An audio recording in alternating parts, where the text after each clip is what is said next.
other land.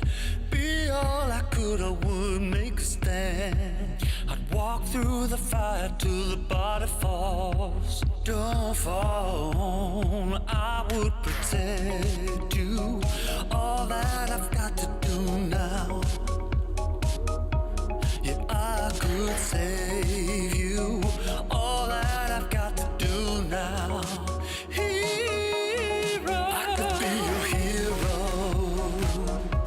fighting for your love soul. I could be your hero, fighting for your love soul, yeah.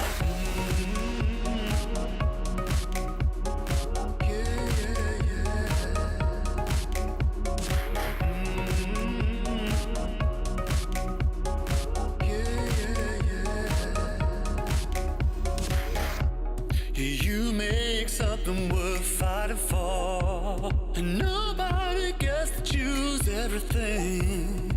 All that I've got, it couldn't be enough. Without your love, and I would protect you. I would do anything now. Yeah, I could save you. All that I've got to do now. I could be your hero, fighting for your love soul. I could be your hero, fighting for your love soul, yeah.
Take me under your wing, crack of thunder, as the wild birds sing.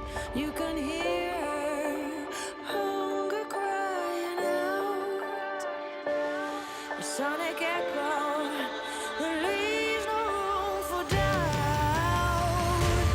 All the shots bring it back to what it's not. Make a move, do we do? As the world cries tears in our hands, are we all part of a bigger plan? All the shots bring it back to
this beat in my head.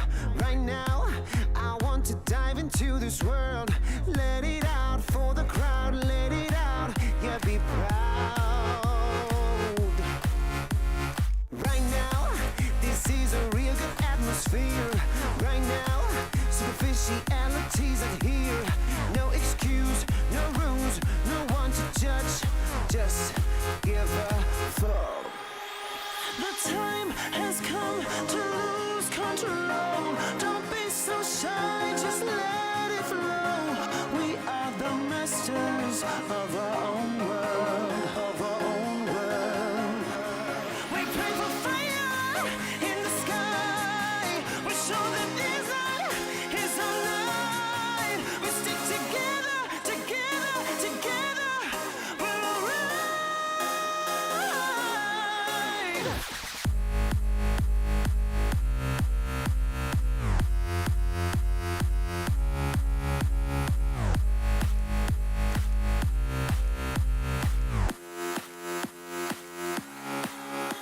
The time has come to lose control.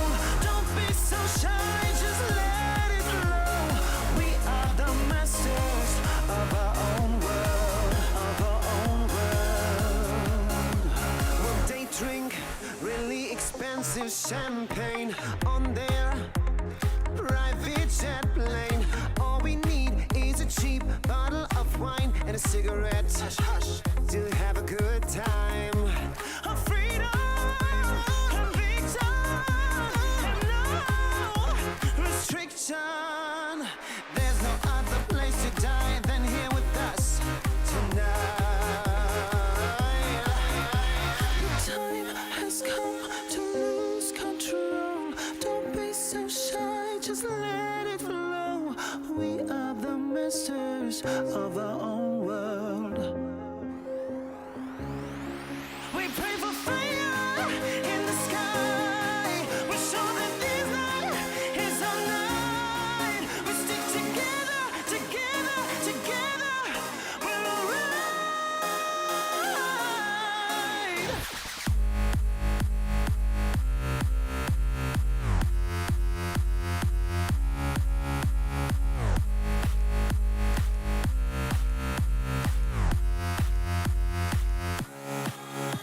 The time has come to lose control. Don't be so shy, just let it flow. We are the masters of our own world, of our own world.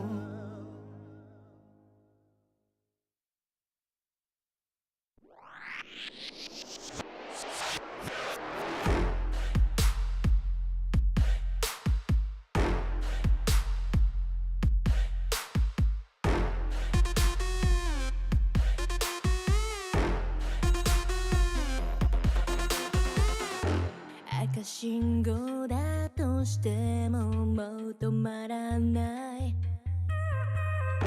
理解不能のスピード100倍速い地横なんて哀れよねねえ聞いてよな負けの準備でもしておきな Come try me get you down 悩んでもやめないわ No more 苦い思い消えてよ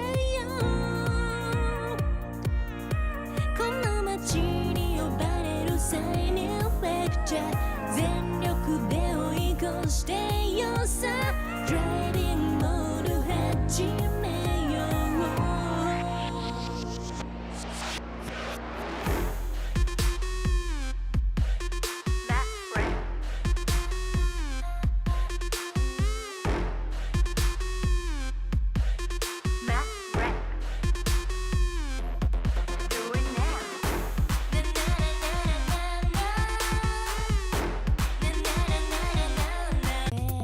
一番でノックアウトするわ You better be listening 地横なんて哀れよねねえ聞いてよな負けの準備でもしておきな Come try me yet we you were down 悩んでもやめないわ No more 苦い思い消えてよこの街に呼ばれる生命フェクチャー全力で追い越してよさ Dreaming の始めよう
Country song.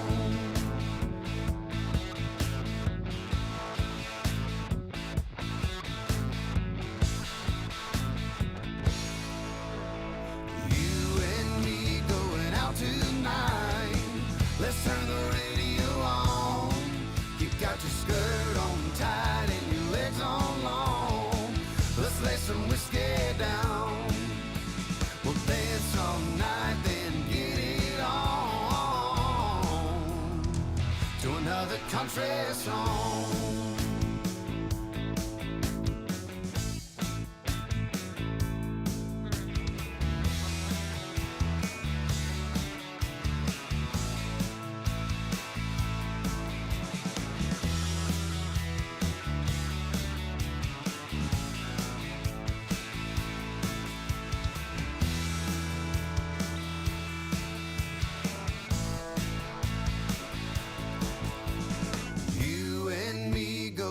Tonight, let's turn the radio on. You got your skirt on tight and your legs on long. Let's lay some whiskey down. We'll dance all night, then get it on to another country song. You and me going out tonight.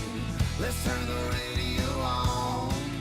Got your skirt on tight and your legs on long.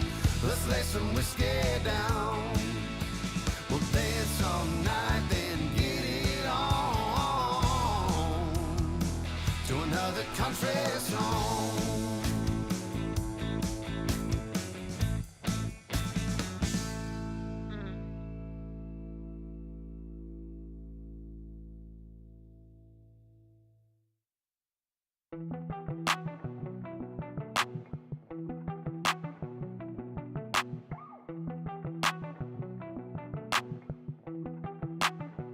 I saw you sitting in the moonlight, dripping, pain runs through your heart. Oh, we were skinny dipping, slowly sipping, then we fell apart. I'm just trying to catch a break from your love, oh, hey.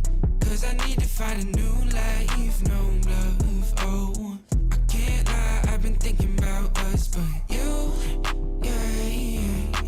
Tell me everything's gonna be alright. that you're never gonna need spotlight. Just say how you feeling, I don't wanna waste time. I saw you sitting in the moonlight, tripping, pain runs through your heart.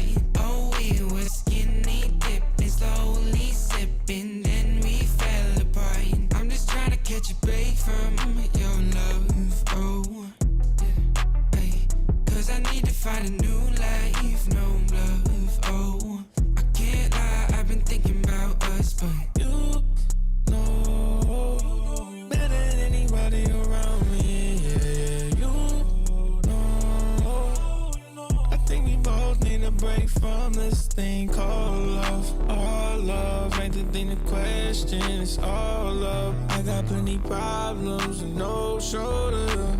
Last night on the tour, ain't no tour bus. I saw you sitting in the moonlight, tripping, pain runs through your heart. Oh, we were skinny dipping, slowly sipping, then we fell apart. I'm just trying to catch a break from your love, oh, hey. Cause I need to find a new life, no love, oh. I can't lie, I've been thinking about us. Putting out the fires, my head calls me alive. I'm sick of breathing in your smoke. Leave a little longer, embrace a little harder. Yeah, every time we're not wrong, it's like we're walking on water. Oh, too good to last long. Putting out the fires and looking for a miracle. It's like we're walking on water.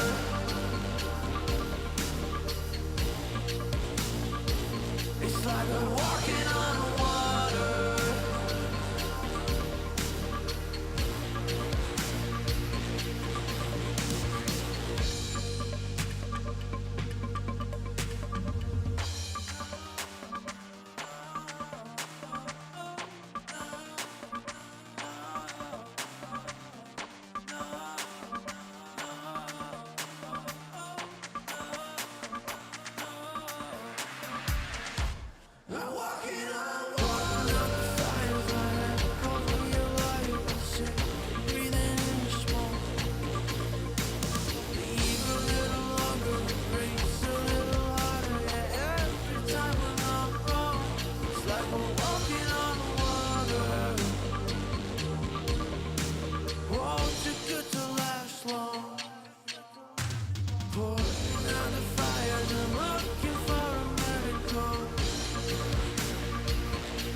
DJ, turn the music up, put the lights down low.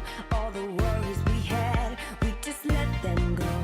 Wasn't looking for love, I was happy alone. When you put your arms around me, how was I to know?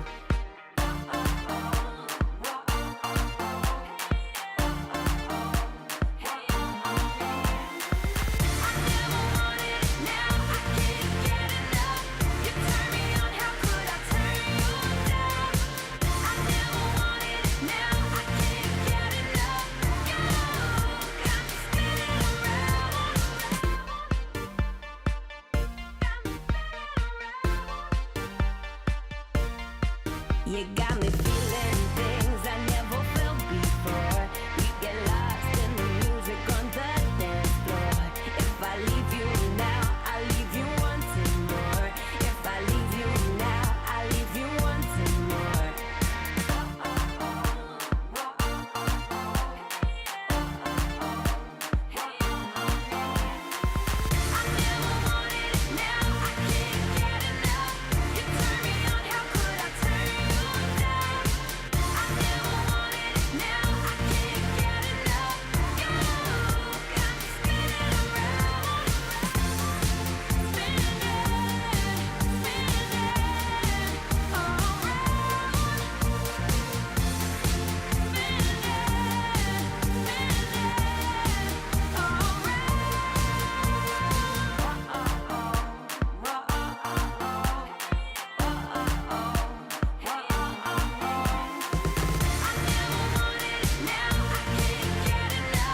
I think I'll sleep till it's over.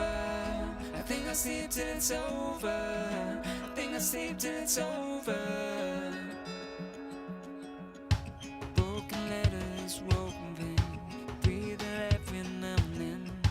Getting hurt but never learn. I'm falling short of hope again. I need a shock to bring me round, to pull my head from underground. I'm calling out but there's no sound. How many times can we make up? How many years will this take up? And never is as long as forever. When it's love but it's over. I've woken up in the headlights, sticking from the clouds in mid-flight. Never is as long as forever. I think I'll sleep till it's over. I think I'll sleep till it's over. I think I'll sleep till it's over. I think I'll sleep till it's over. Storm days never end. Words I knew you couldn't say. We pretend we're more than this. Make believe that it's okay. I need a shock to bring me round, to pull my head from underground. I'm calling out but there's no sound. How many times can we make up? How many years will this take up? And never is as long as forever. When it's love but it's over. I've woken up in the headlights, sticking from the clouds in mid-flight. Never is as long as forever. I think I'll sleep till it's over. I think I'll sleep till it's over. I think I'll sleep till it's over. I think I'll sleep till it's over. I think I'll sleep till it's over. I think I'll sleep till it's over. I think I'll sleep till it's over.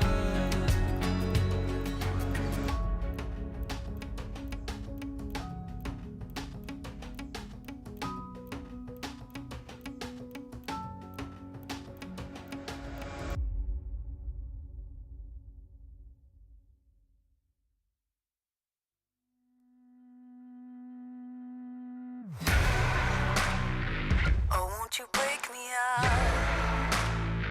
Oh, won't you break me out? Oh, won't you break me out? Break me out, break me out.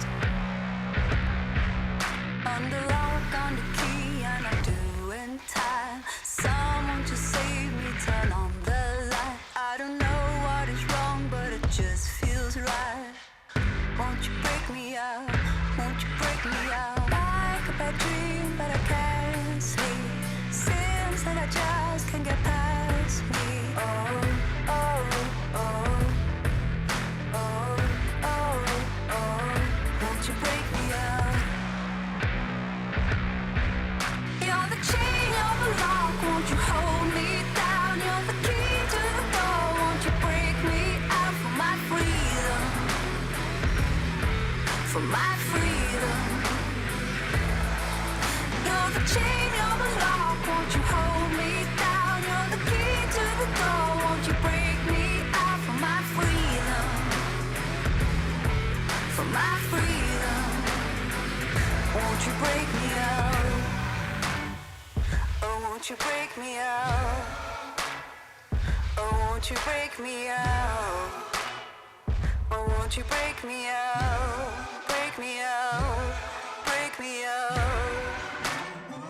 Oh, won't you break me out? Oh, won't you break me out? Oh, won't you break me out? Break me out, break me out. You're the chain, you're the lock. Won't you hold me down? You're the key to the door. Won't you break me out for my freedom? For my freedom. You're the chain, you're the lock. Won't you hold me down? You're the key to the door. Won't you break me out for my freedom? For my freedom. Oh, won't you break me out?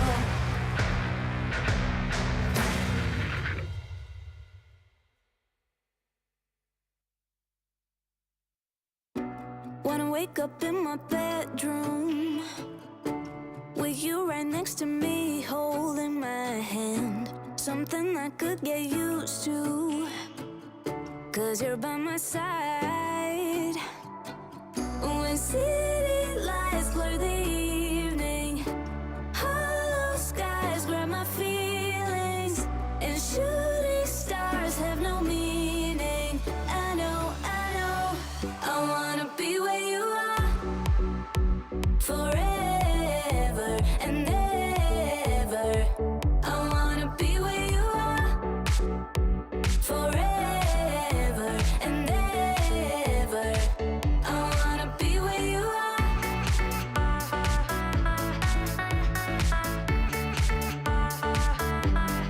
Be where you are.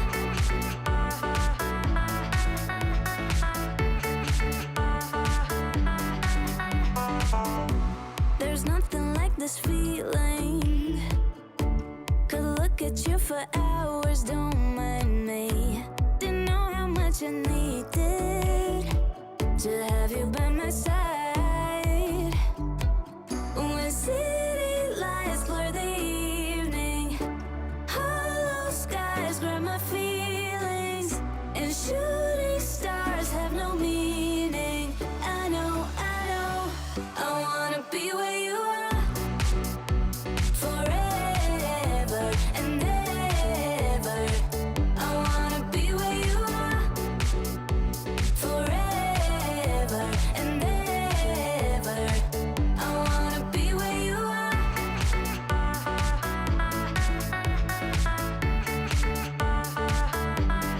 Be where you are.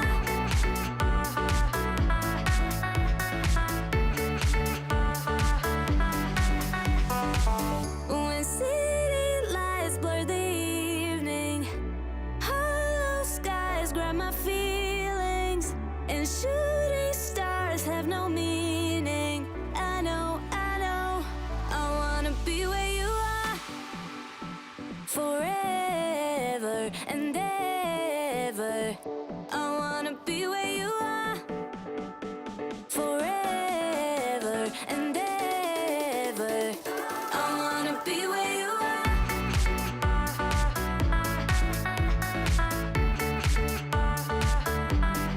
Be where you are.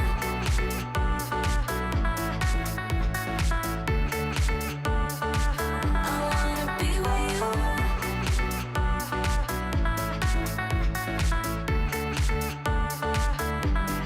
Be where you are.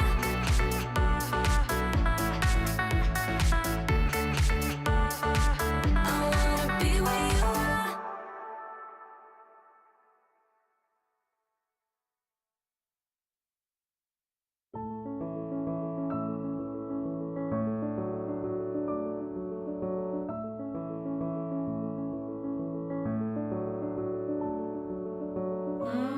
Now I know how it feels to hold pure solid gold.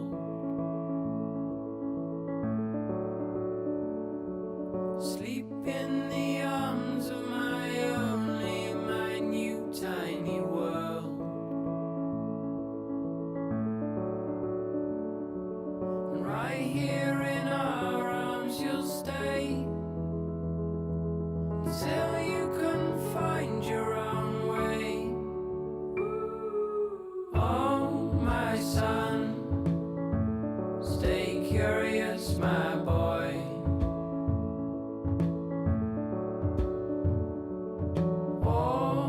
Always ask where this road goes. Oh, my son, stay curious, my boy.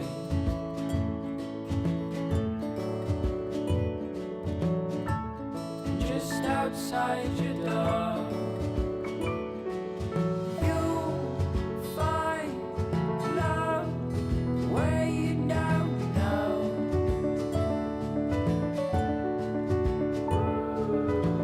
You know that if you ever tried your love, call out on me if the old wind broke your mind.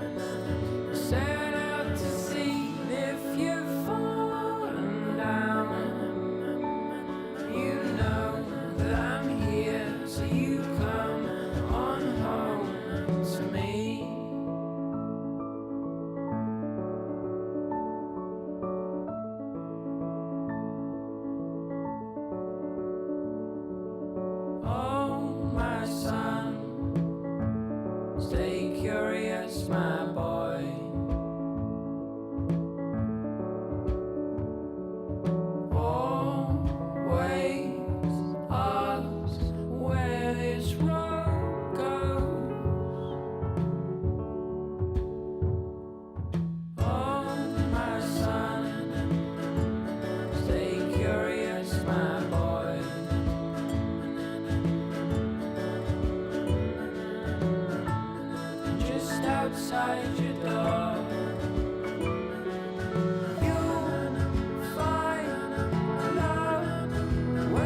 身も蓋もないわねマジでメール既読無視でもてめトラブルならすぐ相談してよだなんて細い指先が僕を指す Please come this way ピンヒールで突き刺す血の味が欲しいまで純粋だと思ったバカね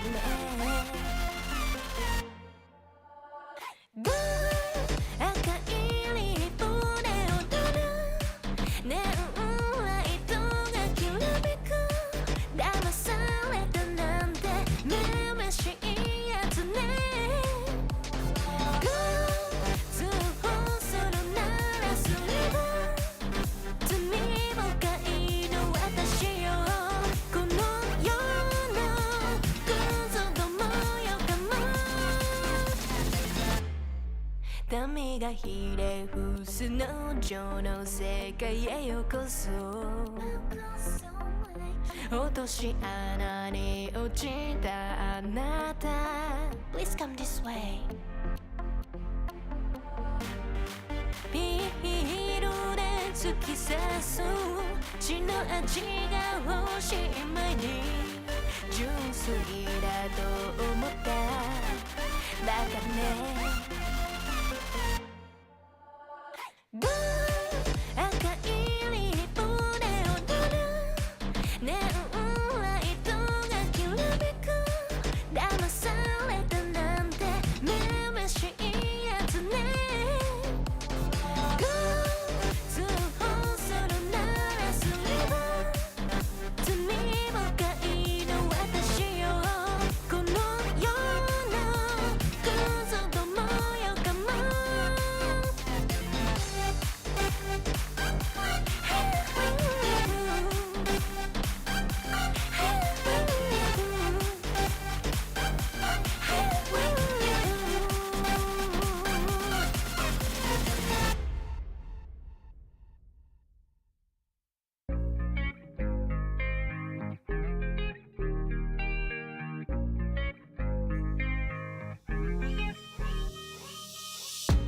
Stop playing with my heart right now. Girl, I need you in my life right now. Though I'm all tied up, need your love right now. Stop playing with my heart right now. Girl, I need you in my life right now. Though I'm all tied up, need your love right now. No, I'm balling out, yeah. But my heart plays loud, yeah. And I'm all freaked out, cause I got nothing to say to you. But will I be down, yeah, when you come around, yeah. So let's get right down, cause we ain't got much time. And every time you hold me, I think about the times that I was lonely. Keep reminiscing about how you the only one that makes me wanna look into your eyes and say, stop playing with my heart right now. Girl, I need you in my life right now. Though I'm all tied up, need your love right now. Stop playing with my heart right now. Girl, I need you in my life right now. Though I'm all tied up, need your love right now. Yeah, we could take time to work things out, oh yeah. But I want you in my life so we could have each other, yeah. I know it seems hard to shine, but you're a million stars at all the same time, yeah. And you know I really mean it. And every time you hold me, I think about the times that I was lonely. Keep reminiscing about how you the only one that makes me wanna look into your eyes and say, stop playing with my heart right now.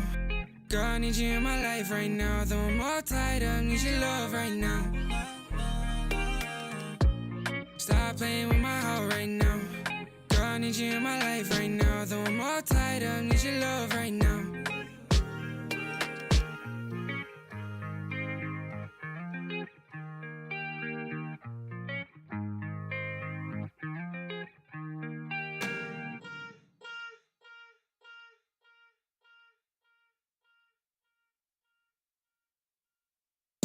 different energies I bring. Only sickness I fling. Bad like Gustavo Fring, can't try not a ting. Flyboy, I got the wings, and they can't keep up with me, dog. That's why all that I bring is wins. And they wanna hold me back, never doubt I'm a king. When they grab Mike and a chap on the ting, I don't wanna hear no talk from jokers. Say you got waves, I'll split that like Moses. The way that I catch it is flawless. It's awkward cause they can't do it when they talk up. I don't wanna hear that ever. Stay on the ground like Cellar, they know man shell off. Feel man trying to get ahead of me. They should've known they ain't really got the energy. I got the energy. Run laps and laps round them. They ain't even got no energy. So that means no power. They don't wanna be my enemy. That might end up in a penalty. I got a different energy. No matter what I encounter. No, I got the energy. Run laps and laps round them. They ain't even got no energy. So that means no power. They don't wanna be my enemy. That might end up in a penalty. I got a different energy. No matter what I encounter. No, I got the energies.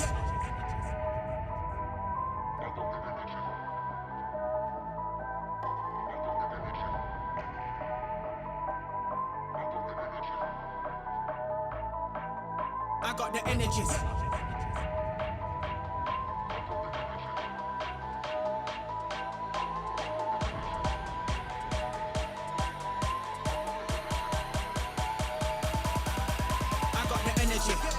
Run laps and laps round them. They ain't even got no energy. So that means no power. They don't wanna be my enemy. That might end up in a penalty. I got a different energy. No matter what I encounter. No, I got the energy. Run laps and laps round them. They ain't even got no energy.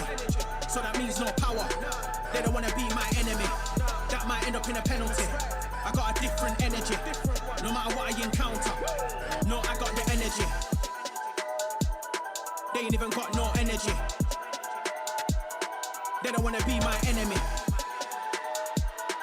I got a different energy. I got a different energy.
for the show.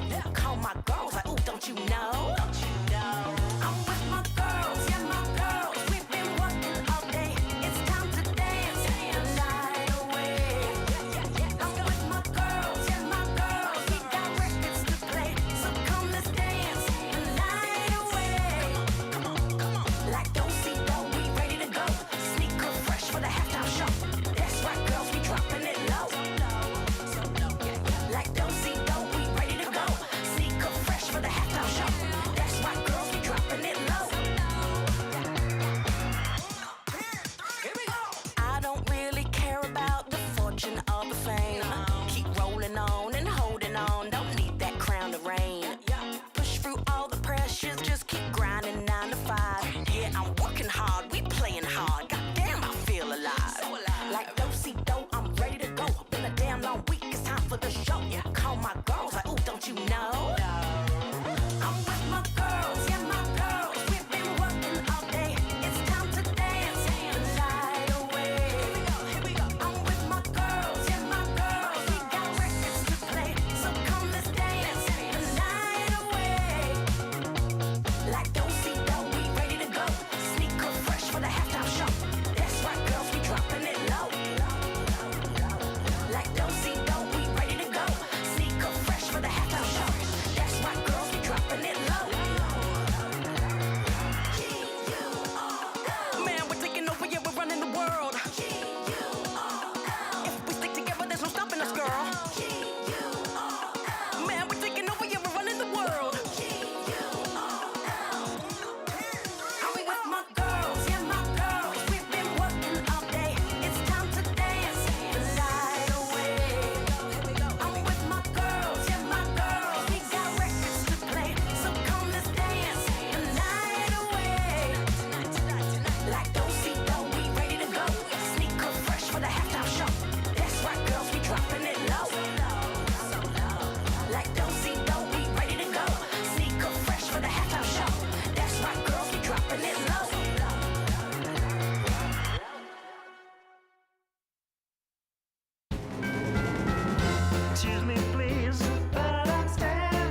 straight ahead.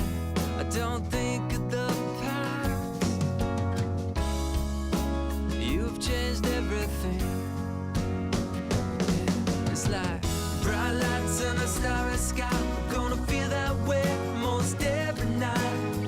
Sunlight on a summer day. We're gonna laugh and dance all the rain away. Sing a new melody.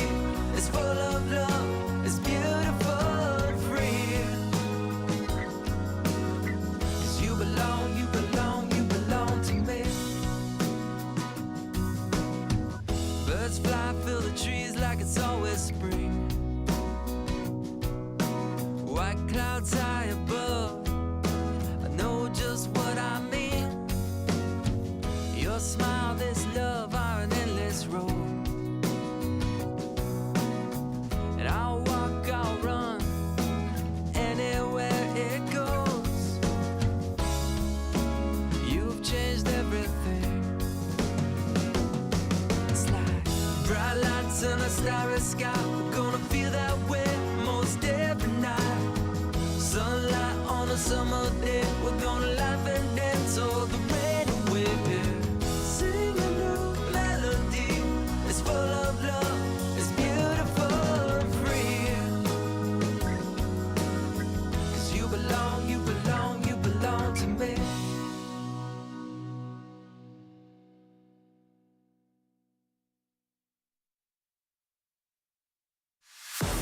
Tell me what you're dreaming of, waiting for your fate to come. There's another day of sacrifice. Are you never gonna try to fake?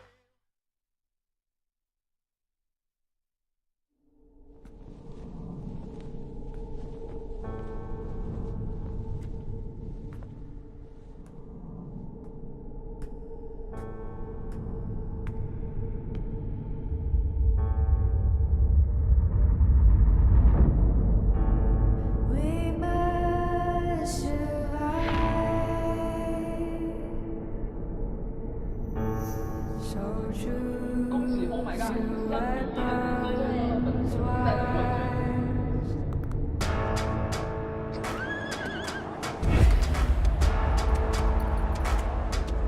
Stand and fight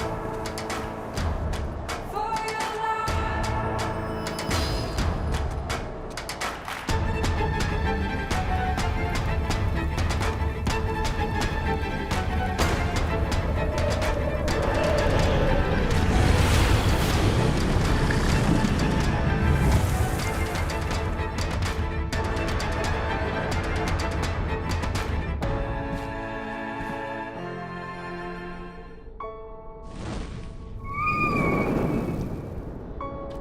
I'll take a breath.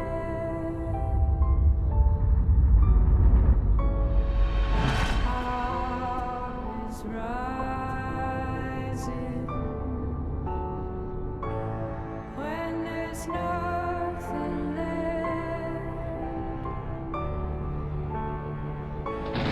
I'll keep on fighting. Now the time has come.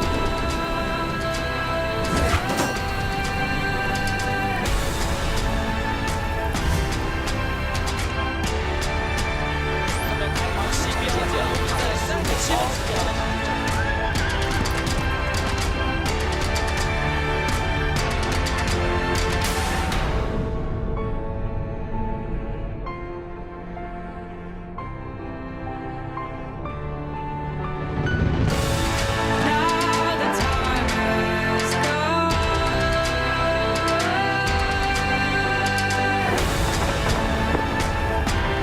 I will fight.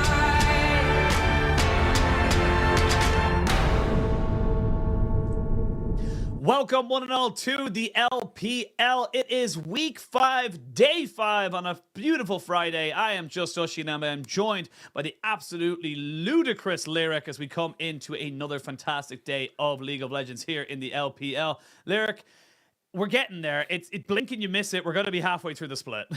Yeah. It definitely goes by so. I mean, halfway through week 5, We're definitely feels like we're making the rounds. The funniest thing to me is the fact that we've been on 13.1 the whole split so far. And you know what, Asheen? That ain't changing today. No, it is not changing today. But before we talk about today, let's have a talk about yesterday, because we had a couple of results to come in for yesterday. It was a pretty quick day. RNG taking over the 2-0 over FBX, getting themselves a little bit of momentum, getting themselves up to 3 and 4. And of course, WE unable to knock down LNG, who kind of been going a little bit strength to strength. Yeah, LNG, I mean, they just look solid, right? When you have, people like Tarzan and Scott on the roster, you'd always expect them to be faring quite well. RNG are the bigger surprise to me. Like, sure, it's against FPX, but RNG have looked shaky, and in that series yesterday, especially Gala, really showing up. Great performance on the Jhin, even a solid game on Caitlyn. Two champions you wouldn't really associate with Gala. That's always been the biggest criticism, right? Is how can you perform on champions that, aren't Kaisa, aren't Aphelios, aren't things that have been so clearly in his wheelhouse. Absolutely, and we can have a quick look at the standings as well. You can see quite congested towards the top end there. LNG, Top Esports, EDG, all on 5-1, IG and JDG, and honestly TT and RA not far behind them. It is down the bottom of the table, though. We are starting to see a big separation between some of our teams, and for teams coming into today, we're going to need to see a bit of a shake-up, otherwise think about summer, especially for someone like LGD. You're going to need to start picking up wins.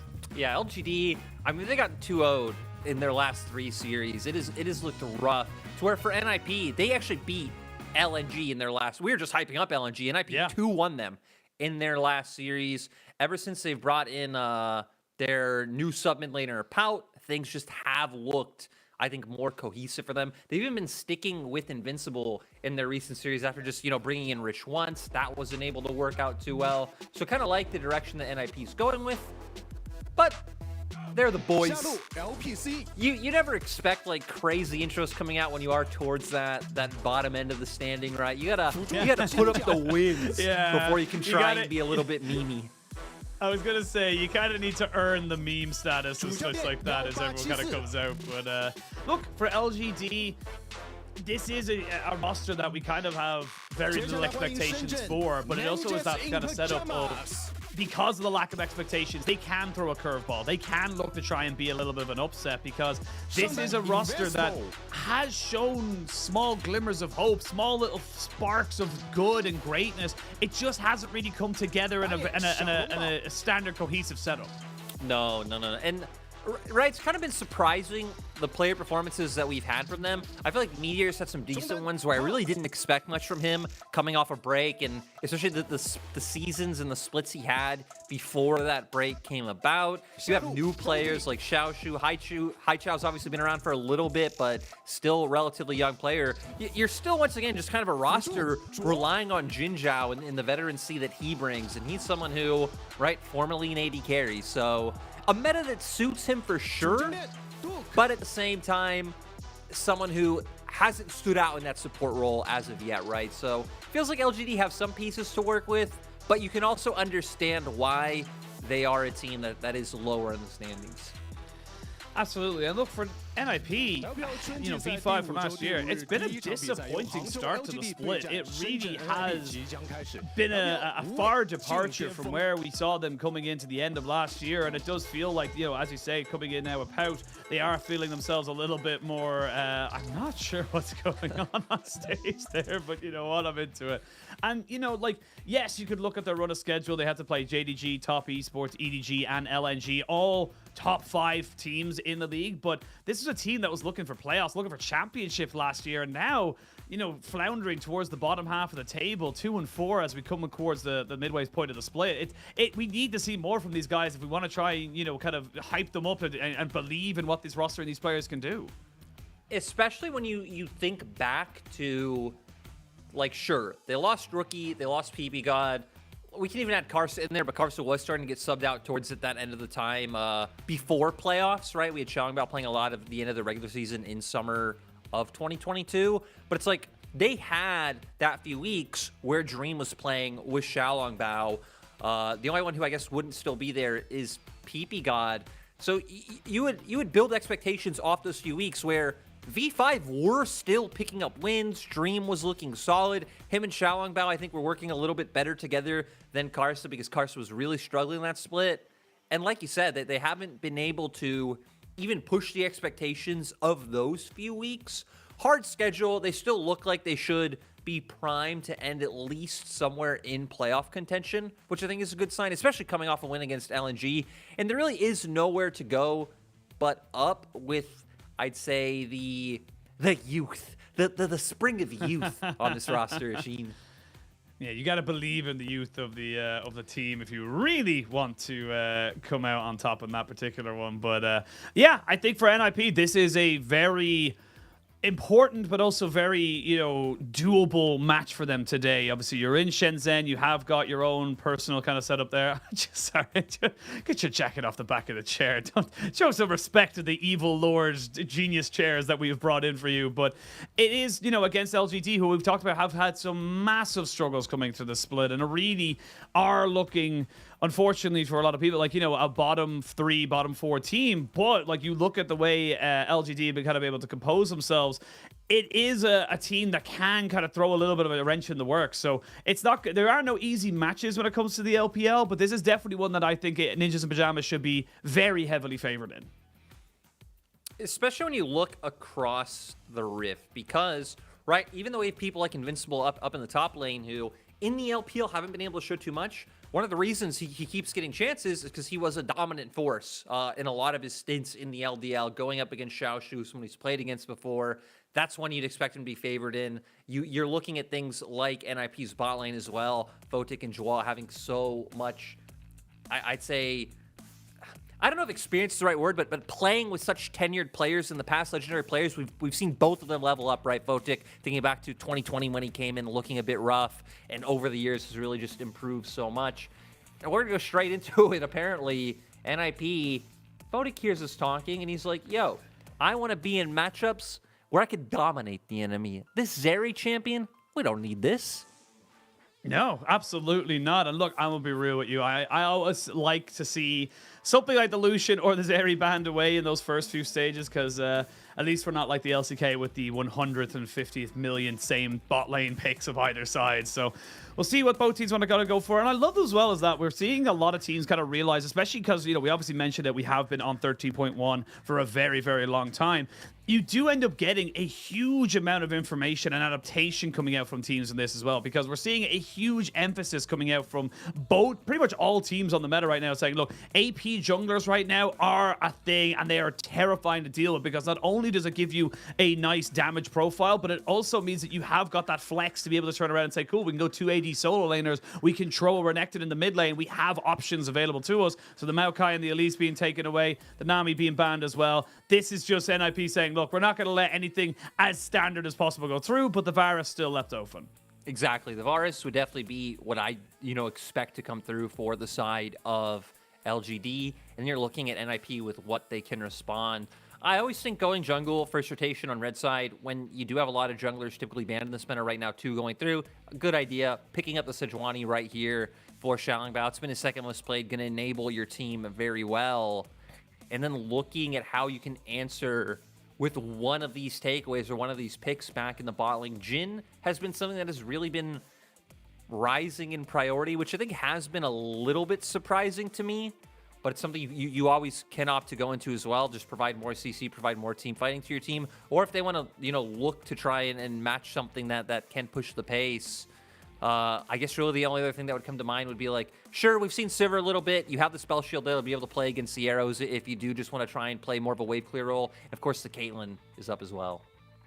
Absolutely, something that can work very, very well if you're able to get it comboed up with you. And it's interesting as well, actually, with Ninjas in Pajamas looking towards that Wukong first pick, saying, look, we know that Sejuani is up, we know we can give that over, has been exceptionally powerful and can be comboed up with solo laners as well, something like the Renekton. So I wouldn't be surprised to see in the second phase of bans that the NIP start focusing out those big melee top laners, probably the Jace and maybe even the Renekton as well. Heimerdinger coming in, so LGD guaranteeing themselves a very strong bot side that should be able to guarantee that push. And even getting what I'd say is probably the most comfortable support for Jhin Zhao, Heimerdinger being his most played so far. And was a champion right back in the day that did used to flex down to that marksman role. And with this, NIP not even wanting to go with their support pick this early. We have seen Heimer has been one of the champions that people have been somewhat willing to pick, engage supports into. Leona being one of the things that comes to mind. Again, regardless of how you feel about it or not, it's obviously going to struggle in the laning phase. We've seen teams willing to go for it, so they're going to just go for their mid lane pick here, make sure they can get something that can generate prio in pretty much any meta matchup, and get Pout on something that he is comfortable on. Yeah, and I think that's the big thing as well when you look at NIP, obviously losing Rookie as V5 and kind of coming in now into the split, kind of keeping majority of their roster, but Invincible taking a priority over Rich, and getting comfort onto your solo laners and giving them that opportunity to kind of show who they are in the first few matches is very important. We kind of call it the captain syndrome at this point in the league, where you get a new player coming in, they get absolutely camped and blasted out of the game, and it can affect their confidence. So I like the priority that we're seeing from Ninjas in Pajamas to kind of come out here and say, look, we want to give ourselves and our mid laner something that he feels good on and something that he feels like he can be comfortable with, so he can gain that confidence and maybe look to push towards being a bigger and better player as the season progresses. Yeah, and I like the Misfortune Man coming out from LGD, something we've seen go into the Heimer. Karma's still available. It's something could go to try to match that push. Jhin could even still be just flexed to the support role if they did want to just end up taking, again, something along the lines of a Caitlyn and just try to match that pushing 2v2. But it looks like for NIP, actually, they go for it. Thinking of bringing out the Yuumi. This is not one of the standard Yuumi pairings we see come through, Jhin Yuumi. No, not at all. But Potik and Joie, they're going to try and make it work. I mean, look, it's a Yuumi regardless. And to me, this feels like they're maybe going to try and get that Yuumi onto the Wukong and try and push something else around there and just try and make it a more jungle support synergy. But straight away, LGD locking in their solo laners. I mentioned the Renekton earlier. Ninjas Pajamas did not think it was worthy of a ban, and that's going to be picked up there for Xiaoshu. Also, just the Kassadin coming out, so later on, going to be a bit of a timer on this game with what Haichao is able to deliver. Now, going to end up going for the J, so they're going to look for strength in their top side. They have a lot of range to play with, right? Both Jason and Azir later on. You kind of have Jhin, who supplements it with some of his abilities, but still not going to be too much about the auto attacking. I think it's going to be about opening the curtain call and then trying to enable like re-engages. If you get people low enough, you send the Wukong in with the Yuumi and you try to take people low. For LGD, to me, it looks like it should be a pretty game focused on, hey, we have the set pairing up in top side. We have the Sejuani Renekton. We can try and get Xiaoshu an advantage early on. We know we should have a bot lane that can guarantee themselves push and then start snowballing those early advantages with prio from bot side, hopefully leading into things like Herald when you already have such a strong 2v2 in top. Yeah. I think that's exactly it. It's that, we're going to have to keep an eye out where this 2v2 top side does end up kind of going. The Sejuani has plenty of options to kind of go for right now. And I think that for the side of NIP, if they can survive that first few minutes, get themselves to 1 or 2 items, and that's when we'll start to see a little bit of a shift there. But it is going to be very, very curious. This is a good draft, in my opinion, from LGD. I quite like what they've built up for themselves. Good prio, good engage, and good ways of kind of, finding an advantage if Ninjas and Pajamas offer them an opportunity to take it. But for NIP, if they get ahead, I feel like the range advantage you get with the poke from the Jace, the deadly flourishes, and of course just the Azir in general is just going to become too much to handle if it can get ahead so early. But we'll have to wait and see as both teams are locked and loaded. We're going to be jumping onto the Rift for game number 1 of this best of 3. It is, of course, LGD versus Ninjas in Pajamas. And a desperate win needed by both sides. I think both teams are going to be looking to try and pull no punches because your season, as we said, it's blink and you'll miss it. You'll end up losing so much if you don't start taking up wins now. Especially for NIP, sitting 2-4 right now in the standings. But like we highlighted earlier on, they did take down LNG in their last series, so a good win over the first place team in the league right now. For LGD, it's looking rough, sitting at 1-5. There's still hope, right? I mean, we still are, relatively early in the split, right? Week 5, but I'll always say week 1 and week 2 don't count as weeks. You have to add those together because week 1 was like 3 days. Even week 2, I believe, was like 4. Yeah. Yeah, I think week 1 was 3. No, week 1 was 2. Week 1, yeah. And week 2 was 3. So it's not even a week. Absolutely finessing us with the terminology. It's how we make people think. It's like, wow, 10 weeks of games. It's insane. It's like, yes, 10 weeks. Don't look at the actual numbers. But look, it is a crazy amount of games, and of course And we don't did need, have the. I'll just say, let's be real. We don't need 10 actual weeks of games. No, we don't actually. We don't need 10 that. We actual don't need weeks 10 of actual games. weeks. Let's be real.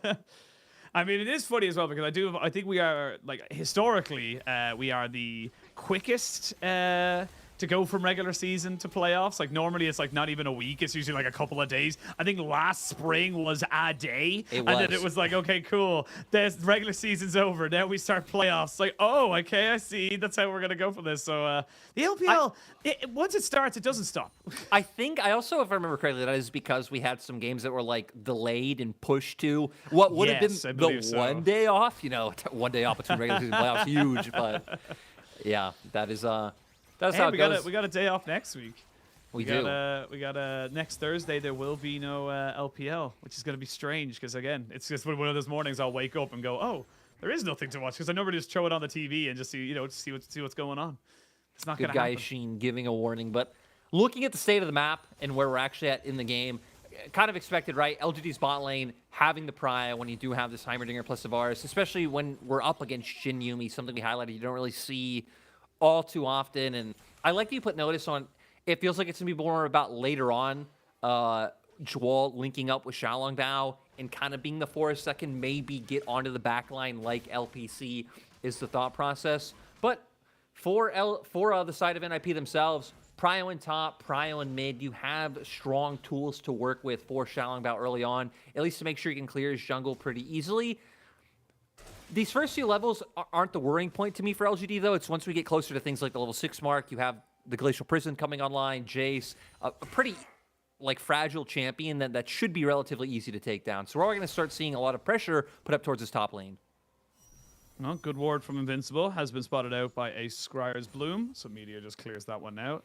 XLB has done a full clear, so he is slightly ahead on levels. I'm just going to try and maybe contest against this Scuttle with the smite available to Meteor. Very difficult to really kind of get that one here. It's still level 4 Wukong, though, so Meteor's got to be very, very wary of where he wants to try and take this next fight, especially, as you mentioned, the prio being available to NIP's solo lanes. Ooh. This XLB, he's still going. I And don't look at know. Meteor. I think, yeah, he's actually found himself back towards his top side, and he knows he hasn't been spotted. Invincible, he walks straight into it. Good flash away. Does mean he's not going to be able to get away from the W, though. Flash forward, and a first blood comes in. Nicely done. XLB was looking for something, but it ended up kind of baiting Invincible into a false sense of security. XLB, it seems like, didn't even consider the possibility that Meteor just wraps back around and goes towards topside, realizing, hey, he just saw me. I'm a level up above him. I have prio in mid. There's no way you're going to go for this gank on top. Pulls it through, and that surprise factor ends up giving the kill over to LGD. So nice by him. And I mean, that could have been time where Xiaolong Bao could have gone towards bot side, right? Could have looked for a Scuttle Crab, could have, like so many different options he had available, but weren't able to be panned through. And like you said, Asheen, it really just came down to the surprise factor. Xiaolong Bao was looking for him, but Meteor having the headway. Yeah, and I think they were maybe expecting the LGD jungler to be taking his Gromp, looking for that level 4, because he knows he's level 3, he hasn't done a full clear. And yeah, I mean, look, you use 2 flashes, but first blood on a Renekton into the Jace matchup is significant, and it's why I highlighted that Sejuani Renekton combination. It is so powerful earlier on in the game. You get that W passive from the Sejuani stacked up so quickly, and you combo that in with the extra CC coming in from, of course, the Renekton. You're CC'd for about 2.5 seconds. LGD even know that they don't need to worry about bot lane. Like, it'd be very hard, I think, for Xiaolong Bao to find any early opportunities as long as LGD are warding appropriately. So they're gonna be winning out bot lane regardless. It just gives you even more leeway to play up towards your soul lanes. And speaking of soul lanes, even looking at mid lane matchup, like Haichao's doing just fine, not really falling too far in terms of CS. It's pretty much gonna be even since he still has his TP to get back to lane as well. And yeah, things for LGD so far I think are going pretty well. And when we look at NIP's comp holistically, again, it does leave some question marks for me. Of sure, you have like a bit of range to play with later on, but you also have the Wukong Yumi, which typically does want to look for all-ins. And LGD, they have options. They're going to have this Poke Varus sitting in backline, playing from range, but they also have Haichao, Meteor, and Xiaoshu, who are just going to be able to dogpile onto NIP's carries. Yeah, and that's why, you know, we kind of said it. I liked the fact that LGD have built this composition. They've given themselves plenty of options, not really having themselves too much in terms of the execution barrier, you know, where they have to go for it. It's not a very hard to execute composition. Like you said, you got to just rolling in with the Renekton, Sejuani, and Kassadin on top of people's faces. LPC keeps himself at a distance, and you're golden. So it is going to be a little bit more on NIP to make moves in this, you know, early to mid game, make sure that they're not falling too far behind, and honestly get themselves some kind of relevancy, because the biggest engage they have is going to be, of course, this Wukong Yumi combination. But the Wukong doesn't exactly build tanks, so he's not going to be the healthiest of targets to be able to try and survive in these engages. And I think you're going to need to start seeing him put some focus towards bot once level 6s come online for Xiaolongbao and Zhuo. Because mid's going to be hard, right? Kassadin having that Rift Walk, going to be almost impossible to lock down. I guess you can try and match pressure top, but it feels very hard if you don't know where Meteor is, because they should be able to just win outright in the 2v2. So at least, hey, you have immobile champions in Varus and Heimer and bot side. Once the Wukong and Yumi ults come online, that should be a point of exploitation for you. Well, LPC and Xinjiao just using their priority. Not only do they get the dragon, they also get themselves a plate, so nicely done there. 10 CS lead in the bot side as well. Xiaolongbao moving himself towards this dragon pit, but he knows that the objective has already been taken, and you can see already Haichao, he's starting to feel a little bit more confident with this Kassadin, getting those rift walks off, constantly putting himself in the face of Pout, making sure that he's not just getting full priority. And I will say as well, using the fruit of nature on the rift very, very nicely, getting himself plenty of extra little bits of health that he can trade with, which is nice to see. But with both junglers now level 6, both solo laners level 6, actually pretty much level 6 across the board apart from the supports, we should start to see a couple more active plays coming out now, especially from NIP. They may look to try and use the Cyclone aggressively. You know, I just want to say the fruit of nature. I love it. It sounds very like JRPG-esque of you, where I know, everything I've been just playing has to Persona have 5 Royale recently. everything has to have that something slightly poetic name, a little bit edgy, but a little bit Yeah, just beautiful. like a little. It's beautiful, but it only works in this particular setup. It doesn't really work outside of that, as we see. XLB is going to be stunned up. No one really following up, so just a bit of harassment there. And again, good coverage from LGD right now. They're really kind of putting up. But honestly, like Haichao level 8 is just been farming. No one really contesting him. And yes, of course, so has here, but it's a Kassadin. You know, oh, here we go. They're going to go for it, but they can't. And there it is. Yeah, That's exactly like what we called. talked about, right? Yep. Yeah, that's why it's like, hey, for Xiaolongbao, I mean, you're either looking top or bot, and that's what we speculate about. Okay, bot might be a bit of a better option for you. You know, LGD's bot lane is going to be pushing out. Now having things like the Cyclone, that is an area you can punish as compared to top side that if Meteor's playing around will be a little bit annoying to be able to try to match in those 2v2s. And for LGD, now Meteor level 7, he can more aggressively look for plays towards top side. You still have the Herald as well. It just feels like you have a lot of things going for you quite early on. And even sitting at almost a 1.5 gold lead. I mean, it's slowly but surely just kind of LGD just doing exactly what they need to do. NIP haven't really got an option for it. The decoy is good, so it stops any kind of engage there. I feel like Meteor could have held that one for a little bit longer, Yeah, but that was... Yeah. That one was like... I feel like there's no chance you aren't able to dodge that one, right? That's like the underhand softball throw just coming your way. Yeah, it's the Doesn't first scare pitch of the Xiaolongbao at all. day. Just to see where you're at. Oh, Xiaolongbao just going to be vibing off that one. Meteor now going to be heading down towards the bot side as we get a replay of what happened in bot. Okay, so Chains of Corruption forcing the cleanse out from Photic. Could potentially set up a gank for Meteor. Obviously won't have that ulti available to make it as easy as possible. With Jin Zhao still having his ult available, always can go for like the ulted grenade, look for that all in, and maybe at least you can try and force some more summoners out from the NIP bot lane. Definitely look for something. Meteor now back on this bot side. Minute and a half till Dragon. It's not a super early soul, but early enough, to say the least. Rift Herald was taken by the side of LGD as well, so they've got that one there to use at their leisure. It's been a very slow few minutes of this start of the game, Lyric. It's been a little bit of a... Honestly, it's been fine for LGD and then, a couple of faux pas, but for NIP, it's definitely been them looking to try and, I guess, find their footing. They haven't really looked, I wouldn't say, especially XLB, hasn't looked that comfortable on this Wukong. It feels like he's not, feeling that great in terms of looking for an aggressive play at the moment, but moving towards his Divine Sunderer, hopefully he should be able to make something happen. And with Xiaoshu having priority in this top side, maybe the Renekton's a gank, or as you say, the bot lane with the Yuumi. It's hard to make it now because you're getting towards first items, as we can see. Just more and more priority going towards LGD, towards getting those first item completions. And a big thing as well is this vision. I mean, you just look. LGD, I think, expecting NIP to put their focus down here, with Dragon coming up in 20 seconds even more so. Just like, hey, litter this area with wards, make sure no plays can be able to come from it. And right now, both teams are trading pressure.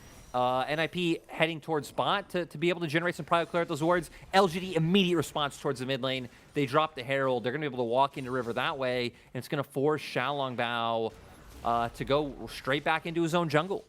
Yep, Dragon has spawned as well, and that was a split of 175 gold each to Meteor and Haichao.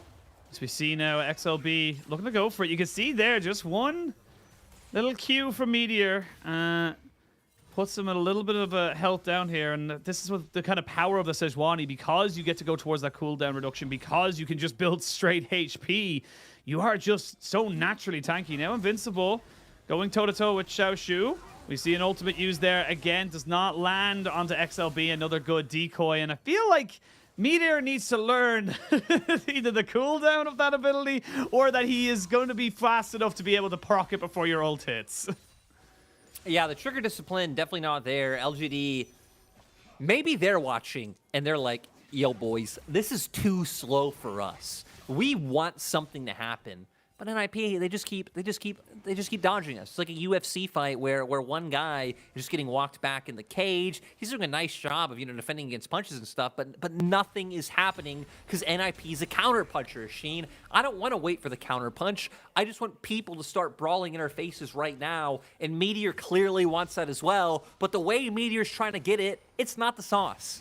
It isn't. No, it isn't the sauce. But we might see an engage coming in now in a moment. There's no Glacial Prison, but dragging down to 4,000 HP. Haichao putting himself over the backside. LPC seeing if he can get a good Chain of Corruption, and he will. He gets jumped on immediately. Good flash, good heal. Keeps him alive and does not get him CC'd. XLB now in a lot of trouble and is dead. Haichao picks up that kill. Maybe we see a little bit of movement coming in here. There's going to be the curtain call as they finally get the CC down onto the Azir. He's so low, he hasn't got down yet. Never mind. Xiaoshu flashes forward. LGD are putting NIP to the sword this game. You know what? I don't know if I agree with the way that fight started for them. It worked out. They converted into their second Drake of the game. And NIP not able to get anything out from it. Invincible tries to make his way down to find a flank, put some damage off. But by the time he gets there, the fight's already over. This is so bold and so crazy from LPC in my mind. Trying to be the engage because of Meteor not having that Sejuani ult. Flashes away, manages to get out. But that's what they needed, right? They baited Xiaolongbao in with LPC's presence, and it was enough to generate one kill. And then we see Pal thinking he found an opportunity to go in. I mean, he just gives another opportunity for LGD. The stopwatch was there for Haichao, and I mean, that's all she wrote. A lot of that, again, coming down to NIP, finding LPC so enticing to go for.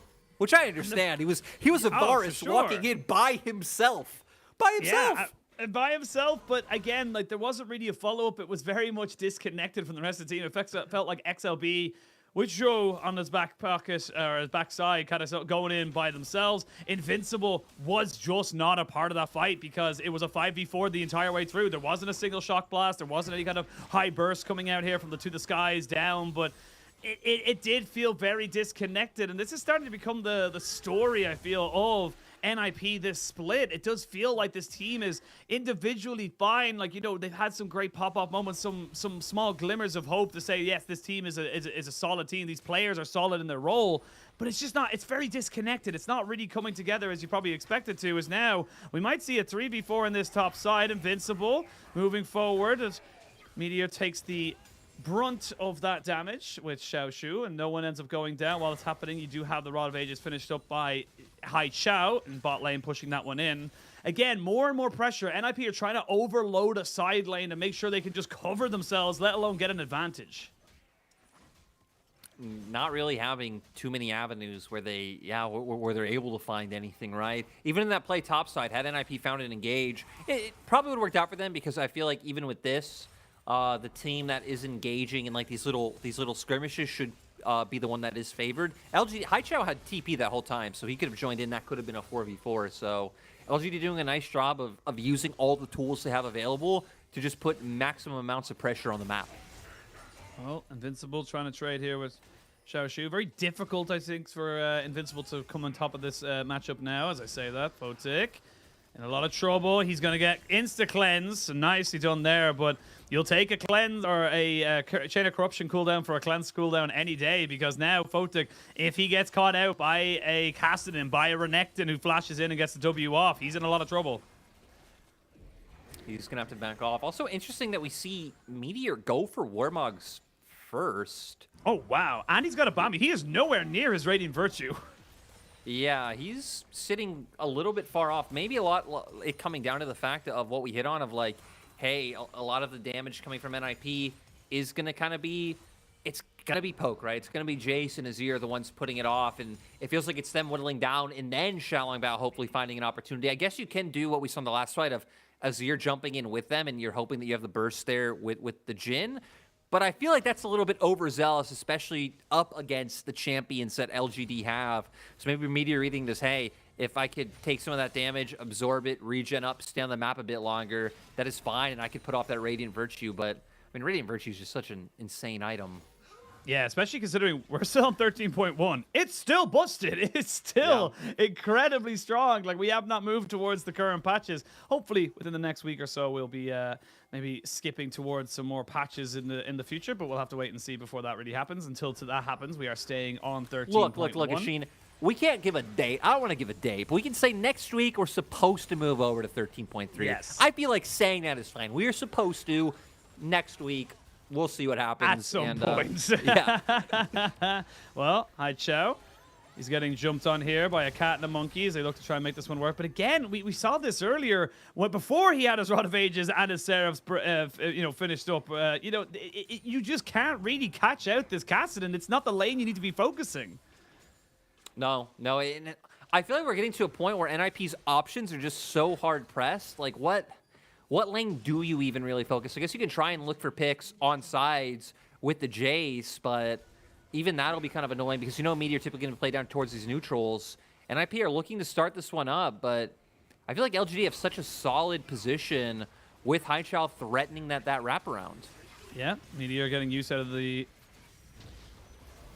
Warmogs, getting himself up and back into a healthy position, dragging down to about half HP. Xiao Shu did TP in, but was kind of corralled away as XLB goes forward. He now loses his decoy. That's a bit of a significant cooldown here, and he's not level 11 either, so doesn't have a second point in the Cyclone. Here we go. We're going to go for it. Ooh, threaded the needle right there as Invincible nearly goes down in terms of that one. They're going to try and smite fight it, but it is going in favor of NIP. Now with the Curtain Call using as an engage, they're going to use that Cyclone to try and make this one work, but they're able to get so much damage down. Meteor eventually falls. They're trying to burst this one down. Hai Chao jumps in, doesn't get the kill, jumps out. 2 kills to NIP. LGD, I feel like they could have went for something, but they just felt like they were between 2 decisions. They didn't know which one they wanted to go for, the Dragon or the fight. No, they were very hesitant, and it gave the long standoff for NIP that their composition was hoping for. 2 kills, a dragon. You're going to be taking that. You narrow down the gold lead, even if only by a little bit, not letting the game get too out of control. So great by NIP. We're going to see here them having position. They're fine with this because they're able to keep laying down this poke. We can see just how much damage they're doing, but look at Hai Chao. He's not able to get in the fight. Pounce zoning him off with the soldiers, and it feels like in a situation like this, LGD needs to be the team of like, hey, either we're going for this or we're not. I feel like Haichao maybe could have been a little bit more aggressive. You just commit to the fight overall and see what happens. Or you back off it and you play for the scaling. Because at this point, I mean, NIP had already gotten what they wanted. We saw how much that extended standoff was giving them exactly what they wanted. And then Xiaolongbao was able to find the engage off of it. And the thing is, as well, is that, yes, obviously we're talking about how NIP had the priority in lanes, or specifically in the top lane with the, with kind of set up with the Jace, and they weren't able to make anything work with it.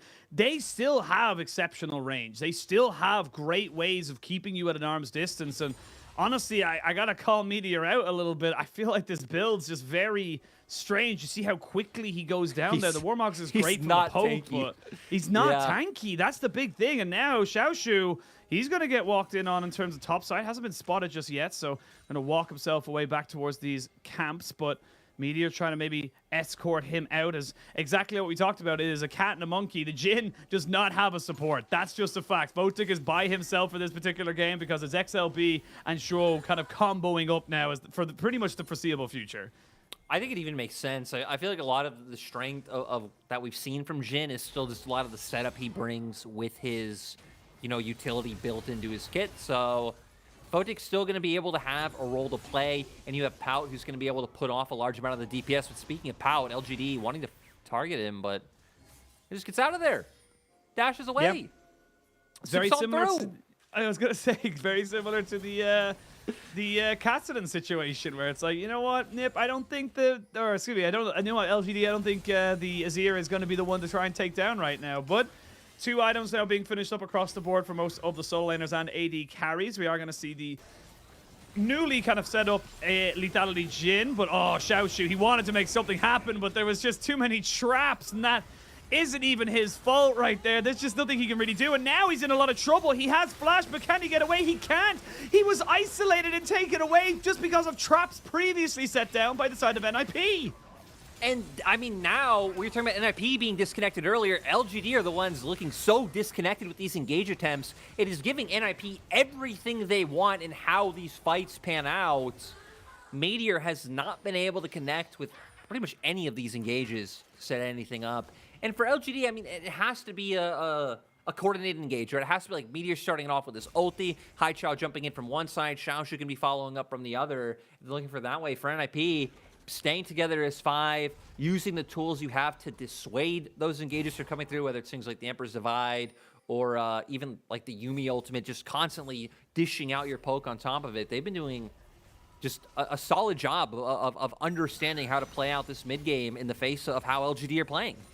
I mean, absolutely. And look, obviously we're talking very positively about Ninjas in Pajamas, but they are 3,000 gold down. They are still behind in this game, but it doesn't feel like that right now, Lyric. It doesn't feel like it's LGD slowly accruing a lead, getting themselves into better and stronger positions, moving forward with the way their vision is set up. It just feels like, as you say, they're disconnected. They're all over the place a little bit. Haichao is stacking up towards level 16. Of course, once he gets that, the cooldown on his Rift Walk becomes disgustingly short. And of course, the stacking damage is ridiculous as well. But XLB with his pet cat moving forward, seeing if he can maybe get something working for himself, looking for a little bit of an evade, but good vision control here from LGD keeps him alive. But 30 seconds, a little less till this dragon spawns. This could be pivotal here. If Nip are able to get themselves 2, 3, maybe even 4 dragons stacked up for themselves, that health regen becomes very significant. It becomes very difficult for LGD to get that damage to stick.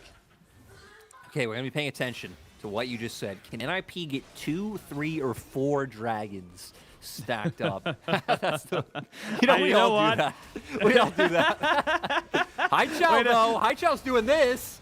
Haichao is doing this. This was saying you need that level 16 because your Rift Walk cooldown is just too much. And again, LGD are caught just not really catching themselves in good positions. They're caught themselves now just in too many ways where they're just, I don't know, just as you say, no better way to put it, they're just disconnected. Look at the map. All 3 of your waves are pushed in. You know exactly where they are because Xiaolongbao just walked up in front of you with the Yuumi trying to like poke and prod into that bot side jungle. And yeah, just it felt like in that moment feeling overconfident in how safe he was since he is on the Kassadin, but NIP do have a ton of ways to lock you down. A lot of ways to lock you down, and now they've got that 2 of maybe 3 or 4 dragons they could stack. Now they're trying to get onto Invincible, but again, it's a fully engaging there with all of your CC and then backing away because you don't want to take the fight. It doesn't really make sense for LGD. Either go for it or don't. It's also, I mean, that one was a big question mark, I think, to try to utilize so many of your ultis. I guess there isn't going to be any fight coming up soon, but we're going to see here Haichao feeling safe because he's on the Kassadin. They push out bot, they push out top. You can see the wave in mid, so you know they're here. And Meteor is still like just so far away from this play. It just felt like, again, overzealousness on Haichao's part in the safety that his kit has built in, not exactly being there because Xiangbao having the ult, Joa having the ult, you can combo either of those with the long range route coming out from Photic. Like, those oversteps will be punished from NIP every single time. They will be. Nice little look about everything. The Nexus. That's what they need to blow up. That's what I feel your like we focus must have been needs to shown be. that for a reason. I mean, that must have been the Chinese side of the casters being like, you know, maybe having a bit of a joke about something. I'm not quite sure, but guess what? We now get to have a joke about it. You have to blow up the Nexus to win. It's like that meme. I can't remember exactly what it was like. You know, blows up pancakes with mind. It's like blows up Nexus with mind. I'm sorry, Sheen. That sounds some like, oh wait. Okay, actually, no. Stop waiting. No, Stop. fine. Let's say that sounds some like a TikTok Zoomer jokes that you're bringing me. I gotta be real. I'm not a TikTok Hey man, Zoomer. I gotta keep it current. You know, gotta keep it current. So currently LGD are still in the lead in terms of gold. Love that segue. Thanks very much, Lyric. As we come back into the game fan. and yeah, as we see now, Meteor looking to try and get something. XLP's kind of just really kind of forcing them back in so many ways. He's just kind of dancing around them, making sure that they can't really go for an engage or even trying to bait out cooldowns like he just did there with the Chain of Corruption. Positions like this will always favor NIP. Just a fight in a lane where you have vision around on both sides. You really don't have a way to wrap around with your Kassadin. Like, everyone is standing right in front of you as NIP, and you can see the accelerated shot blast, the Jhin throwing out the damage, curtain call now opened. They're getting so much value from this. They are getting huge amounts of value, and because there's no Chain of Corruption, you can tell the Photic felt very, kind of very safe that he wasn't going to get caught out there. Haichao off to the right-hand side, down the river. Wants to make something happen. Is level 16, has 3 items, is monstrously big right now, as we can see now. Seeing if he can move himself around. There is a couple of wards, or excuse me, not wards, traps, and he's going to walk straight on top of one. He jumps straight in on top of it and gets shoved right back. Try to move forward, goes golden to make sure he does not get stunned up. And everybody backs themselves away. Haichao not going to get the purchase he needed, but you can see just the threat of the Kassadin and how much it means for NIP to just disengage.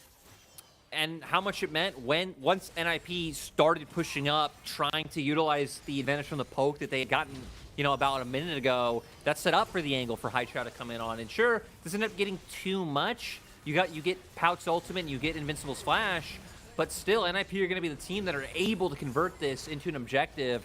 And I believe at some point we were at like a 4.5k gold lead. We're now down to just over 2.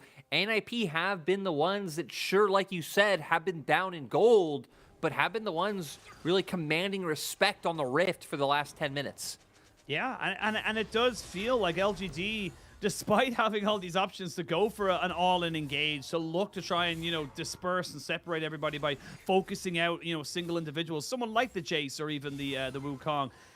At those couple of, you know, glacial prisons onto the decoy has kind of made Meteor a little bit, you know, kind of shy almost of how he wants to try and engage this. With 25 seconds till the next dragon, this would be sole point for either of these teams. NIP with 2 oceans in their back pocket versus the Infernal and Chemtech of LGD. This is a big moment here, you would imagine, for NIP if they want to try and contest it, but with the waves in the position they are, I imagine they would just look to leave it because it's not the soul itself, it's just the point before it. So, never mind, they're going to go for a TP and they're going to look to try and contest.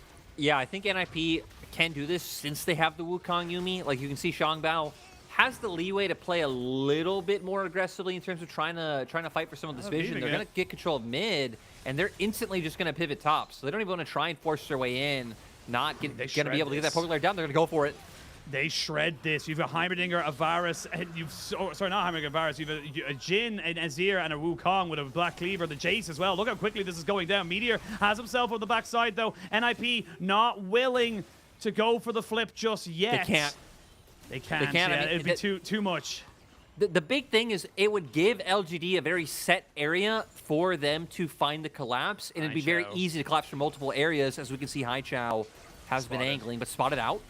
Oh, that shock blast was massive on the backside. It's going to force a heal straight away, as we can see them going in. Flash forward by Haichao as he looks for something. They found the Azir, and he has gone down. Haichao goes golden. Now LPC needs to do the damage. Here we go. Look at these low health bars. Oh! There's one. Not able to hit the second one. There's going to be a third and a fourth, but not enough damage to really make it work. Now the Yuumi can really start to do her stuff. You can see XLB looking to do it. Oh, threads the needle between the minions and gets himself the kill. This looked like it could have been fantastic for LGD, but Ninjas in Pajamas slammed that door shut. NIP, they managed to just back away. Even members like Photic, it blows my mind not having to even burn a summoner to get away in that exchange. So much by LGD being used to bring Pao down in the fight. And now for NIP, they're going to be able to turn this into the Baron that they were baiting. Might even get a turret on top of it as well. And let's have a look at this one now, because Haichao immediately jumps on the Pao and takes him out. But after that, LGD are just so disconnected. They're going in, they're going out. They're not really committing. No, they go in, they try to find the engage, go straight onto the Azir like you said, but look, I mean, Empress Divide still providing a lot of value, shuts Xiaoshu from being able to get any more, and Xiaolongbao crucially did a lot of damage to Haichao on the back end of that. So it feels like those were the big things. That Empress Divide especially, preventing anyone from being able to continue running down NIP, and then just set up for the poke and the follow-up to come out. You still have a big member like Invincible alive who's able to run them down. Yuumi now able to get on top of Photic, help speed him up, and continue the chase. So nice job by NIP. NIP have really just done a good job of realizing how their composition is supposed to play out in these fights, and they've stuck to it to a T. 8,000, nearly 8,400 damage coming out in that last fight from Invincible. This Jace is disgusting. And now XLB 2v4 with Xiao on his back, you know, on his shoulder, just covering for this top side and saying, yeah, we're fine. We don't have to worry about this. This is just NIP slowly building themselves up into being such ridiculous monsters. It comes down with the Baron buff, like we talked about earlier, the range they have, the Jace, the Azir, they have so many ways of just getting damage down on top of you, and you have no response really on the side of LGD. No, especially now that the Gold Leads are mounting. Compositions like this are just so much more impressive with a lead, being able to keep that siege up right in your face.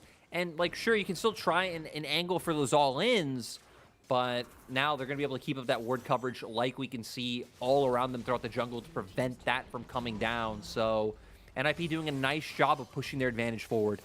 Yeah, and they're going to be able to crack open the space. No problems whatsoever.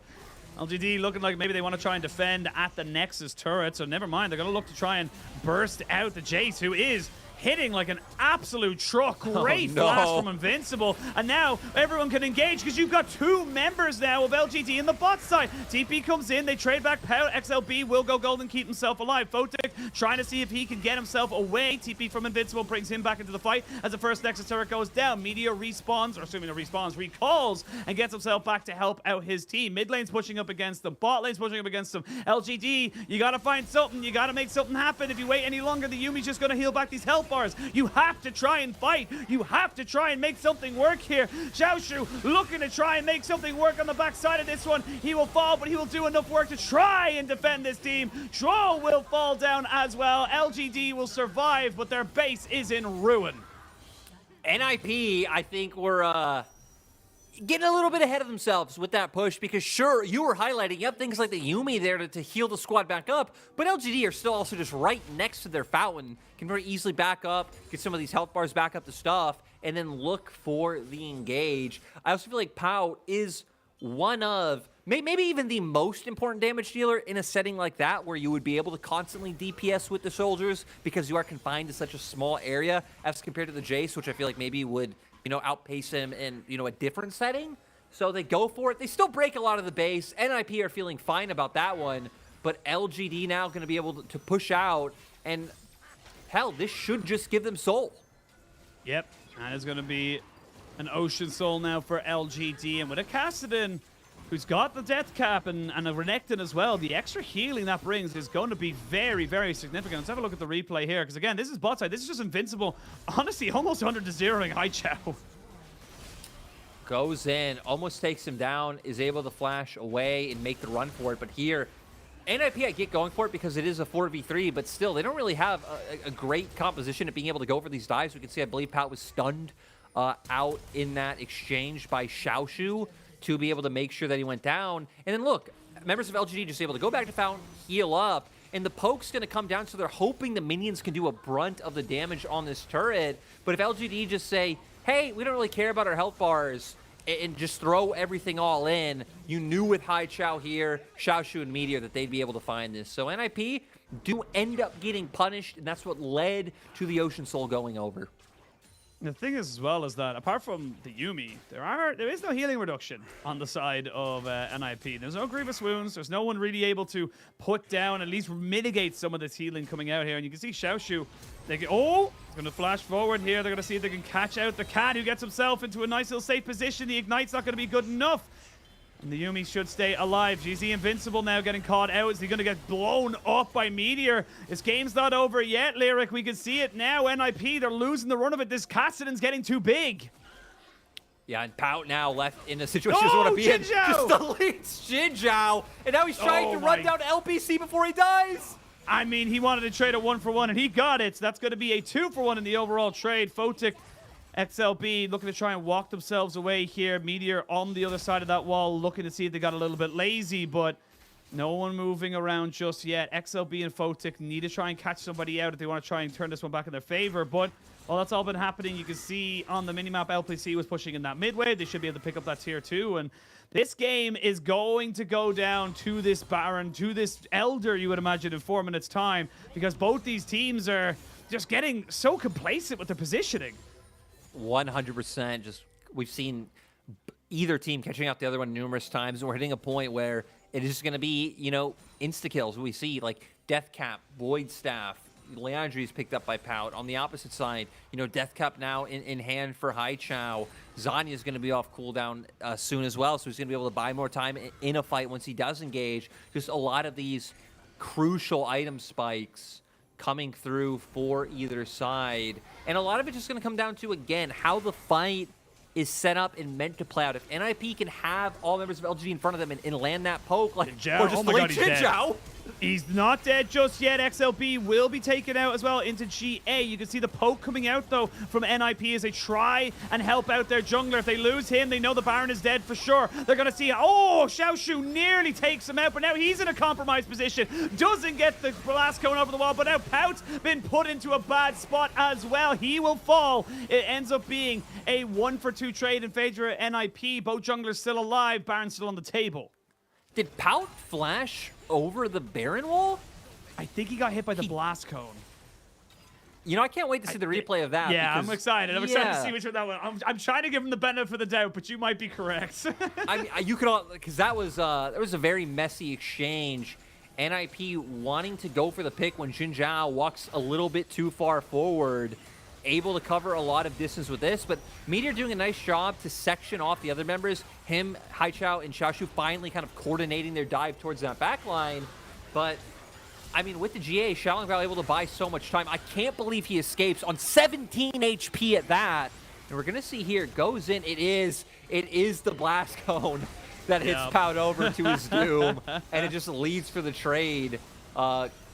Still, ultimately, in NIP's favor, but we always need to pay attention to which members are the ones going down, because, again, Pout is a crucial one for NIP. The good thing for NIP is at least Invincible will still be putting up good damage. Photic, even if he isn't putting out like a ton of outright DPS, you have squishy members like Heimer and Varus on the opposite side, so you are able to burst them out. But yeah, for NIP, still coming out slightly on top. But Ashin, going into the next fight, we need to pay attention to summoners. Pout, Xiaolongbao, no flashes up. Haichao's will be up soon. You're really only missing it on your tanky frontliners for LGD, so it's not the end of the world. The end of the world just yet. Haichao will have his flashback in a couple of seconds, and now that the Baron still available, Haichao has found himself on the bottom side of this map. It's kind of where he wants to be, but there's plenty of Jin traps around to make sure he does not just have a fun time of it. Baron has been procced, but I don't think it really wants to be started. NIP do have the push at the moment in the mid lane, or at least the priority, and LGD are trying to respect that. Full items for Invincible, full items for Photic. You do have a stopwatch on LPC. Important to remember that if he gets caught out. Haichao being a nuisance, almost full build, sitting himself off of the side here, trying to make something work, maybe trying to bait out someone with a little bit of an early flash, but so far, no one pulling a trigger. Very disciplined from both teams. But with that Shurima's legacy dropping in the next couple of seconds, NIP, they're going to find a struggle to really get in onto this Baron pit. LGD are really just trying to force NIP into them. They aren't trying to pull the engage on an exchange that would go unfavorably. NIP, I mean, they keep getting pulled out of their base. Yeah, Xiaoshu has the opportunity to come from behind.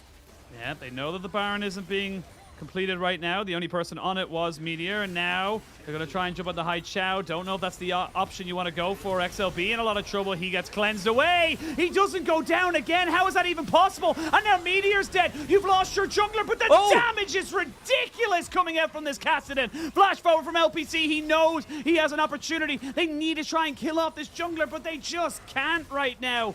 Elder on the board, but you've got TP on Pout. You've got the jungle available here for NIP. He needs to reset, needs to get himself back out.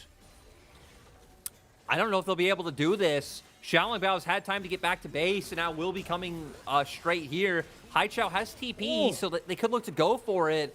But look, Xiaolin Bao already back on the map.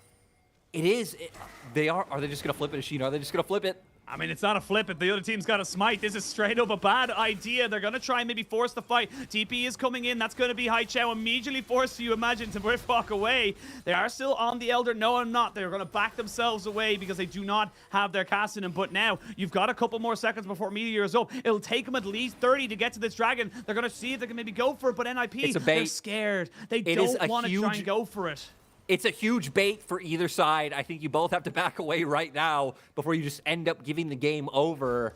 And luckily, both do realize it. With resets coming out for NIP, though, it is going to allow for LGD to get some map control back. We can see they already had pushed in topside just from how this wave was left in last state. Looks like Xiaoshu will be able to push in bot. They just answered mid, and they're just going to outright be able to start this one. I mean, Ward does spot it out. They can take this. It's going to go down fairly quickly. Haichao putting himself on the back end of the blue buff. A 10,000 health left on this Elder Dragon. NIP, full 5-man strong. Xiaoshu's a little bit isolated. If he gets hit by that accelerated shock blast, you would imagine he's in a lot of trouble. They now know where Haichao is. He's very clearly on vision and flashes himself away. Not really going to be in a position to go for this. The Elder's almost dead. He goes for it. It's secured by LGD. And that's going to be the go sign, you would imagine. There's no way you can really survive this. The Yumi is dead. XLB soon to follow. They're trying to use the curtain call to maybe get some damage down. But LGD, they called NIP's bluff, and they come out on top. LGD, they're just doing everything right now to make sure that they get these objectives. Sitting on Soul, sitting on Elder, going to be able to make their way over towards the Baron, stacking these up to hopefully go for what would be a game-ending push. And NIP not in a position where they can even look to challenge this. No, really not. But let's have a look at this one here, because again, they all try to go onto Xiaoshu, but he's not going to be able to be killed quick enough, and they just got to say, cool, look, we got this Baron so low, or this Elder so low, let's just finish it. The thing is, Xiaoshu and Haichao are just putting up so much pressure here. Like, as an IP, can you really rush into that Elder and then allow yourself to be flanked and your carries go down? No. It was like a lot was the setup coming into this, allowing LGD to get this position first, which is what allowed them to be able to get this so freely. So great job by Haichao and Xiaoshu. And then even just like throwing out insurance policies, like things like Meteor's Ultimate, to make sure that they can't get closer to the pit. So LGD, I mean, it's taken a while. They were in control in early game, kind of gave it up in the mid game, but once again, back in the driver's seat for this late game. And sure, gold might be close. Items are... Everyone just has so many items at this point in the game, right? Like it's not coming down to that. It's going to come down to these buffs that LGD have stacked up. NIP might have some decent wave clear, but LGD have a lot of threat coming from their side. Yeah, they really, really do. And with the Baron up for another 2 minutes, Elder for 40. You don't want to be fighting at this one here. You imagine they want to try and delay this until that Elder buff goes away, because a Void Staff completed on Haichao's Kassadin just means that he will pop anybody and everybody. No GA as well for XLB, which means that he's not exactly a safe engage for the moment either. 2 inhibitors fall. NIP are running out of options. They drop down the Shurima's Legacy. Ooh, baits out the Sejuani ultimate. Nicely done there with the decoy. The curtain call going to be used to keep Xiao Shu at bay. And with only 10 seconds left on this Elder, it looks like NIP have done the hard work. They've got themselves to a position where they're able to defend against this Elder and Baron, and that, again, is showing the power of these late-game champions. It's going to come down to who dies rather than who has what buff, because the buffs aren't just enough anymore. NIP doing a great job of pushing them back. LGD, I mean, I get it. You gotta respect that damage coming out from NIP. They've done a good job baiting out some of these abilities. But right now, it feels like LGD are going skydiving for their first time, and they're a little bit hesitant to jump out of the plane. You need some reckless abandon sometimes. You need to look at some decisions and be like, you know, is all in here, you know, the best choice? Are we going to 100% win this fight? We don't know. But you just send it. You just go for it. And you believe. You believe in the power of Elder. You believe in the power of a 6-item Kassadin. And, you know, LGD just needs someone right now to push them out of that plane. Ooh. Haichao feeling good in bot Maybe sides. Haichao's that guy. Maybe Haichao's the guy to push his teammates out of that. Like, go for it, my dude. Look for those fights. I wanna show you how long we've been in this game, right? The longest game of the split so far has been 50 minutes, 30 seconds. That was LGD versus AL. I have to stop myself as we do have a push in this top side. I wanted to notice, Foden has completely changed his build. Foden has gone from lethality back towards crit. He still has an Eclipse, but he still hasn't been able to finish off the crit item, the kind of mythic. Now we're going to see Haichao going golden, deleted, taken out. This is where the crit build comes into play from the Jhin, who now has himself a little bit of movement. Nice stun to stop him from getting anything else, but all your inhibitors are down. All of your turrets are exposed. Your Nexus is not really in a great position. You can't get out of your base here as NIP. They want to make something happen, but it's just so hard. Ashin, Haichao jumped out of the plane by himself. That isn't protocol. You need your buddies going in with you. NIP, you hit the nail on the head. You got to respect this damage. You see how much these accelerated shock blasts are just chunking for. They are going to have to worry about these minions. Just LGD having broken the base, at least they will have that innate pressure there that NIP are going to constantly have to think about. But I can't believe that we're going to end up in a situation where, you know, we're looking at Baron once again. We're looking at Elder before this game's over. I mean, when the items come back up, there it is. They sold it. He's a Gale Force. He's literally gone from lethality to crit. He has changed his entire build in one game. This is ridiculous from Foden. He's gone, all right, you know what? New meta. I'll go for the lethality early game, and if that doesn't work out, we'll just swap it out for some crit. Yeah. It'll be fine. He's It's gonna be huge. ridiculous. He's going to be huge. But, I mean, with objectives coming up in about a minute, we need to take stock for just flashes pretty much across the board. Missing one on each side, meteors. Again, not the end of the world. Pal, you do also have some safety there as your Nazir, but I think that one is a little more damning. And then looking at other safety tools, right? Guardian Angels up for LPC and Xiaolong Bao. And, of course, we'll have things like Zanya's for Haichao. That one not exactly up, but you would hope should be up before any sort of engagement does come on through. LGD, I mean, they've just had such a hard time closing distance and finding these angles because the map is so small. When we're confined to the base of NIP, we're not in situations before where they were successful, which is around neutrals, right? Where there are so many different angles you have to think of, where vision, where prio can lead to good things. But now that we're coming back out to an Elder Pit, this is where it could benefit LGD and NIP. They might not even give themselves an opportunity.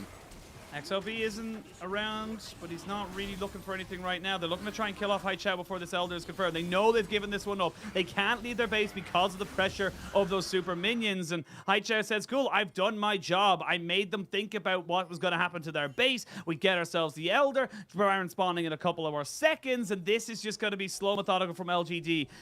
And I believe we are cresting upon our longest game. Oh, as I said, Haichao. XLB! Oh, no. XLB! Bro!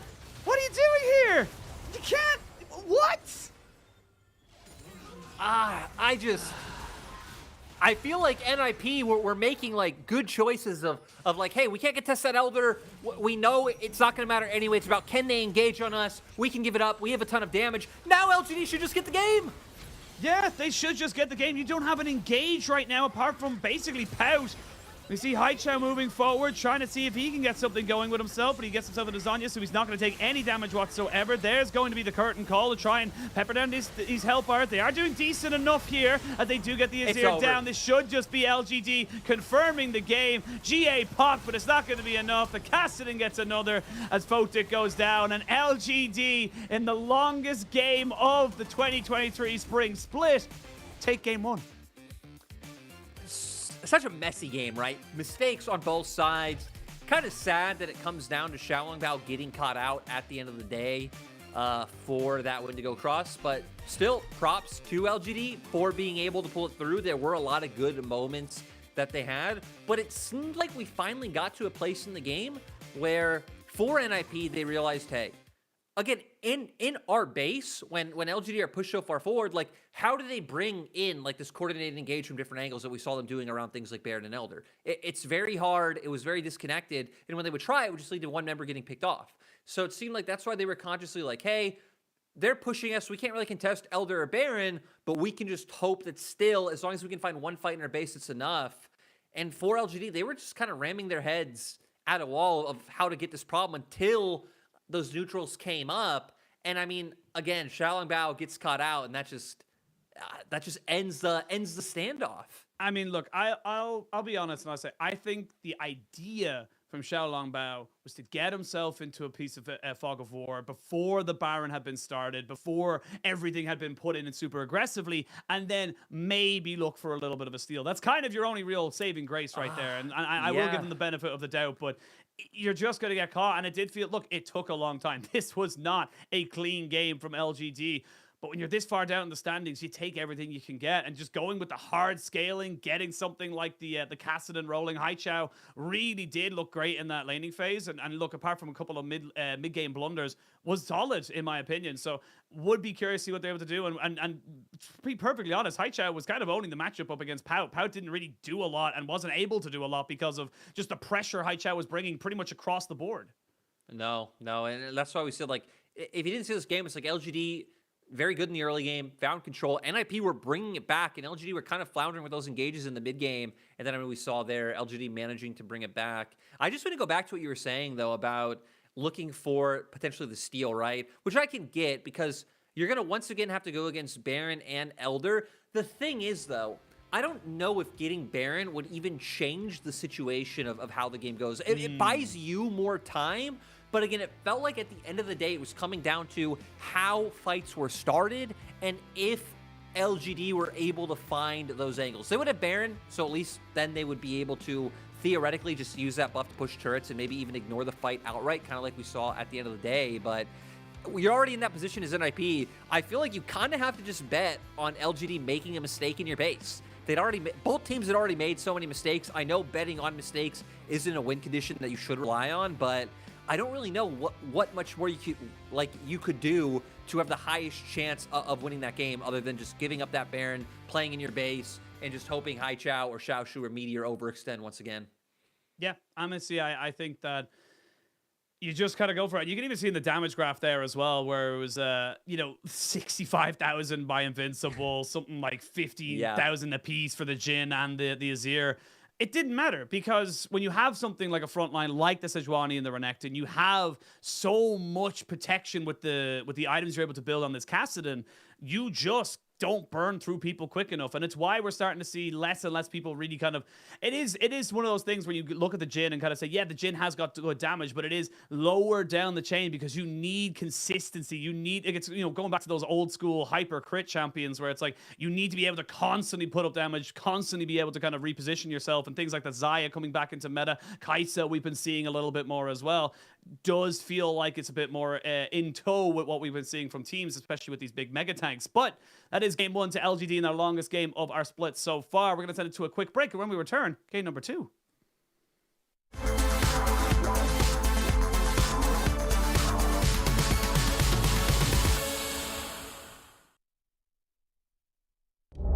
he's going to feel really good playing as aggressive as TP. he's been. Is TP playing? FPX could be in trouble. Gideon goes in. No, he's dead before the fight starts. Firescan's going to come in late, but Lola is already down. The ulti burned down. It's all out onto LWX. He's going to get flipped back as well with the dying breath. Cleans it up. Running away. He cleanses through. Dodges away from Care. His last auto. Oh my god. It was Jason Bourne. The bigger thing is that Light now has to reset, so Ruler going to get that wave in and deny some gold. Oh. We haven't done Hang on a minute. Kill it topside? He's got the armor straighting, but it's Gragas. It's Gragas. Oh, get ready, Bomba! I think it's on their mind right now. Frank's 2v1. He's gonna go Are for they it. about to He's end got up a on TP Twitter? coming in from Dove here. He wants the highlight reel. He has the GA. He's surviving. Heroic entrance comes in. He hasn't got the GA popped yet. He finally does, but the health bars from LGD have no way to stay in the fight. Why is Cam in some trouble here? Repose comes out. Counter-Strike misses. He's still alive. And the rest on. Flash it forward. On. The root ends. And YSKM comes in to clean up a double kill. IG. Destroy LGD in game 1. From the side of Ultra Prime's tower, but they haven't dropped just yet. As they say that, they're going to go straight in onto Doggo, who does cleanse and flash away. Chain of Corruption doesn't really land onto anybody of significance. Rookie flashes forward, gets a double, and this game is done. This series is over. Blink and you'll miss it. Rookie has just decided they wanted to win the series.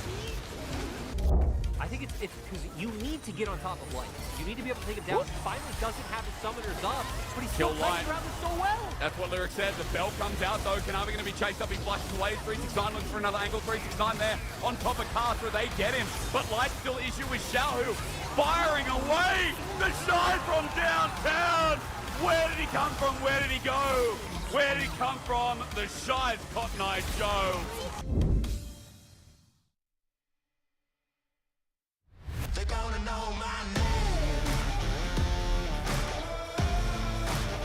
Well, there's a will, there's a way. They're gonna know my name. I'm gonna stake my claim. They're gonna know my name. Head down, I'm almost fading. I walk on with tired feet. No time for hesitation.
just as boring as it has ever been.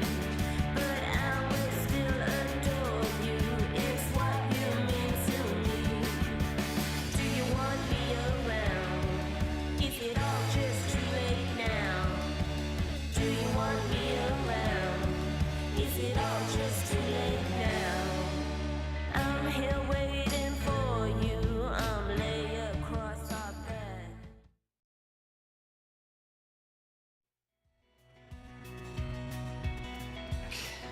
As we look at the lovely city skyline of Shenzhen, they have a giant Ferris wheel that I don't know what it is about, like, you know, getting a giant Ferris wheel. It's like London did it, and then everyone was just like, get a giant Ferris wheel. We almost have one. Shenzhen is just so beautiful, and it's one of those cities I haven't gotten to go to. Would love to be there. I think it's like the tech center of China. Just looks great. Was excited when V5 built that as their location. Sadly, you know, they didn't stay V5. My fan of my jersey now.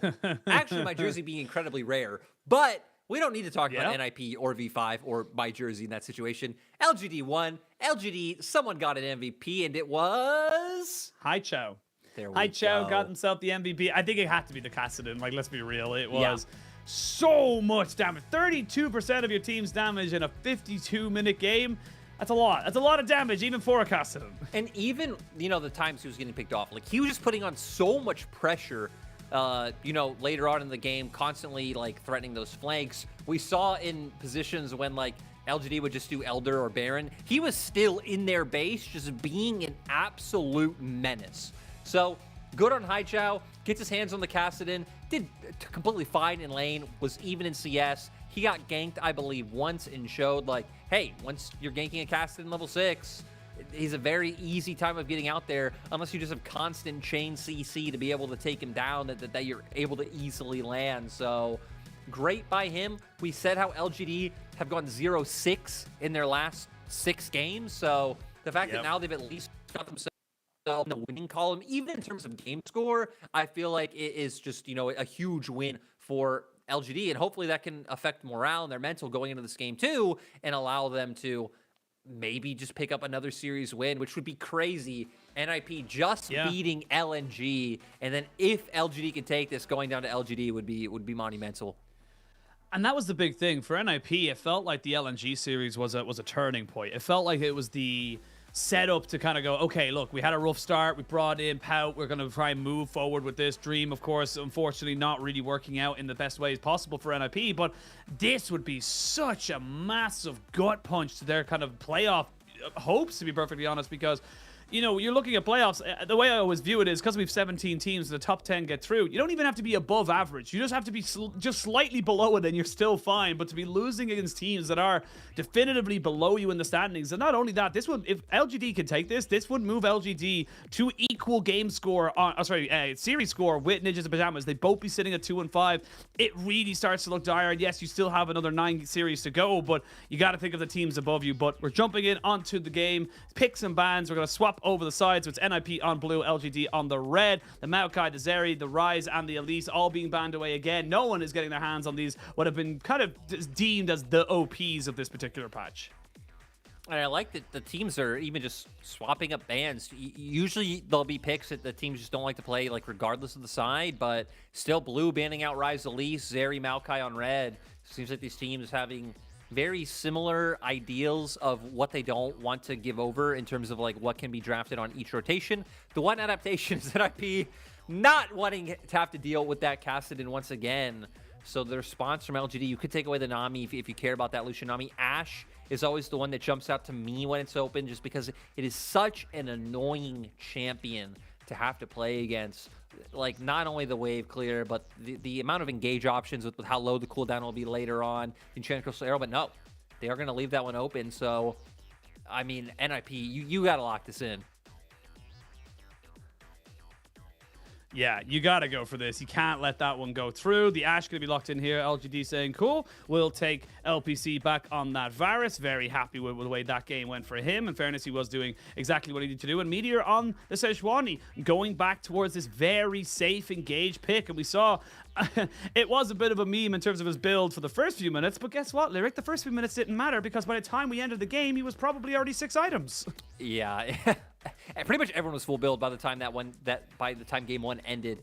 Wukong seems like it's Xiaolong Bao's preference over the Sejuani anyway coming into this week, which is kind of strange because he hadn't even played Wukong coming into this week, at least this split. Was Maokai, Sejuani, Vi, center jungler. And now for Pout, I mean, I wonder if you just end up going for mid here once again, get your hands on the Azir. At least this time around, you wouldn't have to worry about the Kassadin. And we saw that he was one of the people being able to dictate a lot, would leave it so your AD carry pool would get pinched, which is what looks like was on NIP's mind, as they do end up just locking in the Jhin. Lock in the Jhin again. Photic trying to see if he can make that lethality into crit build work one more time. And again, you know, LPC and Jin Zhao just kind of saying, look, we'll take the priority we've got. It is a little bit harder for them to kind of maintain that priority, I would imagine, just because you have got the Ashe. I would expect us to see a little bit of level 1 shenanigans as we see both, generally when we have a Heimerdinger and the Ashe in the same game, they both want to get control of that very far brush depending on what side they're on. So both teams are going to be trying to gain control over that, you would imagine, the first few seconds of the game. But now, with bot lanes and junglers locked in, we are going to see LGD swapping up the picks just a little bit, saying, look, we're going to get rid of that Azir. It was an issue. It was something that we might not have been able to deal with had we not had the Kassadin, and the Kassadin's already banned. I also like that they take it away when you think about, like, sure, it could have been an option for them themselves, but you already have the Sejuani, so you always, I think, want to keep the possibility of those melees in mid lane there, right? The Sylas, the Akali. You hit on the Renekton Flex in game 1 draft, which I believe is something that Haichao has even played once this split. So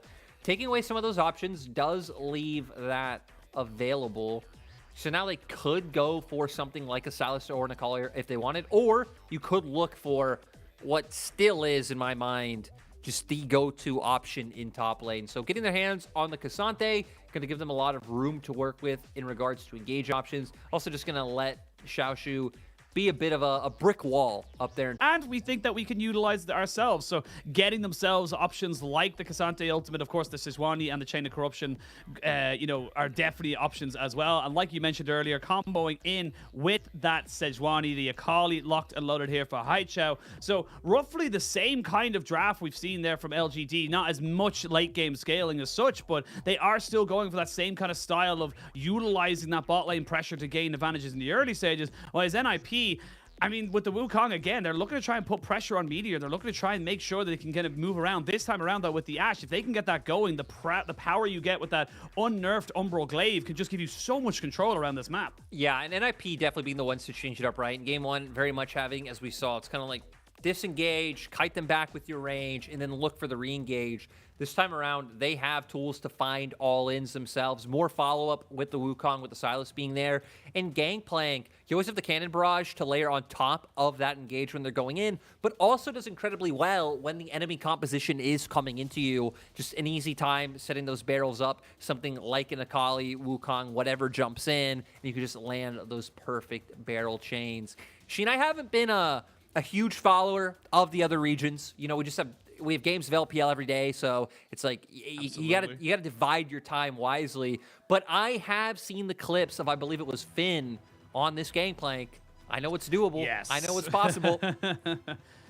You got it. You got to get 2 items and immediately into double crit cloak just to see if you can get that 100% crit. Boom goes the dynamite. It's interesting how Europe, has been moving towards the Gangplank clips, considering how they've historically fared against the Gangplank when it comes to the LPL and whatnot internationally. But that's neither here nor there. It's got to antagonize someone at some point. But Lyric, we're jumping in, and exactly what I thought would happen here. NIP looking to try and overload this bot side, make sure this Heimerdinger does not get his early start. And you can see already they are just kind of making sure no more than 1 turret goes down, and even then that turret's not going to do a lot after that. Nope. Just like you said, taking that Smited one away. it. Yeah. Using that one outright to move things along. And for NIP, I mean, they at least have a bot lane that can contest this time around, right? In game one, they had the Yumi. That's something you knew was going to concede pressure early on. Having the Ashe, having the Halo Blades there, they're going to be able to contest and try and match out. So at least this time, having a bot lane that could potentially neutralize, can go even. You have a mid lane matchup that's going to be ultimately a wash as well. And a lot of it this time should actually just come down to those skirmishes. And NIP hopefully will be going into the mid game on more even footing. And mid game was where we saw them be stronger than LGD in game one. Absolutely, it was. LGD kind of mitigating a lot of what NIP were trying to do in the early stages, but then NIP came back much stronger. But as the late game fights came on, LGD got a lot more confidence in themselves and made themselves a little bit more known, as we will see Photic trying to put down some hurt alongside Dro on this bot side. The Ashe is just so powerful in all senses of the word. She really does. Even level 1, the volley does damage. The passive on the auto attack slowing you down means you're able to chase someone forward. So if you go a little bit too far forward, you are going to be in a lot of hurt, as we can see. Photic, you need your support there, my mate. You need to make sure you're walking up as a team. You know, it's a buddy system. You got to make sure that works for you. Still going to be able to zone them out from the wave. But you're right, LGD taking at least a more advantageous trade early on. And looking at junglers and how this impacts that, right? We saw a ward did go down onto Xiaolong Bao's blue buff. They had an inkling he was going to start towards that bot side anyway because of how long he spent around bot in that level 1 to just guarantee that LGD don't get the sign up. But now confirming for sure that he should be doing his full bot quadrant with the fact that that ward just timed out. So at least LGD do have some information to play with. And we can see once again their soul lanes being the ones with Prio so far.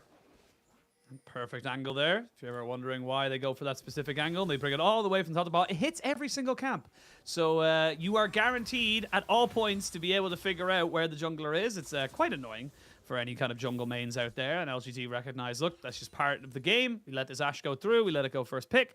We have to just let that one happen. But XLB shows himself towards that mid lane, clears out a ward nice and early, and does push himself now towards his top side. Not going to be able to go for any ganks just yet. And Invincible being pushed back quite a bit here. Needs to be a little bit careful. That knockback is a hell of a lot more of a distance than you actually realize it is. But at the moment, just doing what all Gangplanks do best and surviving until he gets that nice little bit of gold in his back pocket. But Xiaoshu needs to be aware that there is a Wukong in the vicinity, but XLB not really going to be able to make something work from this. Not without any hard CC. No, and once again, I mean, just the Prio coming out to set up for the plays around topside to make sure that LGD are the ones who get the Scuttle Crab and then back off just fine. At least this time around, we don't have like the cheeky wraparounds into like the early ganks that Xiaolong Bao is having to try to manipulate and try to work around. So, again, a lot of different factors that at least make this early game not as in favor of LGD like it was back in game one. I like this little stat we get as well. We're getting this a lot, which I'm loving to see from our production, either side of the language barrier. But you know, 7 wins across the board, so 14 games. You've been seeing Heimerdinger versus Ashe 7 apiece. Is a very curious one there. So no real definitive answer of which one would be quote unquote stronger. And speaking of being stronger, Xiaoshu will need the strength. He doesn't have flash. He has ghost. He's going to lose his knock-up now in 2 seconds. Here we go. Invincible moving forward. Yeah, you can see Xiaoshu recognizing, look, there's got to be something up here. There has to be someone around. Otherwise, he wouldn't be playing this aggressive with this low mana and this low health. Low HP, low mana. Like, Cassante wins in the 1v1 matchup because how easy it is to stack those Qs up against Gangplank anyway, like we're seeing here. So, good read by him. Going to be able to maintain control. But Meteor going for the gank. He is going for the gank. He is going to be able to get... Oh, it kind of swaps his priority in terms of the damage. They but got one more auto attack. They got him down. Photic taking a lot of work as well. No piercing arrow to come out. And that's a 1-0 start. First blood to LGD. Really nicely done by Meteor. Great gank coming out from the LGD bot lane. They get bolt sums from Joel. They get the kill. Wave goes in. So they're going to be denying Photic some gold and experience as well. I will still give kudos to Photic, though. Having the discipline to hold on to that flash. Not getting scared by the potential damage that could have been there. It's going to be here, straight into the Scuttle Crab. They have a ward, not expecting the terrain that Meteor is able to traverse to make sure that this gank goes through. Trying to use the heal to buy some distance, but then Meteor still guaranteeing the CC, comboed with the grenade. Beautiful chain for LGD to pick up first blood. Yeah, really, really well played. And honestly, it was funny because it looked like NLP just had like a little bit of a spidey sense to switch because they had no vision of where the Sejuani was. They went, wait a minute, we're super far pushed up. And all of a sudden, oh God, they started to run away without any real vision or knowledge of where Meteor is. But it was too little, too late. And getting those two sums off. This is what we're seeing as well with the Ashe. The Ashe is one of those weird picks where, yes, it is exceptionally powerful. If it can get up to the Imperial Mandate and the Umbral Glaive, you have got so little that you can actually do to go against it. But if it falls behind, if it doesn't actually get up to those items and become a bit of a nuisance in that mid game, it does end up being very squishy, very easy to kill off, and honestly, a bit of a liability for your team. You kind of just become a stun bot a little bit, and honestly, a traveling ward as well. So now Meteor looking to see if he can maybe make something work in this bot side. He knows this Ashe does not have any summoners, but they know he just cleared it off a ward, so the NIP bot lane acting very, very defensive, and rightfully so. Yeah, I'm going to know exactly what he's doing just now. Meteor not going to want to go for this being spotted out. Xiaolongbao heading towards this bottom side. Pings actually coming out around the mid lane. Might get a bit of a tussle.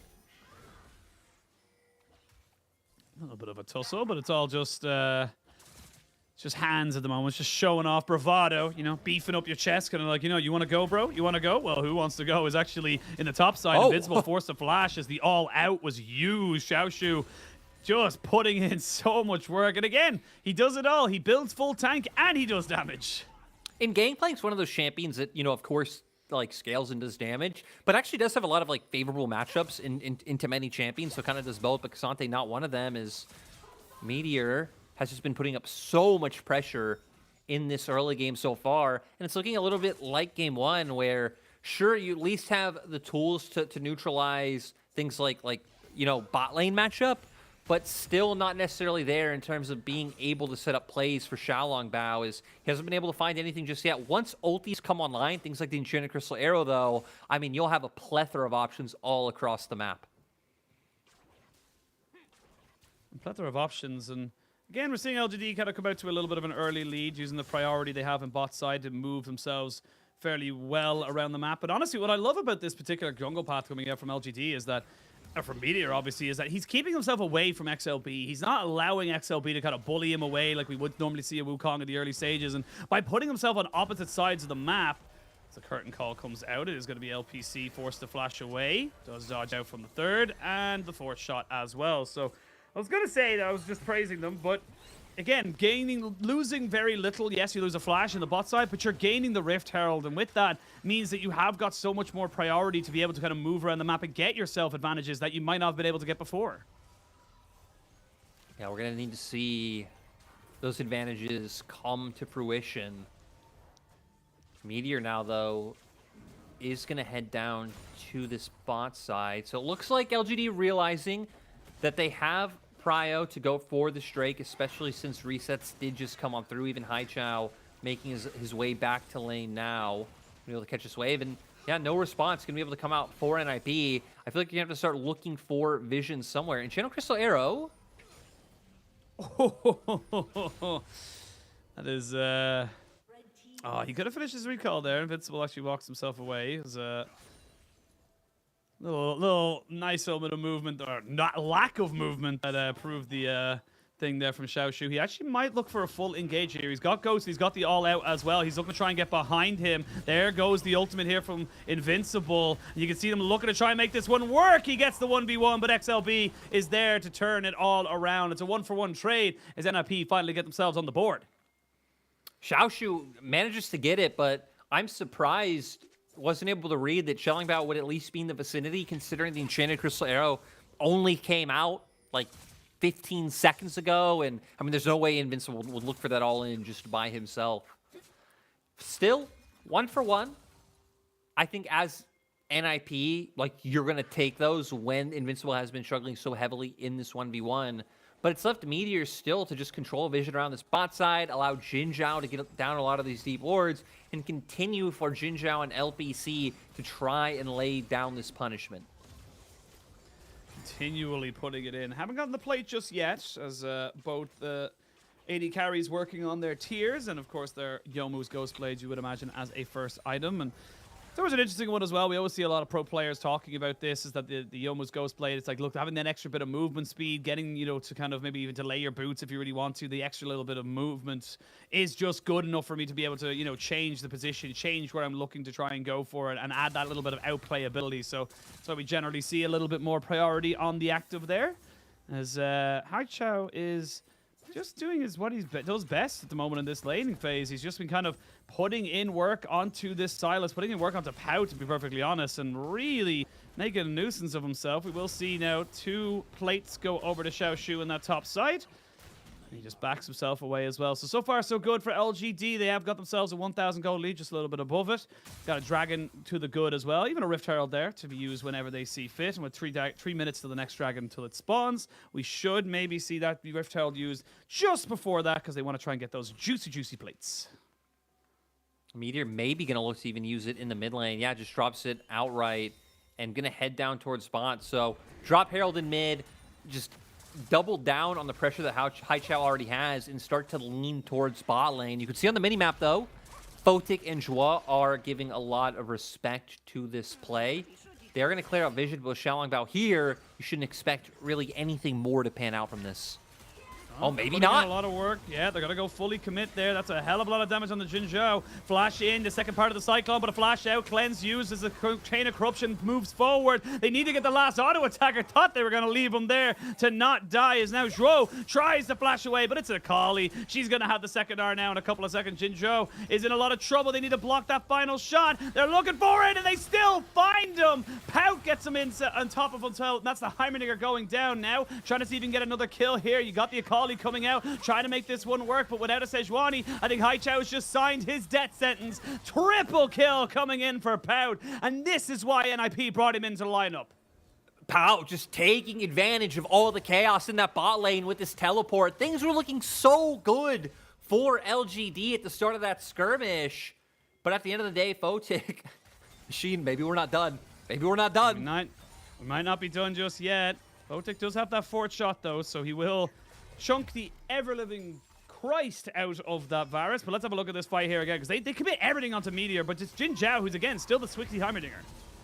NIP, they just see how far LPC is because he was showing on the wave, and they think they have the damage here. But you saw Photic actually wasn't able to get too many autos off in that exchange. Allows for the kill onto Meteor to come through. Photic's even forced to flash out. And then Haichao running down Joie in the meantime.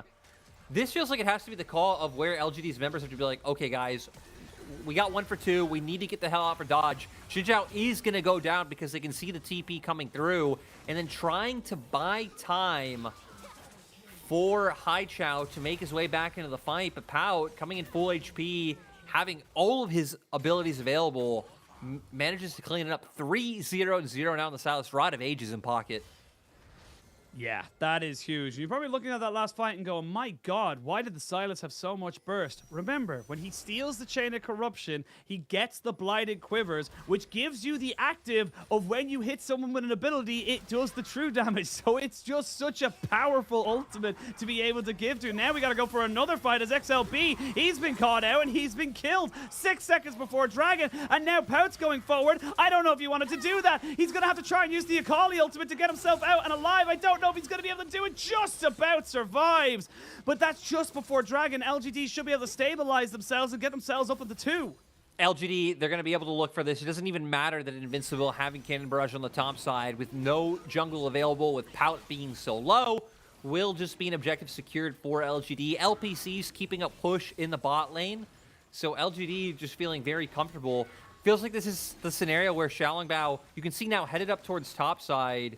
Try and make your way there, maybe get some vision down, and see if you can just prevent a pivot into Rift Herald for LGD.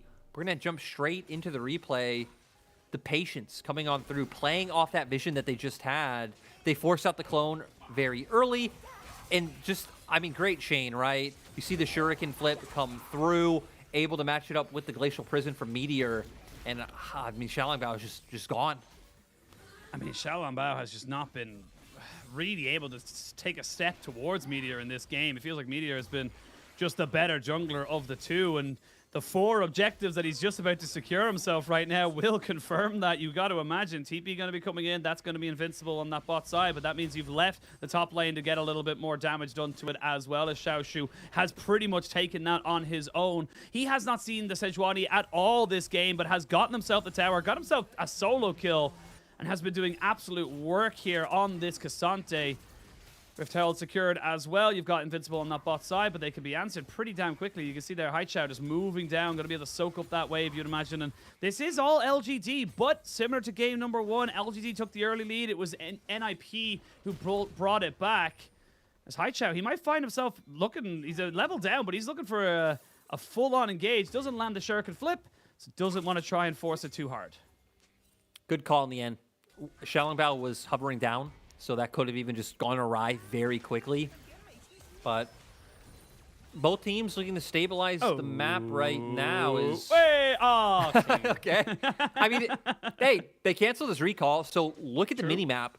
Pout is pushing in top lane. That is going to delay the answer being up there. Haichao doesn't even have TP, though I don't think you'd want to commit TP just to catching that wave, but still, it's going to leave a few CS, maybe even the whole wave, just going down up and top unanswered. So...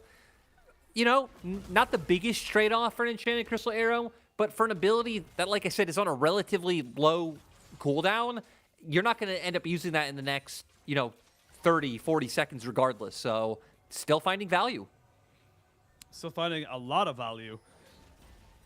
Come back in and see where Ninja Pajamas can get the title. Again, look, you look at the Silas.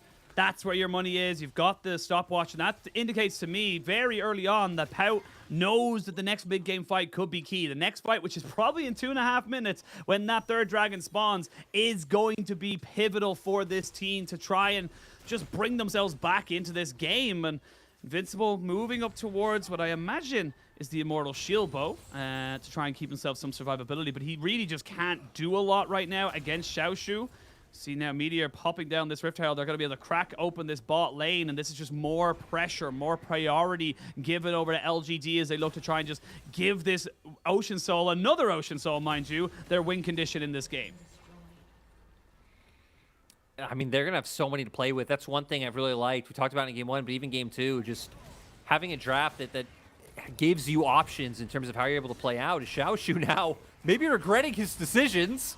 Yeah, might be regretting it just a little bit. Doesn't quite go down and ends up using the Ghost to make sure he secures his exit. But Shelly got to do her favorite thing twice and bash her head into 2 turrets. One dead, one only about a third of its HP left. Meteor.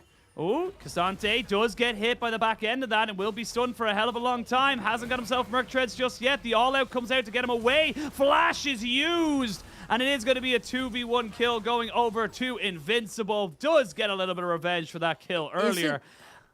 Isn't it ridiculous that even with that health lead, Cannon Barrage, Enchanted Crystal Arrow, that it looked like Xiaoshu would have potentially won that if it was just an outright 1v1? Yeah. Isn't that insane? I mean, look, I'm not here to decide what is good, what is bad. I'm just here to cast it, as we do see Pout using that Akali ultimate to see if he could maybe get into position to make something happen. Gonna have the R2 now in a second. Meteor moving forward now to see if he can catch out Invincible, but XLB realizes maybe we've stayed a little bit too long. A TP is going to be used. They don't care about you right now, Gangplank. Never mind, they do. They just took too long to figure it out. The TP was used, and they are able to get Invincible out. Immortal Shield Bow finished up. And Dragon spawning in 27 seconds, but no TP, no Cannon Barrage for the moment, so LGD still very much on the front foot. Like, looking at items, I just love that. I guess it wasn't a one-off because of the poke coming out. Meteor is bringing the essence of SOFM in the league. You know, we miss SOFM.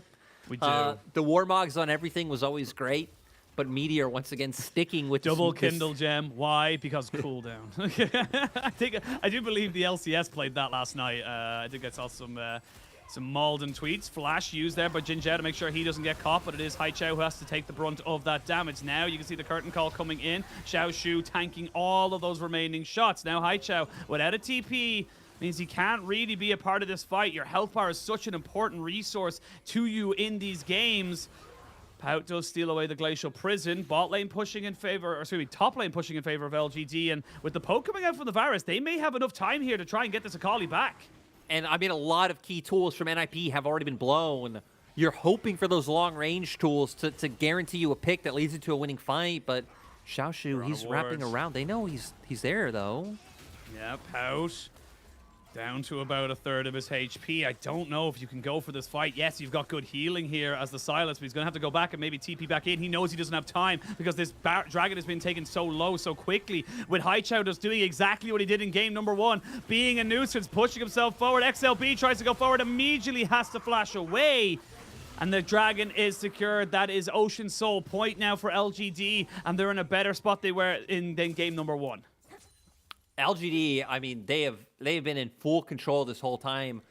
It hasn't translated into like a massive gold lead or a tremendous kill, disparity being in their favor or anything, but very clearly controlling the map this whole time, signaled by those 3 dragons, and they've been fine just playing out with this 1-3-1. Meteor hasn't felt too pressured to look for plays after how well he set up his laners in the early game, and all the onus is now on NIP to find picks like we were talking about.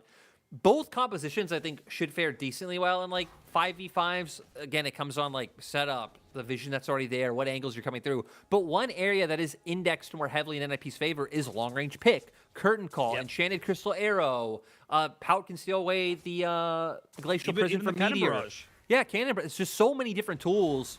We need to see them utilize those to catch off a stray member of LGD and that lead into a fight.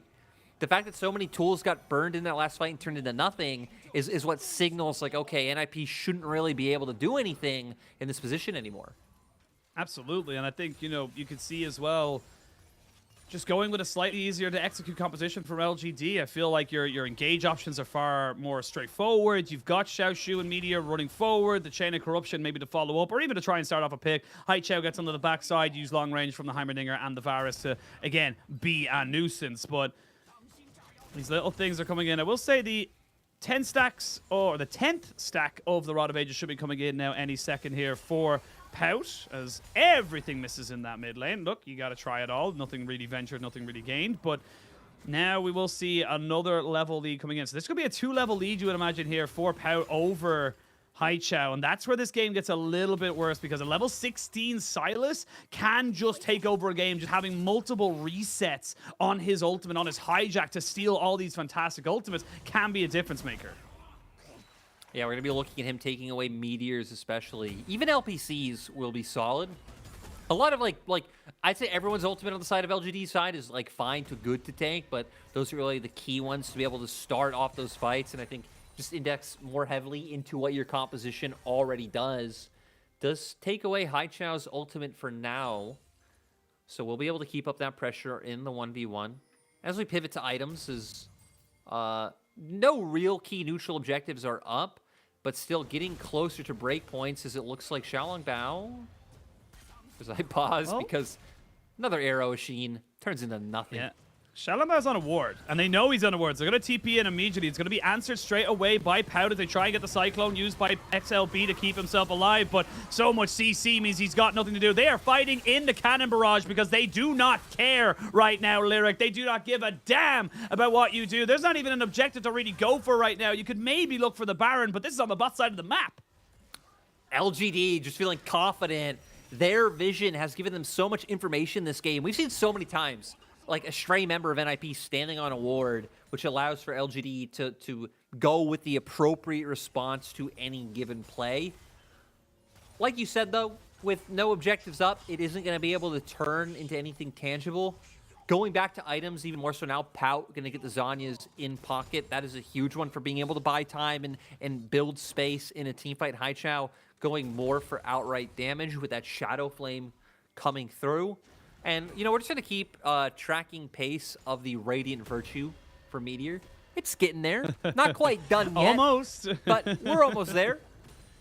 I mean, like I said, look, it hasn't, I will be honest, the Warmogs first versus Radiant hasn't really been relevant. It hasn't really made a big difference in all things, shape, or form, but he stayed on the map for a long time. Look at those, that CS lead. Look at it. 30 CS. You know what? You're right. I gotta call me out like that sometimes, because you're absolutely correct. Meteor is clearly on a much different level of jungler playing right now, and The next Dragon spawning in 30 seconds, you would imagine he will need to be on point. Still no level 16 for Pout, so not quite at endgame Silas levels, but plenty of healing reduction available to LGD as we now move towards this fight. Both teams really want to try and make this one work. I wonder if we did get another finished item for Xiaoshu. If a third item on the Cassante would be huge. Xiaoshu's a player we also have to keep our eye on going into this one. Ghost is up, has the ulti online. Flash is pretty much there across the board. Haichao might be caught. He is a little bit caught, but he's going to go back in as he's going to get hit by the hijack. They jump straight in. Chain of Corruption misses. There's the Cannon Barrage, but it's only peppering down the damage onto Jin Zhao. One more hit from an ultimate of the Jin would be enough to kill off the Akali, but it's not going to be enough. Now the poke war comes in. This is where Meteor can reset. Look at him. Look at the Warmog's coming in clutch right now. He knows he can come back into this fight, and it's all on LPC and Jin Zhao to make sure they're the ones putting out damage. Meteor back to full HP. There's going to be a TP coming in. Neither mid laner has a TP, so it's a native 4v4 for the moment. Dragon has been started, but they back themselves away. No real vision here for Xiaoshu. He needs to be very careful how he moves forward, but they're doing no damage to him. They are literally 280 carries trying to take him down, and they're barely tickling him right now. They're not doing anything, Asheen. They can't do anything to him. Here we go. Pout's finally back on the rift. Haichao doesn't have his ultimate available. Haichak should be there and available to him, so he's going to look to try and get it. There's a good ultimate there. Lands on top of Meteor. Chain of Corruption has already come back. Stolen. Confirmed by NIP, but now the fight can really come in. They're going to have Invincible try and tank up as much as he possibly can. The all-out to maybe get a little bit of 1v4. Look at this damage coming out right between the sticks. You get another kill. 4 kills. And it's just a lonely little Ash. Zhou trying to see if he can get in the brush right there, but Haichao is going to take you down. Haichao is going to make sure you are not left alone. All of them go to the gray screen. It's a perfect ace. They didn't get the dragon, but they're going to get a Baron. LGD absolutely massacring NIP in that one. You highlighted it. They're going to go straight towards the Baron. NIP, they deny the soul, but doesn't feel like it's all too relevant when LGD are going to be able to start pushing this lead forward. I mean, a Baroned up Akali, 5-1 in the side lane is going to be a menace, but straight into the replay, we already saw how much space that Xiaoshu was buying on the back end of this fight, and sadly, Gangplank Barrel not really able to turn into much a bit of damage on Meteor. But here, Xiaoshu on the backline denies Photic and Draw from being able to do anything from this fight, and he is such a nuisance. All members of NIP have to commit to following this home. Invincible has to flash over the wall. LPC is able to easily follow that. Haichao, my God, covering so much distance with the Shuriken flip and his ultimate. The amount of bursts that's there, they get taken down. Xiaoshu, in my mind, really was the hero of that fight with how much zone control and how much presence he was bringing to that backline. I mean, it felt like a 1v4 at some points there for Xiaoshu, and I still favored him. I still thought he was going to win, and lo and behold, he did. Did have the follow-up, and like you said, Haichao just covering the distance to make sure that his top laner, his fellow solo laner, was not left alone. And now we come back into live. It's a 7,000 gold lead coming up to it now. We do see an ultimate used there. It's going to force LPC into an immediate cleanse, and that's the power of it. They need to start blocking him. Jin Zhao! What the hell, man? You gotta block that stuff. You can't just let LPC get that low, but no harm, no foul. He does not fall down. And that's, again, a lot of damage being used. Jin Zhao's a grizzled veteran of the LPL. He's like, boy, you have to go through the pain and trauma that I've been through to be built up into a real degenerate that is an LPL player. I don't know if that's how I want to be describing our players. You know, I'll go with it. Makes me feel at home. But we're having a little bit of a skirmish now into this mid lane. The two I mean, in the best possible way, is she? In the best possible way. Absolutely. As we come in, we see now a wave being pushed in on the bot side. Lots of damage being put in on either side, but no one really falling down just yet. There's a couple of minions now in mid lane. You got to cover multiple sides. You're being stretched, as we can see LPC just dodging out with Haichao to make sure they do not lose out on this push. And that's mid lane tier 3 taken off. So you've got yourself an inhibitor exposed. You might have another one exposed now in a second or two because you still have 45 seconds of Baron. You got no Ash Arrow for at least 30. This is going to be the base pretty much in tatters. NIP got to make a decision, but they're engaged as XLB and he hasn't got Flash.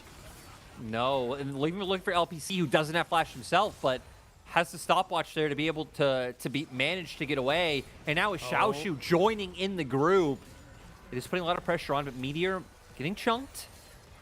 Yeah, now Jin Zhao saying, all right, Xiaoshu. I'll tank that one, but now Xiaoshu finds Invincible. They're going in onto Pout. They're trying to see if they can take him out. He does stop Haichao with a little bit of an abscond abduct, but you can see Xiaoshu underneath 2 towers with the ultimate, trying to see if he can take him out. He wants XLB, but he's not going to be able to find him just yet. Nexus turret number 1 does fall. Ninjas in Pajamas are still 4 men strong. These are low enough health bars, but those piercing arrows are doing just that, piercing through NIP's defense as NIP finally take down the Cassante. Nexus turret number 2 goes down. Jesus, where did the Jin go? And now the Nexus exposed. Pout goes golden. LGD will take their first 2-0 and over NIP of all teams. This was just dominating from LGD.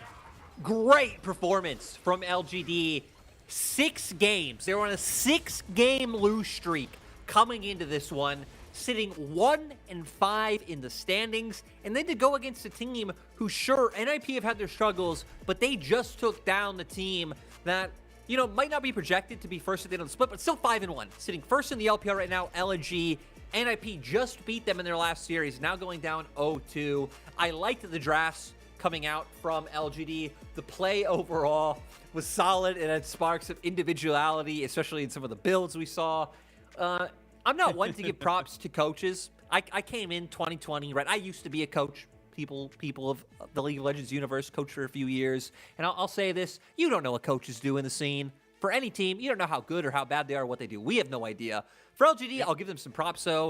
1874 and Chalitza. If anyone was wondering where Chalitza went, Chalitza is one of the coaches for LGD this split. Both relatively new coaches coming from being players. So them alongside with the players of LGD, I like the plans they came in to the game with. There were still a lot of mistakes, but still, I feel like the way they drafted and how they played out gave them a lot of wiggle room and breathing room to allow for some missteps in game 1. And in game 2, they were just in full control the whole time.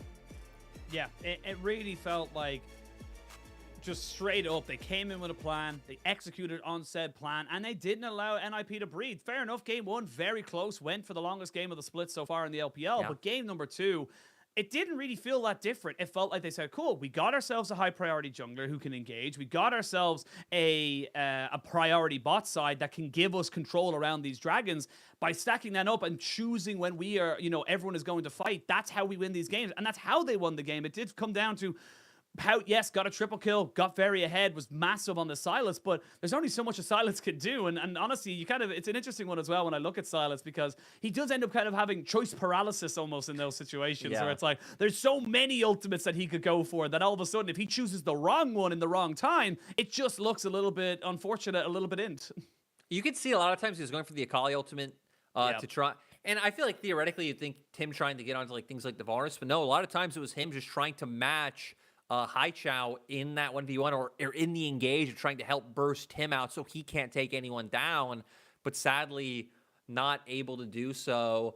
And I'll give a lot of props to like Xiaoshu and Haichao in the mid lane game. I mean, great.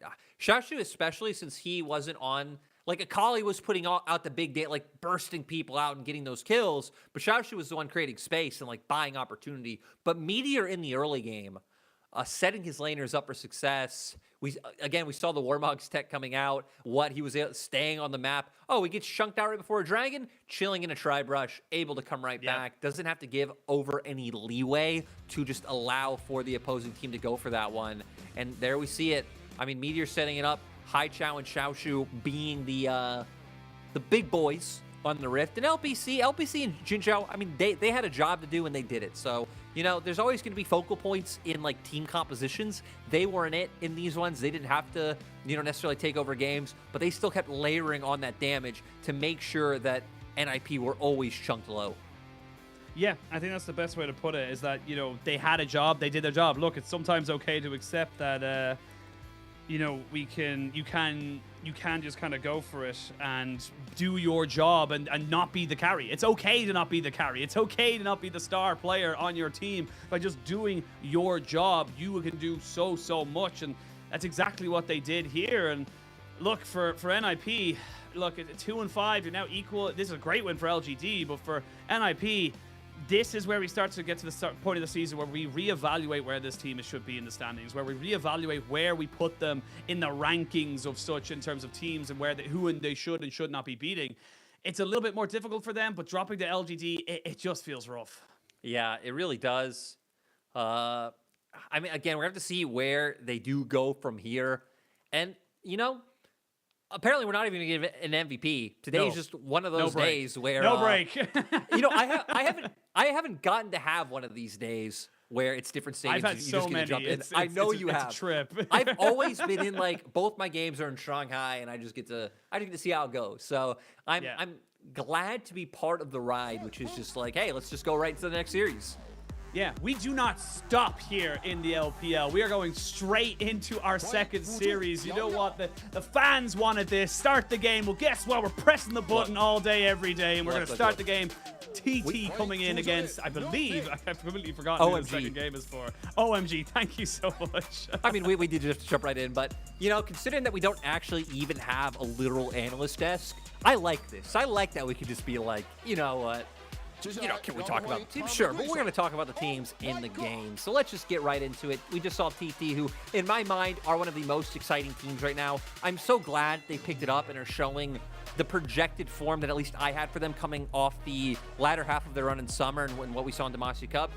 OMG on the opposite side, we've seen some decent things come out from OMG, like, I mean, they had like 2-0 wins over LGD and WE like a few weeks ago, but they've lost their recent 2 series. Both were close. They went to 3 games against both RA and LNG, but still not managing to close it out to where for TT just 2-0'd Weibo, you know, a few days ago. TT were the ones who stopped the IG hype train. Like, TT right now are looking like one of the teams to beat. It's going to be a tall task for OMG. I was just thinking as well, like, you look at TT right now, they're on a 4-game win streak. They started 0-2, and the 2 teams they lost against are arguably playoff caliber teams. It was LNG, who are at top of the standings at 5-1, and it was Team WE. Then they beat IG, as you mentioned. They beat Ultra Prime, they beat LGD, they beat Weibo. They kind of took those 2 losses, then went through a little bit of a ramping up as, a bit of swag there from our stage host coming in. But again, you know, coming in today, if they can beat OMG, then they got NIP, who obviously, you know, next week, who we've obviously just seen is not looking fantastic. This is a moment here for TT to solidify themselves, and I think it's a bit of vindication for this roster as well. You look at the likes of Huanfeng, Yucal, these players have been touted up as kind of, they're great, but then, you know, they randomly decide to not just show up on the day for some bloody reason. And this is a very big moment, I would imagine, for these teams to kind of say, no, we are the real deal. We are players who can come out and play with the best. And I love the foundation that TT has.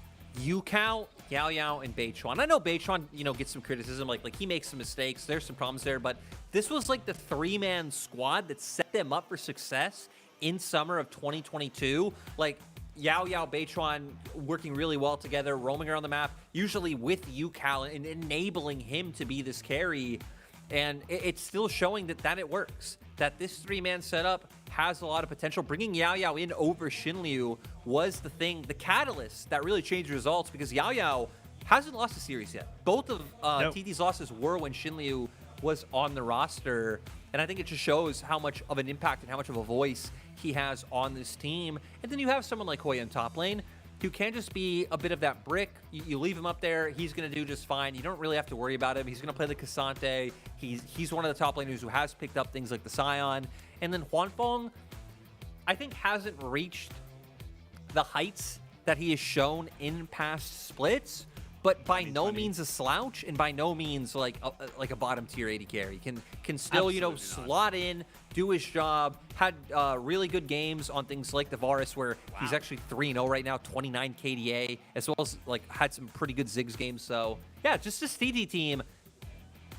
Like, there's a lot of hype there for IG, and I think IG are fun and IG are exciting. But in my mind, like, TT coming into the split were maybe the underdog or the dark horse team that I was looking at to see how far they'd go. So I'm glad that they're finally delivering, and I hope they can just, you know, keep the momentum going forward.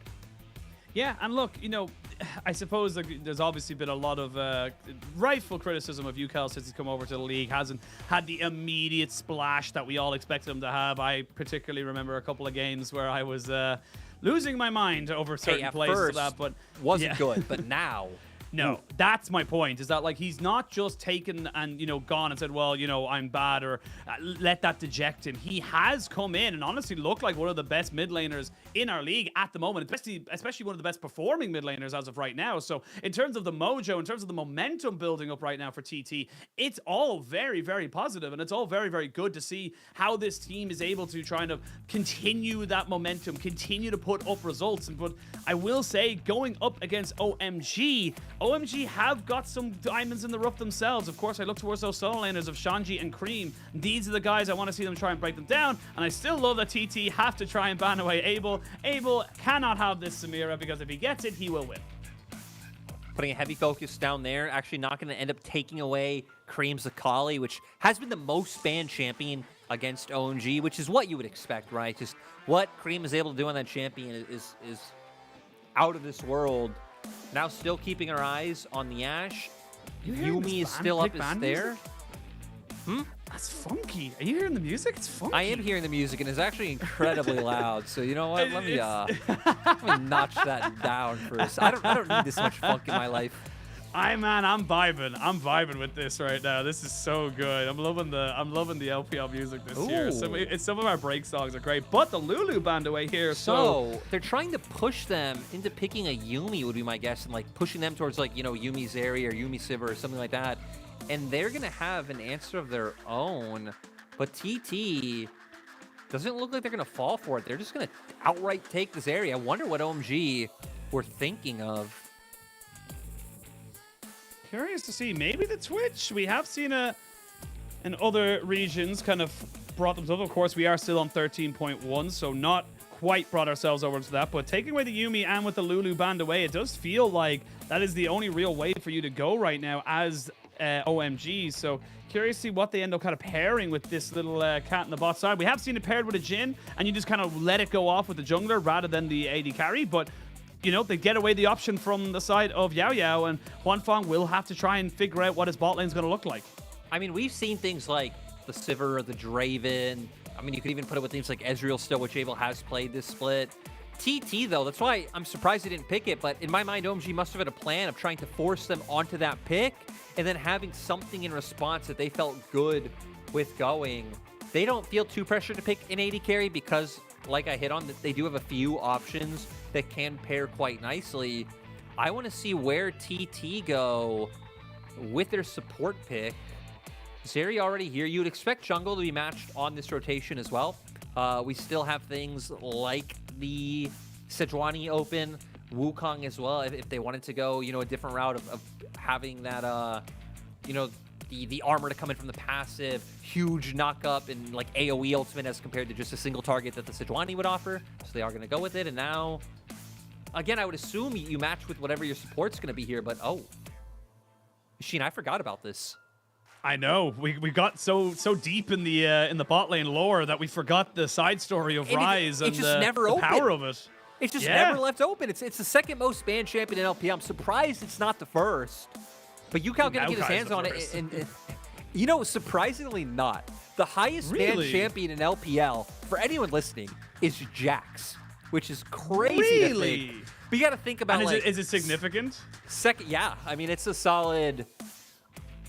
Before today, it was a solid 13 games over Ryze. And it got banned twice as well, so yeah. So. I mean, it's still 13 ahead because Ryze and Jax were both banned earlier today. But yeah, damn, this is going to be the Ryze locked in. But the Tristana going in, I love this right now from Cream, saying, look, you're going to take the Ryze, that's fine. I'm going to take lane dominance. That Tristana with the Vi combination can be massive. And Shanji is one of those old school top laners that can play things like the Rumble, the Shyvana, things that can be just a little bit different and throw a spanner into your works.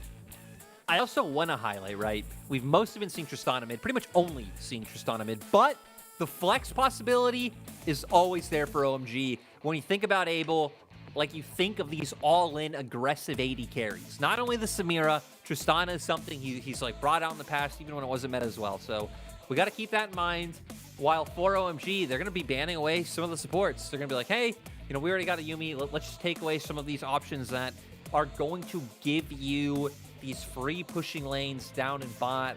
And Jax, he's just going to keep up that prio and ban phase. So looking at what's next for OMG, I'd like if they'd keep the possibility of this being a flex open. So I think you're looking at top lane, Cassante being the thing that jumps to mind as what is left open and what you can look to go towards. Shanji's also been one of the bigger players of the Scion, which we have been seeing the resurgence happen in recent weeks. Well, Cassante still left open, and you banned the Jax last, but TT not taking the bait, as you say. They're kind of saying, look, we don't believe that Cream is going to be taking that Rise into the mid lane, so taking that Tristana into the Rise into the mid lane as the Akali and Ahri are banned away. Now, you know you're going into the Cassante. I don't really see anything else you can really do here. It's a Cassante. You know you're going into it. There's no real counter to it, but Nautilus for Yao Yao as he wants to try and punish and get some hard engage. And oh, LPL is healing right now, Lyric. We're getting engages. We're getting team fighters. We're getting things that can make early plays. We're not just looking at an arms race in bot lane. No, and now Sion looks like it might come through. I'm curious about what OMG is going to do. If that will just go down to Abel, like I think. Because for OMG, I was going to say the only thing you really have that can answer the Rise and Cream's champions pool is the Victor, which I've never been the biggest fan of Cream playing Victor. It's not horrible, but it just doesn't match up to like his proactivity and what he's able to do when he's on Akali, when he's on Silas, when he's on any of those champions that give him a lot of agency. We'll go with this in the end. So they have an incredible, like, front-to-back team fight, a lot of zoning tools, a lot of chase down, just really solid across the board. So for TT, somewhat similar. A lot of your eggs are going into the Zeri basket, which is honestly the best basket you could really ever hope for. And then UCal gonna have to be the one enabling that basket early on with the Realm Warps. Yeah, absolutely. And I think that the big thing we're looking at in this one here is how TT navigate those team fights. If they're able to find, as you say, kind of you use those flanks, keep the Zeri safe, use the engage with the Scion, the Wukong, and all. So you have so much engage coming out here from TT to try and keep this Zeri alive. And of course, as you mentioned on the other side of this here, lots of chase down, lots of ways of kind of getting on top of your face on the side of OMG. And if you do get jumped on, you will not move. You will be destroyed because there's just so much that can take you out. We are still going to see how this game does end up panning out. We've gone from Shenzhen immediately across to Shanghai to jump straight into this first game of our second series. And Lyric, we didn't get a break, but there is no time for breaks because we got to bring the energy for this game number one. Both these teams looking to try and solidify their playoff spots. TT looking like one of the better teams in our league. OMG still trying to figure out who they really are and how they match up. OMG, I mean, I like what they drafted coming into this game.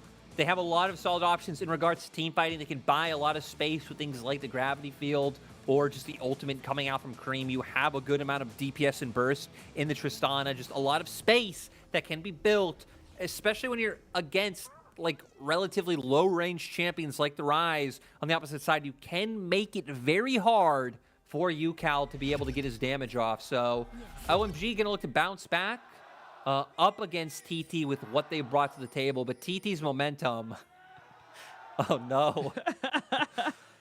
OMG, have fun. So, you know what? That's incredible. So rare that we get an English sign. That's awesome. That was for us. I don't care about anything else. That was for us. Memeing lyrics on, as the Chinese fans do. I respect it and appreciate it. Do like a little bit, but the thing I like more is that she had signs for both teams. That's what I like. True. It's like those memes where you get like, you know, I'm an OMG fan for life. They start losing, he takes off the OMG jersey and immediately there's a TT one underneath. It's like always win, always play both sides, you never lose. But someone's got to lose, Lyric. Unfortunately, I got to bring the mood of the thing down now. Someone's got to lose, but it's not all doom and gloom. If you lose this one, who is it? I don't know. You know what? I could, but then I'll get in a lot of trouble for leaking the script. You know how this. You've been casting for a couple years now. You know how this works. You can't leak the script. I just want to know how to maximize my my points on Twitch right now. So if you don't let me know, absolutely. I think you've missed the prediction anyway, so I don't think you can get the Twitch channel points there. But we do have a pause. Not quite sure why that is. Hopefully, we'll get an update to you very soon. Look. Since we have a pause, I just want to hit on that because, right, there's two types of people. There's the people who put a ton of channel points on safe bets, and there's people like me who see like AL versus JDG or whatever, and you're like, oh, I have a billion points. We're all inning on this AL win, and we're gonna come out with 10 billion points, and then sadly you lose, and you look at your LPL channel and you realize you have no points left. Well, I was gonna say the LGD faithful are eating good tonight off the channel points right now. I think I saw at some point it was like 25% of the points towards LGD comparatively to NIP in both games. So they got like 3 times, if not 4 times, the amount of money back. So it's good times. You gotta look for it. You gotta look for the upset. Why are you even? I was gonna say, why are you even doing channel points if you're just gonna be like just stacking them up and getting the safe money? Yeah. You don't want safe money. It's all about. I'm not gonna preach this. Yeah, I was gonna say, I was like, be very careful. Be very careful where you go. I feel like I'm talking to Forrest right now. Like, what's going on? Like, hey, we're talking about Twitch TV /LPL. We're talking about LPL related subject matter right here. Just having fun on the LPL Twitch. But speaking of LPL, look at that. PP God, the hope, the hero of many, looking dialed in and ready to go. Which, I mean, PP God coming in, I feel like it was one of the things for this roster was like, hey, OMG keeping the same core once again. It's nice to see because they have a core that has like a very set way of playing the game that clearly works for them. When the meta's in their favor, they can go far. But where can they upgrade? Oh, we can upgrade support because Cold, been around for a long time, up and down performances, Jerry never really working out.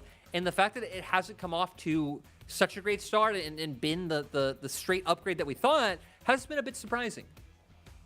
Yeah, absolutely. And again, I love how you bring up how PP God came in. He is the only change to this roster from 2022. Everyone else has been the exact same. And OMG, they are trying to improve off of what last year was. It was, in all shapes, all kind of senses, it was a relatively successful split, but they just missed out on playoffs in spring. They got it in summer, but of course they went down to FBX 3-2 in that first round. And our gauntlet of our playoffs is just that, a gauntlet. So you got to be able to kind of, go toe-to-toe. It's why positioning is so good. So they brought in PP God, really wanted to try and work with him to see if they could get something going for themselves. And honestly, I think it has been a little bit of a slow adaptation, but you have seen, again, similar to what we said earlier, small little moments of sparks to kind of say, okay, this can work, as a cohesive unit, as a team.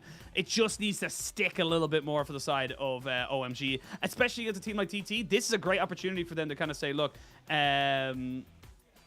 if we win this, if we're able to take down a team like TT, that's when you start to give, that credence to everyone in playoffs can beat everyone else.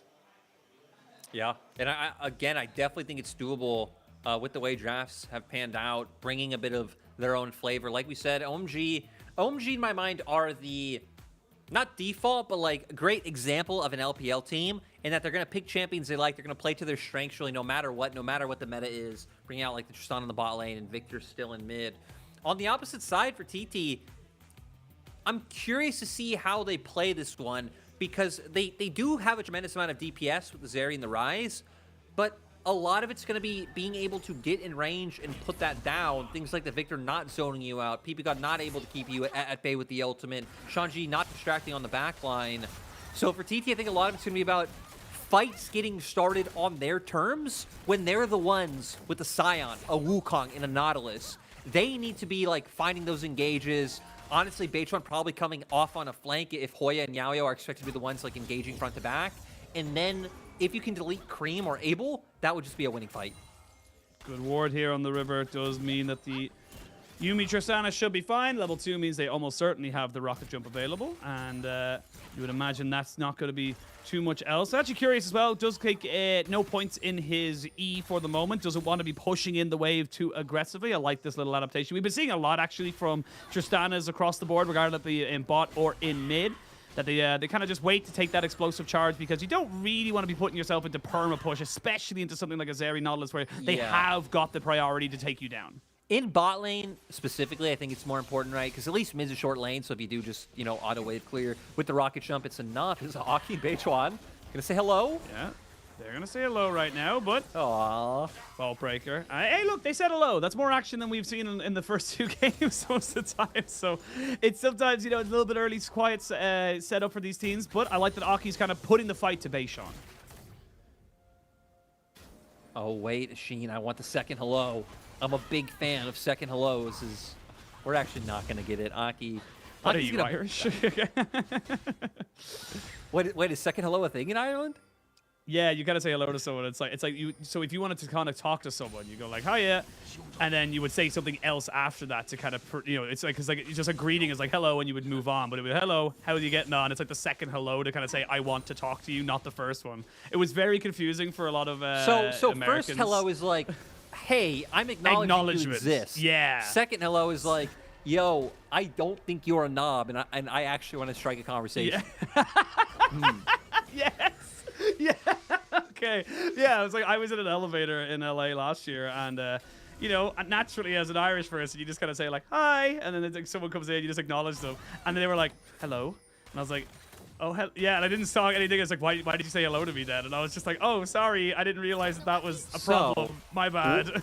My takeaway from all this is what you're saying is Aki deemed Beichuan unworthy, wanted nothing to do with him, and it's disrespect. You know what? We thought the walkouts were disrespectful. It's all about that second hello.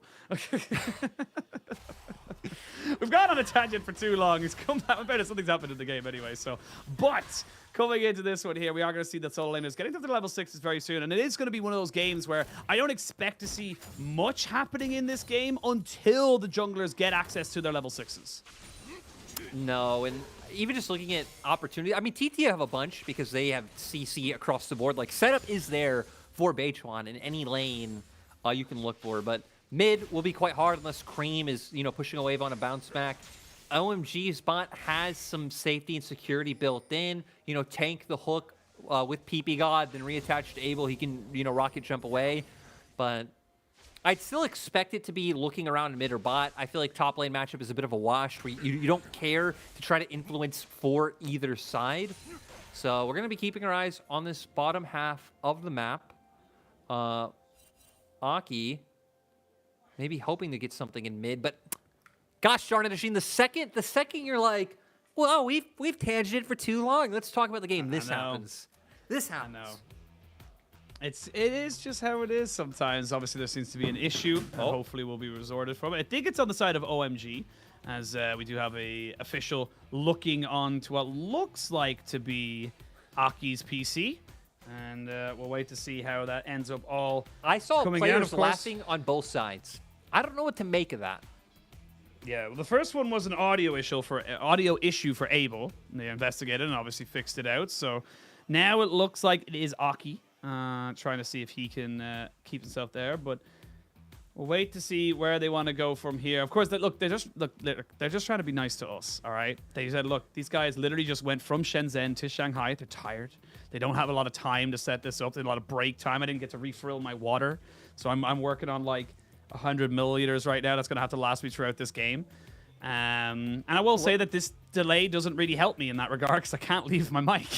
I mean, you could. Like, I'll be honest. If you want to walk away and get some water right now, like, you know, I'll cover this because, you know, Hysterics messaging me right now because, you know, he's, you know, an LPL guy and he's, you know, tuning LPL, and he just told me that he has no respect for you, the fact that you're working none. And he's messaging Exactly. during work hours. No respect. Absolutely none. He told me he made stew tonight with lamb. Ooh. And that lamb was slow cooked for 10 hours. So I kind of don't like that I brought that up because I haven't eaten today at all. I was just about to say, I'm really hungry now. But I feel like it easily sets up for just me stating a fact. I guess this won't turn into a conversation, but lamb is the S tier meat. Like there Agreed. is no... Actually, there are some meats that are up there with lamb. I mean, lamb is also pretty an S S tier. tier. But lamb, yeah, a solid one. I make a pretty sick duck and pomegranate salad that I could make for you sometime. You know what's really tragic is duck as like a meat not as big in like I don't want to say North America. I've never been to Canada, but at least in the U.S. The US as it is yeah. elsewhere. But Ashin, we might actually have to talk about the game now. Is We might. We are going to see the Realm Orb coming out. That's going to deliver 3 members as Aki moves himself away. But the Dragon down to 1700. Flash over stops him from getting the flash in. Abel does get himself away. The Dragon down to 2000. Actually reset just a little bit.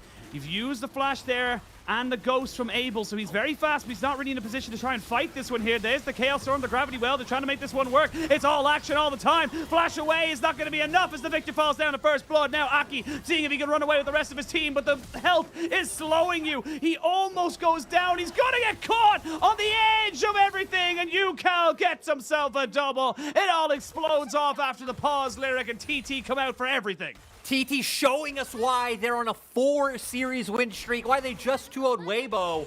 Explosive fight from them. I love how decisive they are on pulling the trigger, knowing that the objective is going down. And now 2-0-0, Yukal on this rise. We hit on how when he first came into the LPL wasn't looking so hot, but really has just been a stud ever since.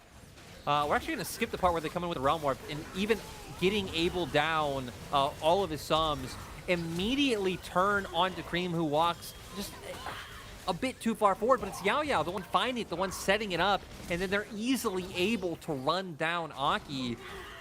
I'm really sad that we didn't set up the first part. Is great hook once again. Again, Yao Yao, absolute gangster, because Abel... It's really hard for Abel to feel confident walking forward in that scenario and like even be able to think about helping in like a fight or in a Dragon contest, because both of his sums just got burnt. Like what can you do? So even some of the setup being there for Yao Yao beforehand. And even Cream didn't have any mana. Like you saw just before he dies there, it's like he uses his ultimate and then has one laser to kind of do something there. It doesn't really work out. Now TT, they smell blood in the water. They're kind of saying, look, we get the Dragon, we can now set ourselves up for the Rift Herald. There's no contest whatsoever going to be coming out here from the side of OMG. And honestly, I feel like, you know you're not going to be able to contest this. Just keep Abel bot side. Let him go for it. But now, as you can see it there, it's Quanfang who gets himself the priority in that bot side. It's him who's going to be able to push in this wave. And this is the panic stations that we've kind of been seeing from OMG. We actually saw it from them in the last series as well, where they kind of one thing goes wrong and they don't really know how to respond to it. But now they're a death ball. They're just looking for everything. Abel, you need to leave. You cannot stay here anymore. And the big thing you were hoping for with OMG with this composition was trying to keep it even into mid-game, and then that's when your composition can like really start coming online when Victor and Tristan have items. You can try and kite out their team fight in front of neutral objectives. But now that you've given them so much momentum, Yukal and Yao Yao are just going to be able to get so much pressure off of playing the map. And it goes back to what we hit on in draft for the team, is that what really built TT's success towards the end of Summer Split, where they almost brought it back, almost made a run towards playoffs, was Yao Yao, Yukal, and Beichuan linking up, playing together, roaming the map, setting up team fights. It's already started that way. And Yao Yao's really the member to highlight, because Yao Yao's journey's been so weird. 2021 summer, people might not know this, he was on the TT roster. He was known as Pudding. That was the Longxing captain, Sam D. Weibo. Huh? He's still called Pudding, like at Pudding on Weibo. Oh, is he? Yeah. yeah. They came up with the little things there. I was like, who the hell's Pudding? I was like, oh wait, we need to pause on the story. My God, Ashin! We got to see a little hint of the lyric play-by-play right there, because there's just too much going on right now. Without a flash for the victor, there's nothing you can do, and we see the 3 kills on this rise. You cannot give this to anyone, let alone someone like you, Cal.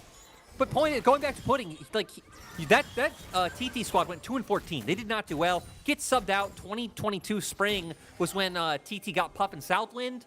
Again, doesn't work out. 3-13, finished 17th. 2022 summer is when Yao Yao gets brought in. They go 7-9. They almost make the run. Just the rebrand, the rename coming in so clutch, and him finally getting to show his stuff. Oh yeah.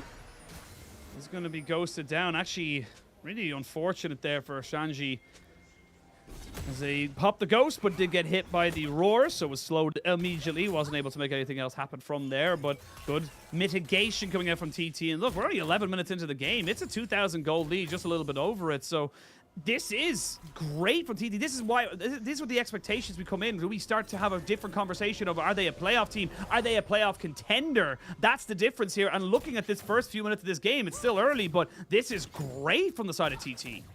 I've just loved watching this squad as OMG were hoping to set something up in bot lane with Aki waiting in the wings, but nice reset timing coming out from TT. And Sheen, I've forgot one of like the cardinal rules of LPL. You do not go on like long-winded stories, especially about narrative or players. There's no time for that. There is only action. We're gonna get it once again. Oh, like a lamb to slaughter. Juan Fong seeing if he's going to be joining Hysterics for some stew tonight. As he waits to see where he wants to go. They're going to try and fully commit into him. Yeah, there's nothing you can do here. Oh, I say that. Oh my God. Oh my so God. close. I thought he was going to get out. He was so damn close. There he almost gets herself out alive, but 3 ultimates expended to get 1 kill feels like a lot. You need to show me something more, and that more is going to be those plates in the bot side. But Beishuan, not to be outdone, trying to see if he can catch out Cream, but Yao already moving forward. They're going to get so much money now into this Rise. UCal's going to be so huge.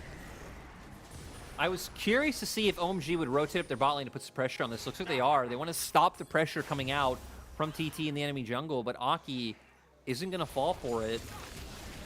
I'm curious to see what Abel get. Okay, so Abel is just able to go outright to the Kraken Slayer, because I thought maybe he just want to try and get some more plays for himself with how much pressure TT were putting in mid, but I think good call to just get a reset off as soon as possible and come back with the item advantage that you've set yourself up for. Second Dragon to boot as well, so more gold, more resources, more things going into TT as Rise should be able to go back. That's going to be a Rod of Ages at 13 minutes. Pretty damn quick, if you do say so myself. Sion ultimate up on that top side. I imagine it's just to try and clear the wave, as Shanji is having a pretty decent time of it up in that regard. Actually, Shanji taken very low there on the... I can see it on the hood, but I can't see it on the top side. But now, Abel moving around, making sure they don't lose any priority on this bot side, making sure they can go for something. I feel like the Observers know something we don't, but I don't think anything else is going to happen. And this Tristana will still be relevant in the late game. Don't get it mistaken. OMG have fantastic late game scaling with this Tristana and this Victor, but it does feel like right now it's TT just out macroing, out rotating the side of OMG and just causing them so many issues. Yeah, we can see right now TT are actually going to try and play both sides of the map with Beichuan being in bot and UCal heading up towards top. But I think the play is to just lean bot. They're going to look to see if they can find the initial gank. If they can, rotate that to mid, take mid turret, and then you could start really more freely bringing UCal to bot consistently. OMG, though, aren't going to give over any opportunities just yet. Nothing just yet. UCal, pretty safe, you would imagine, with the phase rush on the... and the boots, to be perfectly honest, with the on the Rise. So, extra little word there. Beishuan spending a lot of time here in this bot side. Honestly, not really losing a lot by doing this. Has a Divine Sunderer, recognizes he's on a very powerful point in the game, where even if the Vi was to try and make something happen in this bot side. And now, Hoya, seeing if he can maybe do a little bit of jungling himself. Does not have his ultimate, but does have flash. And now Aki saying, hey, those are my Krugs, mate. And oh, that's unlucky for Shanji. He wanted to try and put him over the wall. They do use the cease and desist to keep him there. He is very tanky, but he's not going to be able to survive. You'd imagine he's being run down, and Shanji picks up the kill. That's what you get from the Cassandre. Dive. Dive was potentially being set up on bot, but OMG's bot lane very smartly backing off at what was the last possible second for them to do it, with UCal having that Realm Warp in tow. But you're right, Sheen, they're able to get it on top side. They're going to be able to pivot that into a Herald. I'm just happy that we see a team for once able to find a trade on the opposite side, where I feel like so much more lately we've seen teams not able to get that cross map going on once it's just too late for, for anything to come up a contest. Absolutely. It looked good from OMG to recognize not only did they get a kill on top side, they stopped themselves from losing more on the bot lane, like you mentioned, and not only that, they get themselves a Rift Herald. So 50 minutes into the game, it's still only a 2,000 gold lead. UCal soaking up all the resources he can possibly find at the moment.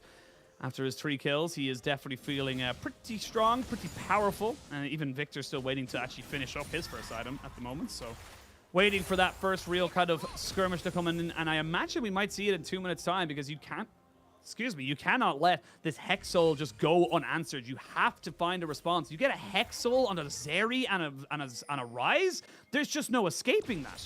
No, they're going to be also just outputting so much damage.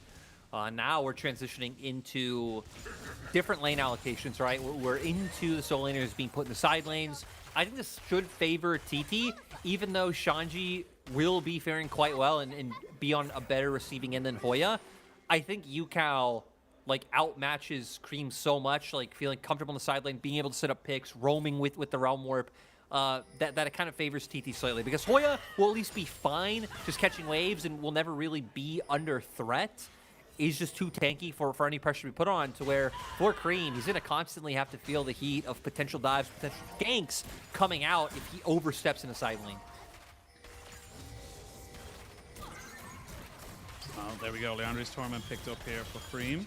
Gets himself back onto the map. Going to be able to soak up that wave up top side. 1 minute till Dragon spawns. We should have pretty much all summoners available. Shanji should have his ghost back. Hoya, the only one really going to be missing out without a flash, as he did lose it in that top side skirmish. But that mid turret is very, very low. I don't know if you're going to be able to hold it against 4 members here of TT.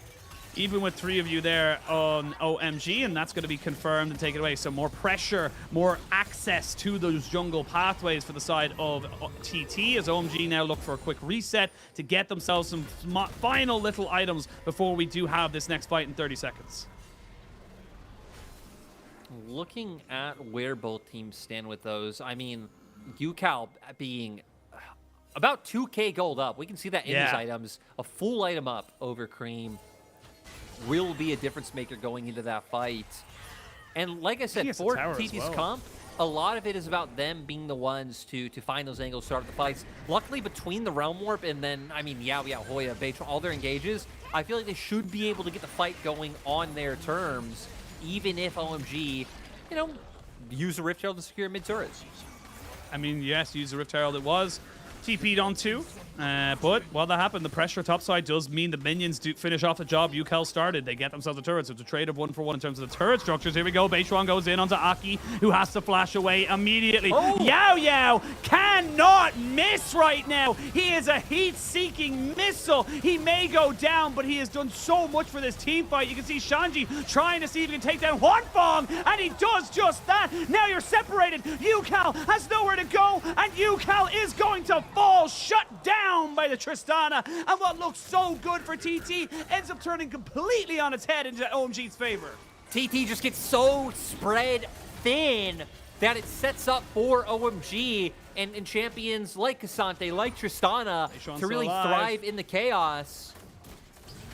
Daishuan's still alive, and Hoya can get in here as well. They know the dragon hasn't gone down just yet. If they can get the steal, they should be able to get in on top of this one here. Aki, why are we looking at him? He gets in, and he gets a steal. Now Abel has to flash away. They're looking to try and two-man this Shanji with the cat on his back, but nowhere else to go. Flash in with forward on Cream to make sure he can try and take down some kind of lasers. Flash in on Beitron as he shuts down the Tristana.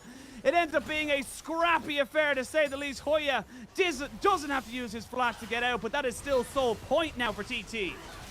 I even like how Beitron notices that he can go for the Tristana in that scenario, doesn't like all in onto the Cassante. We're going to see here how everything goes on, though. They go for the engage. Yao's hooks and engages have really just been on point, but the fight gets spread across. A lot of people going all in onto Aki, and then Shanji and Cream being the ones to separate them. The Chaos Storm really forces them down that pathway, and then Shanji running them down prevents the other members from being able to join on through. This is the zone control and the potential that we were hitting on in draft that is there if this team can come into mid-game not too far behind. Yeah, well, we're going to jump straight back into the action. The LPL is right back in it with the kills, as they do end up catching out UCal. OMG able to make that one work for themselves. Despite the Dragons, it's only 1,000 gold lead now for at the side of TT. They've got themselves that soul that will be available to them in 3 minutes 40 seconds, but they can't let this Tristana and Victor scale. 2 items now onto the Tristana, and with that Lord Dominic's regard, that is a significant power spike, but TT are lying in way. I love that from Aki. He goes, you know what? No, I'm going to make a mistake, and there's definitely people waiting in this brush. Isn't going to give anything over, luckily. We don't need no death brushes here today, Sheen, at least not just yet. I'm more of a connoisseur of the late game death brush and how that one can work out. For now, we're still not. Flip. If you get caught, you're so screwed. Exactly. And games ending on things like that are so unsatisfying. You know, I don't know why I'm a connoisseur of it, actually. That makes no sense. Yeah, I was going to say, the more you think about it, the more they suck. the more it's the absolute worst. Maybe I just want the people to suffer, not a man of the people. Yeah, maybe you're just this is your villain arc. This is where the villain lyric era. I wear the cute strawberry cardigans, and I just come in like an absolute menace. Absolutely, it's just all a facade. It's all a way of tricking people to not believing who you really are. But we come back into live. We can have a quick stalk at some of the items. Shanji's huge, by the way. Shanji is so far ahead of the curve. He's scary. Like, he is a scary man, and now Hoya, who doesn't have that mythic item, is going to have to force his ultimate to try and get himself away, but now you no longer have access to that should you want to go for an engage. No Dragon for 2 minutes. Baron is live, but I don't expect either team to really go for that.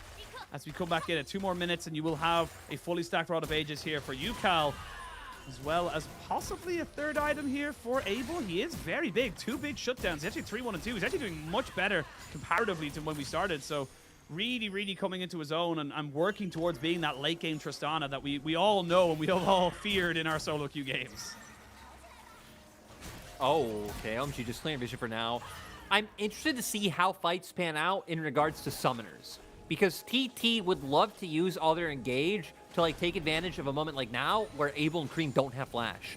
But when like Hoya's just blown his ulti, when those flashes honestly will be up when the objectives are coming up, it's like, do TT want to look for a bit of an off timing like this to try to find an engage or not? Right now, it's obviously signaling that they don't. They have their own flashes to wait for anyway, like Hwanfeng's.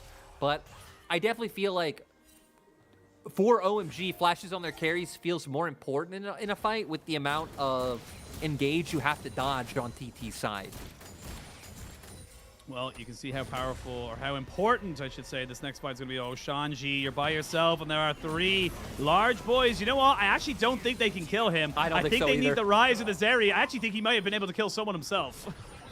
Good call by TT to back off. You know, he's too big and he's too scary. The cavalry of OMG was coming, but I still feel like Shanji could probably at least get 1 before he goes down, even in a 1v3, so... I think he might have been able to get 2. Like, the I guy know. is... It's the problem, worst. dude. It's the worst that you just have to question these types of things being able to happen. But Dragon coming up, OMG doing a nice job of getting the setup right now. Trying to take control, deny some vision. They don't have all too much vision set up for themselves either, but ward's starting to come out. But TT have already, Beichuan's already slipped in behind. Has already slipped in behind. Morello Namakon has been finished up as well. Shanji does Oh, not does he get spot him spotted? out. Actually, the complete miss. Now he sees him when he goes straight in on top of him. Beichuan already using the decoy. Decimating Smasher to slow Shanji down. Beichuan knows he wants nothing to do with this behemoth in the top side. Now we're going to have a full 5v5. This is for the Dragon Soul for TT. It's only the first Dragon you would imagine for OMG. Here we go. Yo. Does land the dredge line. Beichuan not really a part of this fight. Shanji has had to use the ghost. He's actually taking a fair bit of damage. Beichuan gets jumped on. Everybody flashes! And all of a sudden, this Wukong is dead. The Tristana follows swiftly after Shanji, trying to bring Yukal over the wall. But now Shanji has nowhere to go. Yukal and Hwanfeng lasering everybody down. Cream just cannot find the position to plant his feet, and he will join his brothers in the death screen. He's trying his best to maybe get a kill back, but a triple goes to Hwanfeng. Maybe a quadra kill for Hwanfeng, and TT back in control. I have never seen a team so coordinated with such an aggressive play. All members of TT flashing over that wall to try to find the kill. They get the engage they want. They absolutely sweep the fight. They're going to get a dragon. They're going to get a turret off of this. Man, this TT team, so on point. Just the coordination, you called it beautifully. I loved it. Let's have a look it. at this. Just look at it. Trying to start the fight to get a good amount of damage onto Shanji. Beichuan is still singled out. So OMG want to take advantage of this, pick off the enemy jungle, but my goodness, 3 flashes in unison to make sure they can follow this up. And sure, Beichuan still goes down, but they're able to take out the Tristana being the big source of DPS for the side of OMG. So he goes down, and then the fight just gets split up. They get pincered with Yao and Hoya on one side, Hwanfeng on the other, making sure that goes through. And then Cream, stuck with nowhere left to go, gives Hwanfeng the quadra. Beautiful. I love this TT squad. I mean, it looks like you may have lost one of your favorites in V5, but you have gained a new. This is a team that Lyric is certified and said, yes, these are a team you could enjoy. These are a team that you can stand beside and know they're going to give you absolute bangers. And the big thing to come out of all this is they got themselves a Hex Soul. We talked about it earlier. It's just so powerful on something like a Rise, like a Zeri, who are now getting up to 3-4 items. The big thing I think in that last fight as well is that you had the Morellonomicon finished up for UCal. You had so much damage just being thrown out at so many times, and it's again why we keep harping on. You can't give anyone at this level of play this champion. No, definitely not. I also want to say I am sad that the excitement for TT has to be built and brought up over the corpses of OMG, because OMG are another team that, I mean, ever since this OMG like core has been assembled, they have definitely been one of the like more fun and more exciting. Oh, for like sure. Have brought in some of their own ideas. It's been great, but pioneered the Shyvana top. Exactly. I mean, the like things like Shanji going towards the Rumble, right? I will say they're only 2K gold behind. Looks like slightly more, but with the fact that we have that Hex Soul up for TT, which is again probably the strongest soul there is, Hwanfeng, UCal, these guys are going to be huge.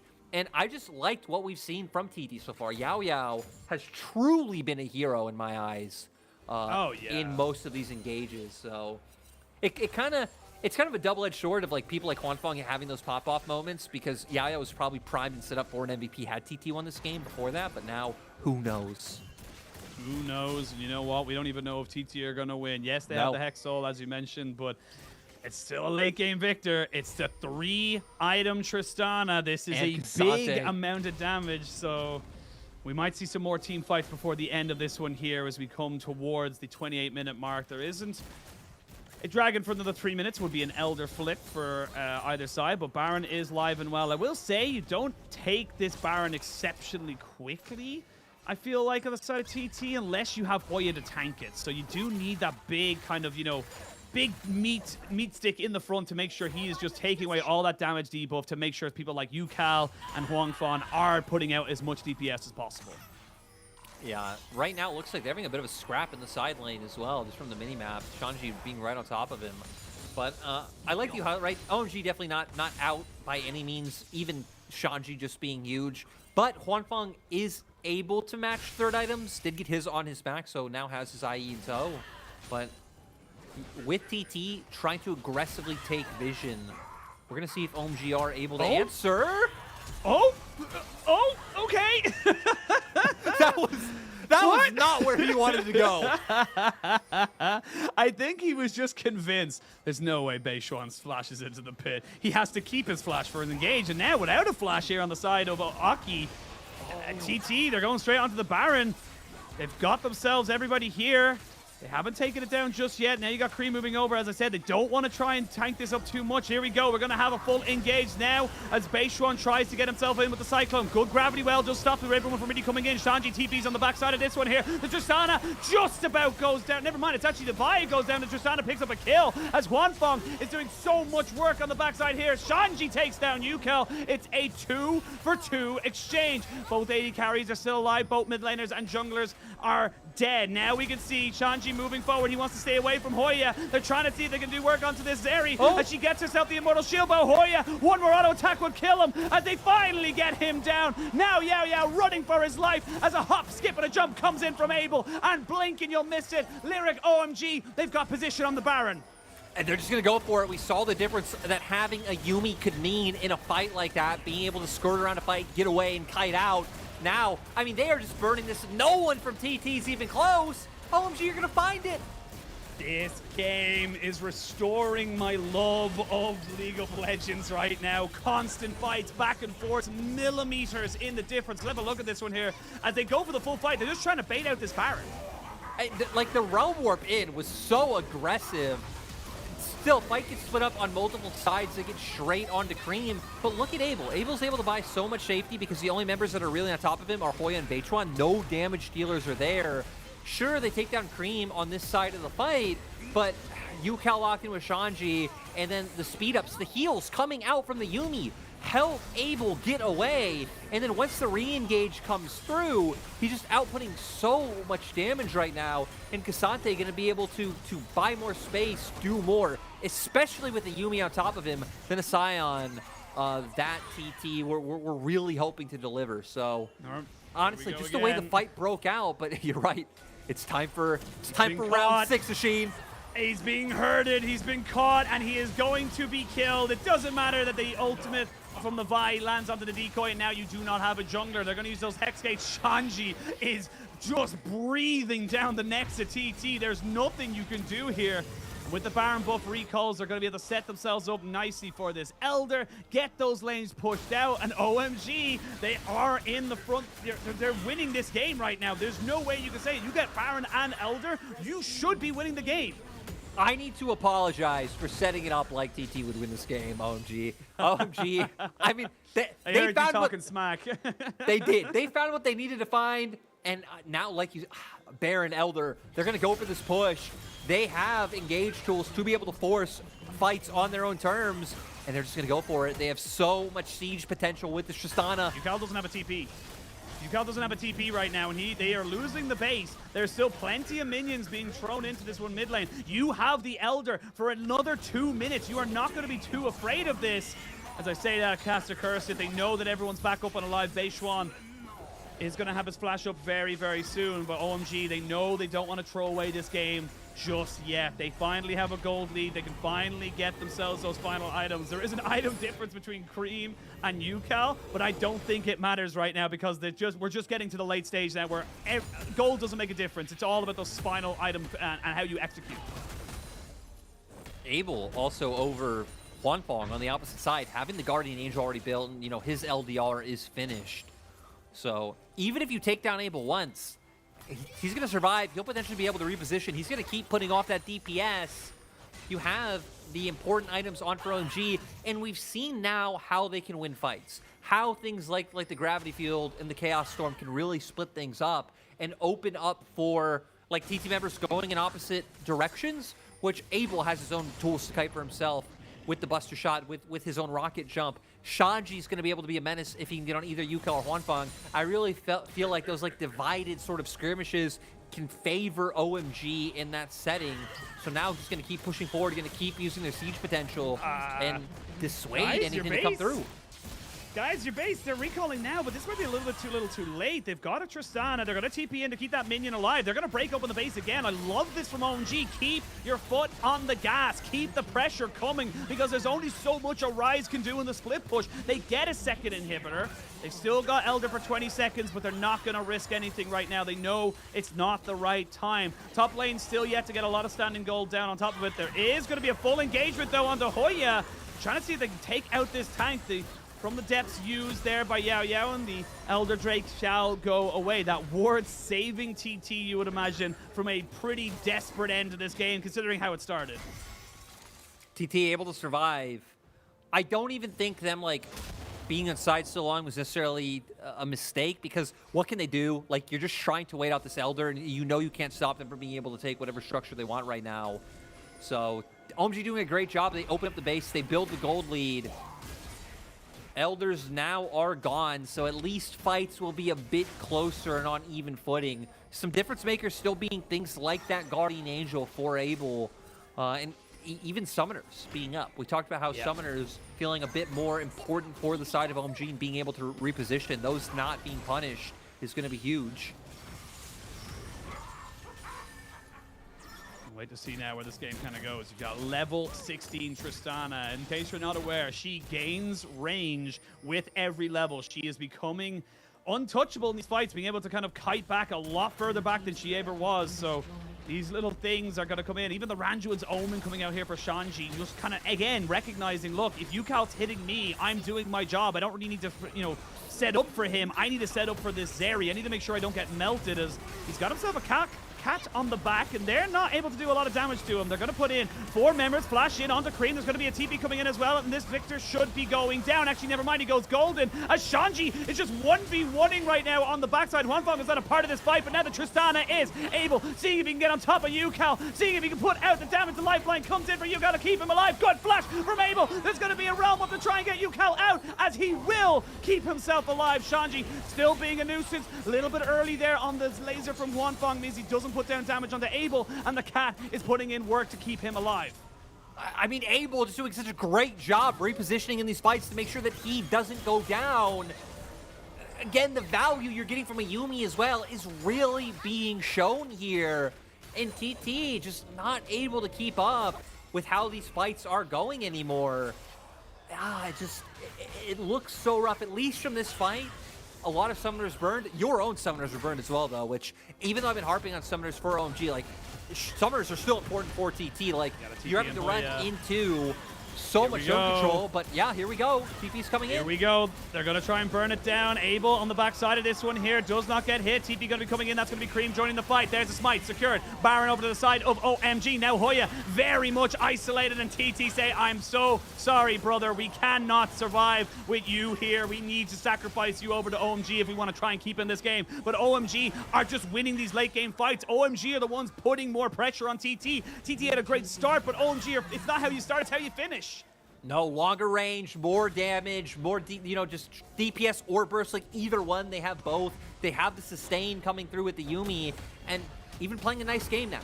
Realizing, hey, we've already got Minbot down. Let's take down this top turret, keep up pressure with 2 lanes, Shanji playing through mid, and now start to bring this one home as they push us down. And look, even being the one sieging, like, they can force TT off their own turrets with the range that they're playing with.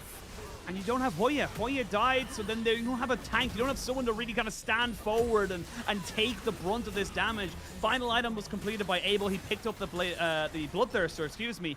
And he's just going to be so much harder to kill once his GA comes back up as well. But Elder Dragon is live. You've now got no inhibitors available to you on the side of TT, but you have to fight this. Beishuan has to be the hero. As I say that, Yao, he flashes away, but that could be a great moment for Beishuan. They do get the Nautilus back off on top of this as Abel just keeps himself alive. Look at the healing from the Bloodthirster. Now Yukal moving forward, deleted by the Tristana as Shanji gets onto the backside and kills off the Zeri. We're going to see a TP come in. He doesn't get it off, and Hoya cannot stop. OMG, the dam has been broken, the land has been flooded, and OMG will take game 1.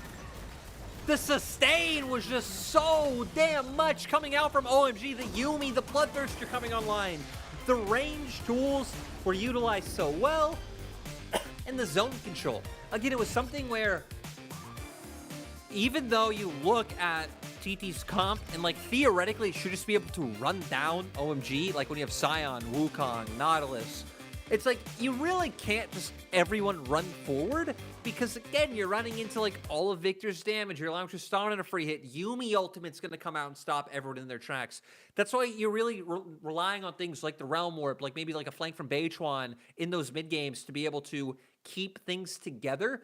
I think TT understood that they had to push that advantage early on, which is why they were being so aggressive, because they knew once it came to these fights later on, it's so hard to get a fight where you have, like, a positional advantage and you're able to take it. Like we saw there. Yeah. If it's scrappy, it doesn't matter. Abel can manage to jump around. He has the Yuumi. That's going to be fine. You have a Cassante you have to deal with on the opposing side against these, like, low range carries, which, like, sure, Zeri, like, has the laser and has the dash, but if Ryze goes down, she's going to be zoned out of fight. She can't do anything. You can play front to back just fine. Like, you have so many different ways where it's favored for you to take these fights later on that OMG, again, I didn't believe they were going to be able to make the comeback. I thought TT had that game almost sealed and dealed, and I don't even know that what I just said made sense, but they did it. I mean, they sealed the deal. OMG got it done. Absolutely. I think it's exactly what you said, though, in the sense of, like, TT should not have lost that game. You get Hexal. You had a 3 or 4 kill Ryze at 15 minutes. You should not lose those games. But OMG, they just said, look, we know how we can play these fights. We know how to work with this Tristana being very aggressive. And TT just felt like they just didn't really know how to. And I think the two big things there was that the Yuumi was just doing so much to keep Abel alive. And the second thing was Cassante. Yeah. This Shanji Cassante was just so ridiculous at just isolating Huanfeng, where Huanfeng was losing his splash, his heal, his immortal shield bow. Yes, he would survive, but he's out of the fight. He's not putting out DPS. Yeah. So it all relied on UCal. And UCal just, as a Rise player, if you're not able to get onto the prime carries, you're just hitting into a meat walls, and it's just never going to work. It's also one of the reasons why like Rise traditionally for a long time was like thought of as like a side laner. Like sure, you can put off a huge amount of DPS in a fight. Like you're just like a mage that is machine gunning damage. But it's very hard to do against champions like a Victor, like a Tristana, where if you're just going to stand there and try and put it out, I mean, Tristana has so many ways to distance herself from you and outrange you and cut you out. And Victor, like, you're going to run in, he's going to be able to stun you, and he's just be able to burst you out. So doing a great job of nullifying UCal later on, especially just with the comp they picked. That's why coming out of draft, we were excited about what OMG had picked up. It looked like everything had fallen apart in that early game from that first skirmish around Dragon, but they brought it back. And TT, right now the TT hype train is going in full force. I think reasonably so. They've beaten big names that they've won in commanding fashion, but OMG looking to stop that. Absolutely. And for OMG, what a way to stop it as well. You know, everything went right for TT, and OMG just said, no, we're fine. Hold, don't worry about it. We still have scaling. We still have significant damage, and the Cassante is still a Cassante at the end of the day. But for OMG, for TT, this is a bit of a gut punch right now, because you kind of felt like they were baited into taking the Zeri with the Lulu band away. It's like, okay, well, you value the Zeri over the Yuumi. That's fine. We value the Yuumi because we feel like the combination of Zeri Yuumi isn't so much that Zeri's broken. It's because Yuumi is on top of her. And that kind of proved it out. They got the Cassante. The Sion, I will be real with you and Hoya, didn't really do a lot, to be perfectly honest. Kind of lost top lane and then just wasn't really able to make any kind of impact. But we'll have to see how the draft ends up changing. We're going to send it to a quick break, and when we return, game number 2. Very big. Valan putting himself in front of the top esports jungler to make sure he cannot get away. As Ching picks up that kill. Harry is coming, and Harry is getting bigger. Ching is moving forward. This is Ultra Prime, but look at Rookie. These health bars are so low. Rookie gets one. Rookie's looking for another one. You can see it in his eyes. They're going to get another one as well. Rookie has just made this fight his own by just sitting on the backside. The LPL are kings again. A classic Fnatic death brush. We're going old school here in this one. There's a pick. Can they find more Papa in the middle of everyone? The lightning glider. Oh my days, it's already over. When I think of Edward Gaming, I think super carries in every position and an almost guaranteed finals appearance. But to be honest, this year I doubt it. I thought we may witness the end of an era, one that has been defined by winning. But what I didn't expect is that we may be witnessing the beginning of a new one. Ulted into 4 people, and he is not scared. NIP being surrounded. They're being pushed into a corner, and a cannon ult. They get 1 kill onto JJ, but it just does not matter. But don't get excited just yet, because across the stage is a team that has taken no prisoners. Calling this matchup a test would be an understatement. But hey, what better way to prove yourself than against Rookie and Jackie Love? He has teleport. He's They're getting away from Ultra Prime, or sorry, Ultra Prime getting away from them. The Stop Esports there looking for this fight. Look at Jackie Love just putting in work. Rookie is ending the game. Guys, your base triple kill, quadra kill coming in for Jackie Love.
good for me. You're no good for me.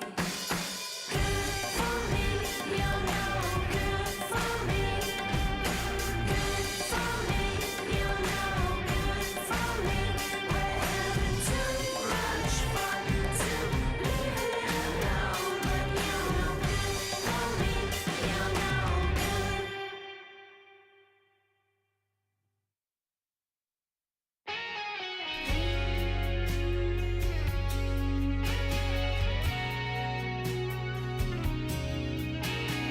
So it goes, though I am now alone, lying here in the dark. I'm stranded on an island, waiting for the day to find me, waiting for the night to end, waiting here,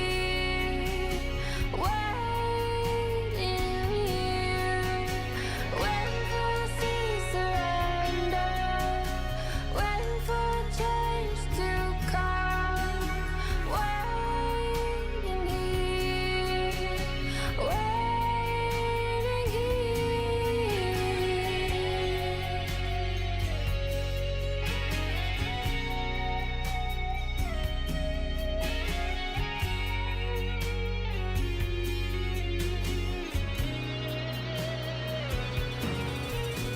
waiting for a day to find me, waiting for the night to end, waiting here,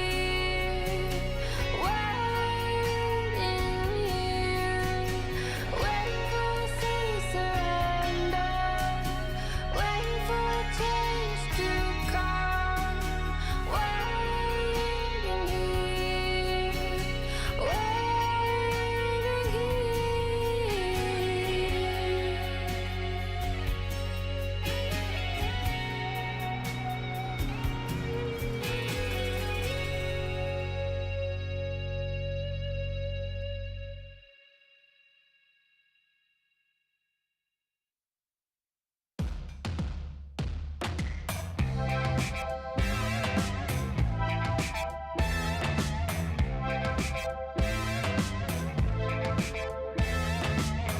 I met you at some party.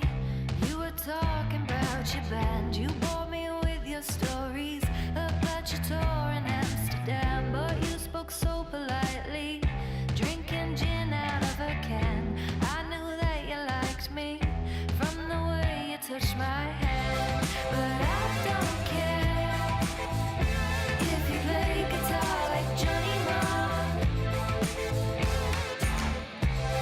And I refrain from laughing when you compare yourself to Kurt Cobain. Yeah, I 我觉得对战 TT 的话，他们最近状态就比较好嘛，然后找到自己赢比赛的方法。对战北川的话，我感觉北川是一个比较前期抓人的选手，然后就去他野区点眼嘛，然后找住他前期的位置，中后期打团我们不输他们的。选那种中女的话就服务团队嘛，然后选大树的话就可能偏自己发育一点。I love how everything he just said literally happened in that game. We saw the no second hello where he got the ward down, and then as the game went on, the mid to game team fighting was just better for OMG. Welcome back with it all to the LPL. We are coming into our second game of the day, but we got to talk our MVP. You might have thought it was Abel because he got kills, but no, it was Shanji on this Cassante. We said it a little bit in the break. He was a menace to society and to everything that TT wanted to try and do. Man, he just kept getting in the backline's face, and what could they do? Again, a lot of the time, like you said, it was zoning out Huanfeng, and whether he could kill him or not didn't matter. He took him out of the fight. A lot of times as well, it was like actually taking out Yukao, and it just didn't feel fair. Like, sure, TT have like more outright frontline tanks, but you know, frontline tanks or frontliners aren't created equal, because Cassante, I mean, he didn't even really need to frontline. He would just literally jump in the back as an assassin, absorb all damage still, and just kill everything. Come back into a fight, then like maybe PP God jumps on him and he can just run them down. So great to see from him.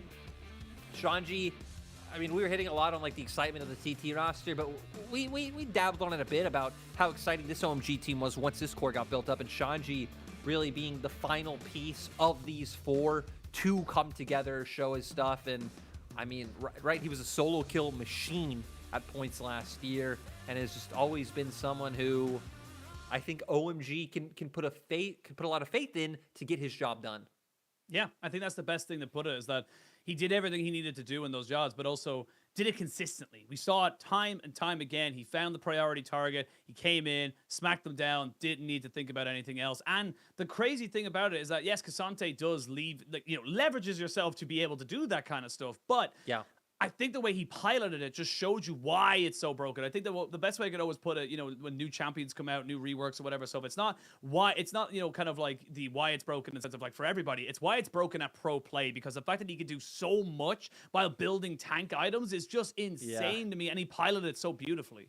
He really did. I mean, he just showed it. And even moving beyond him, for OMG as a team, being able to like keep their cool, not give over, any more like advantages or create like give mistakes in the mid game, and like knew, hey, we might be behind, but it's not over. We have a Tristana, we have a Victor, we have a Cassandra. Like we have all the tools necessary to get the fights the way that our composition wants to take them. So yeah, OMG is a team keeping it together, and when they're a team that we've highlighted have been on a bit of a, I feel like downward spiral might be too strong of language, because they're a slow start. Yeah, they're 6-6 right now in terms of games, but they're 2-3 in terms of series. So they lost their last two, but their last two they were able to win a game. They've only been 2-0 once, which was their very first series against RNG, and it goes back to that slow start that you're hitting on. So OMG are a team that you always know are going to be in the running for a playoff spot. So they're just a team that you have to keep an eye on where they go. And them, again, halting the progress of TT will be a great way to lead into their next week, where they're playing teams like Ultra Prime, like IG, like NIP the following, like very beatable teams for them. So yeah, OMG, we're going to see what they're able to deliver in game 2. Absolutely. And look, for TT, on the inverse of that, shall we say, is that this is a little bit of a wake-up call. You got everything going for yourselves. You did go out, but the job isn't done until the Nexus blows up. That's the whole thing about this game. That's the whole thing about why. I mean, yeah, they showed it. Look, you got to blow this up. You got to blow up that Nexus. That's how this one works. But I am curious to see what they come out with next, because a lot of that early game, I don't think did badly. I think a lot of the early game went very, very well. And this time around, TT are saying, look, we're just not going to give this area over, because we're not going to, one, be baited by it, and two, we're just not going to let you have it either. So Abel getting a huge amount of respect. This could be 380 carry bans straight off, because they're going to ban the Lucian, the Zeri, I would imagine the Samira, because OMG are not afraid to first pick that. No, and that's why we need to see if they go for it or not. OMG, I mean, yeah, so 380. Okay, so we'll just leave open the Varus as the, I'd say, thing that makes the most sense. Like, sure, you could always go back to the bot lane you had last time around, but they picked that specifically into the Zeri itself. So Varus is going to bring a lot more options. I'm surprised that they didn't just go with the Ashe first pick. PBGod has only played it once, so it seems like maybe just something he's not all too comfortable on himself, and they'd much prefer the Varus end of this matchup.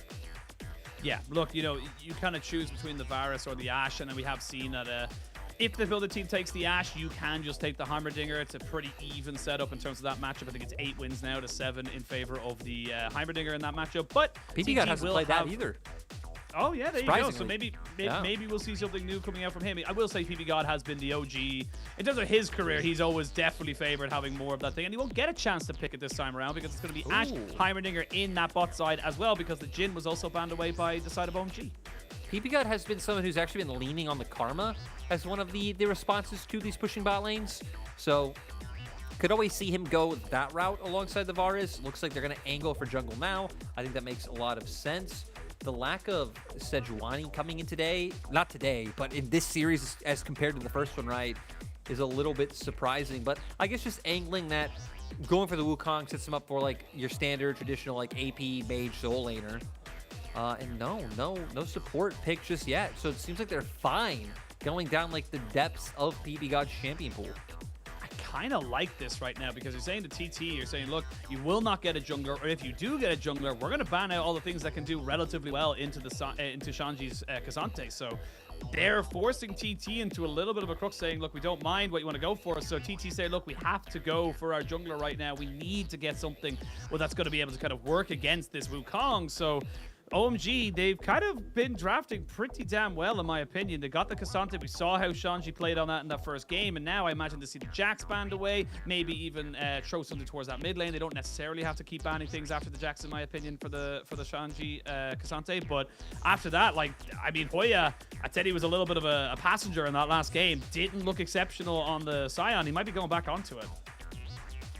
And I wonder for TT, if you do just invest one man into support here, and again, you take away the karma, you take away something that you know can like provide push in that bot lane matchup, and something that PP God has gone to, because I don't really know where PP God will look after that, if he'll just default to an engaged support like how Yao Yao played in game 1, or if he has something else up his sleeve. They do end up taking that one away, so I think ultimately good call by TT. I guess you still have things like the Lux. That's what I was thinking. Still there as well. Yeah. I mean, this fortune we have seen quite a bit, actually, throughout most of the other regions as well. So not really been as prevalent, I think, here in the LPL. But again, we are on 13.1, so we are a little behind in terms of getting onto the next competitive patches. But we'll see what OMG do end up kind of final banning. Ooh, a miss ban. You can see the frustration there. And that's an unfortunate one, because it could have been that Kassadin right there. So that's OMG definitely not giving themselves all the advantages in this game. But look, it's the way it goes, and you'll have to live with the decision now. No, and you don't even have a lot of great ways to lock him down. Like, Chains of Corruption are, you know, it's a skill shot. Sure, there's a Wukong there, but again, do you really want to invest like a whole Wukong ulti into like knocking up a cat? There's just so much that isn't going to be able to be used to be able to take this one. And wow, that's a Varus mid. Getting the shakeup could also just be down in the support role, right? We've had Varus support, looks like twice this split, but you're right. Varus mid against Kassadin, that would absolutely just shut it out. Tristana as well, that could go towards the mid lane. Just any of these AD options, if this Tristana is locked in, you would expect it to be in that role, because Abel, a long-time enjoyer of the Kai'Sa. And I mean, this is... if a composition was built to get ahead and keep jumping on top of your face, it's this one right now. So for the side of TT, they need some kind of disengage. I actually wouldn't mind the Gragas here, to be perfectly honest. I think a Gragas would work really well in terms of kind of giving them that little bit of a tank and getting that burst damage down. But no, Gnar just as good in that regard, but it will be a bit of a wet noodle fight in that top side. Cassante and Gnar, unless someone really goes over aggressive and doesn't actually put themselves in a good position, no one should be dying in that sense. But we're going to move everybody around. We're going to see where everyone ends up going, but looks like it's the Varus support. Yeah, it's gonna be the Varus support, the Kai'Sa in AD, and of course Cream taking the Tristana into that mid lane. So I mean, if this bottom half of the map gets ahead, like, you're just gonna melt objectives and towers. I don't know how TT are gonna deal with it. Yeah, Abel, when I think of Abel, like, again, of course Samir comes to mind first, then Tristana, and Samir really being the third one. It's actually second most played champion in his career. So gonna find some comfort. You're gonna have the CC and, like, just again the early pressure that Varus can bring in this matchup in bot lane with that Hail of Blades, and then a lot in my mind is gonna be onto Cream to be able to take over when you have so much damage coming out and burst in your mid lane. You also have a Wukong, could even potentially set up for like dives against Yukao if you can start getting you know, enough of a health advantage to bring that one through. So one thing we know is Sheen, it's gonna be an explosive one from OMG. I mean, it's got to be if they want to try and go for this one. TT coming in with a much more scaling draft. Got priority in that bot side, you would imagine, with the Ashe and the Heimerdinger, the Kassadin. The timer starts from level 1 all the way to level 16. They will have opportunities, and if this triple AD setup does not get themselves a positive in that early stages, OMG will be struggling. But we'll see how it all plans out. We're going on to the Rift for TT versus OMG. OMG looking to get themselves back up to winning ways, while TT looking to continue their own. As OMG get themselves down on that bot side, we're going to have a little bit of a skirmish. And War goes down immediately, Smite immediately. This must just be a strat. Get rid of it, don't let it be a problem, and just do not care about that Smite cooldown. No, just, again, guaranteeing that your bot lane is set up in a strong position. OMG, I love that you hit the nail on the head of like trying to snowball this forward. They do still have damage later on, but you're gonna have to worry a lot about Kassadin jumping on so many of these squishy members. But if OMG can start finding this lead in bot, you have like Aki and Cream playing as a duo in mid, then you could like start transferring that around the map. They're really just gonna be able to snowball this with the amount of plates they'll be able to break down, with how quickly this composition should be able to do Baron and Abel cleanse and Ghost. Huh. Oh, it's gonna be. Wait, hang on. You said cleanse and ghost, and I was like, oh, okay. And I was like, no, that's 2 summoners, and neither of them are flash. I mean, I kind of love it and also hate it, because it could be incredibly potent if you get the, the cleanse off any CC, you keep moving forward, you're able to kind of get the damage down. But like, I feel like flash is so valuable for something like a Kai'Sa, especially when you're trying to go in on your ultimate. Yeah, I agree. And yeah, there's going to be a lot to try to dodge out from later on. Maybe even just accepting that, I don't know. It's just too much. Yeah, it's just too much. there's like a lot of things you have to dodge out from, but still, I feel like it'd be nice to have a flash of like, sure, let's say you get hit by Enchanted Crystal Arrow, you cleanse, then you can like flash away from a Glacial Prison or something like that. But we'll see. Obviously, Ghost, shorter cooldown, technically provides more like follow-up and rundown in a team fight. But it's going to be in Abel's hands now to show us how this one works. Abel, always a bit of a mad scientist himself with what he likes to go towards. Yeah, exactly. You're a bit of a wordsmith. I do. You know what? It's one of the few things that us play-by-plays are allowed to have.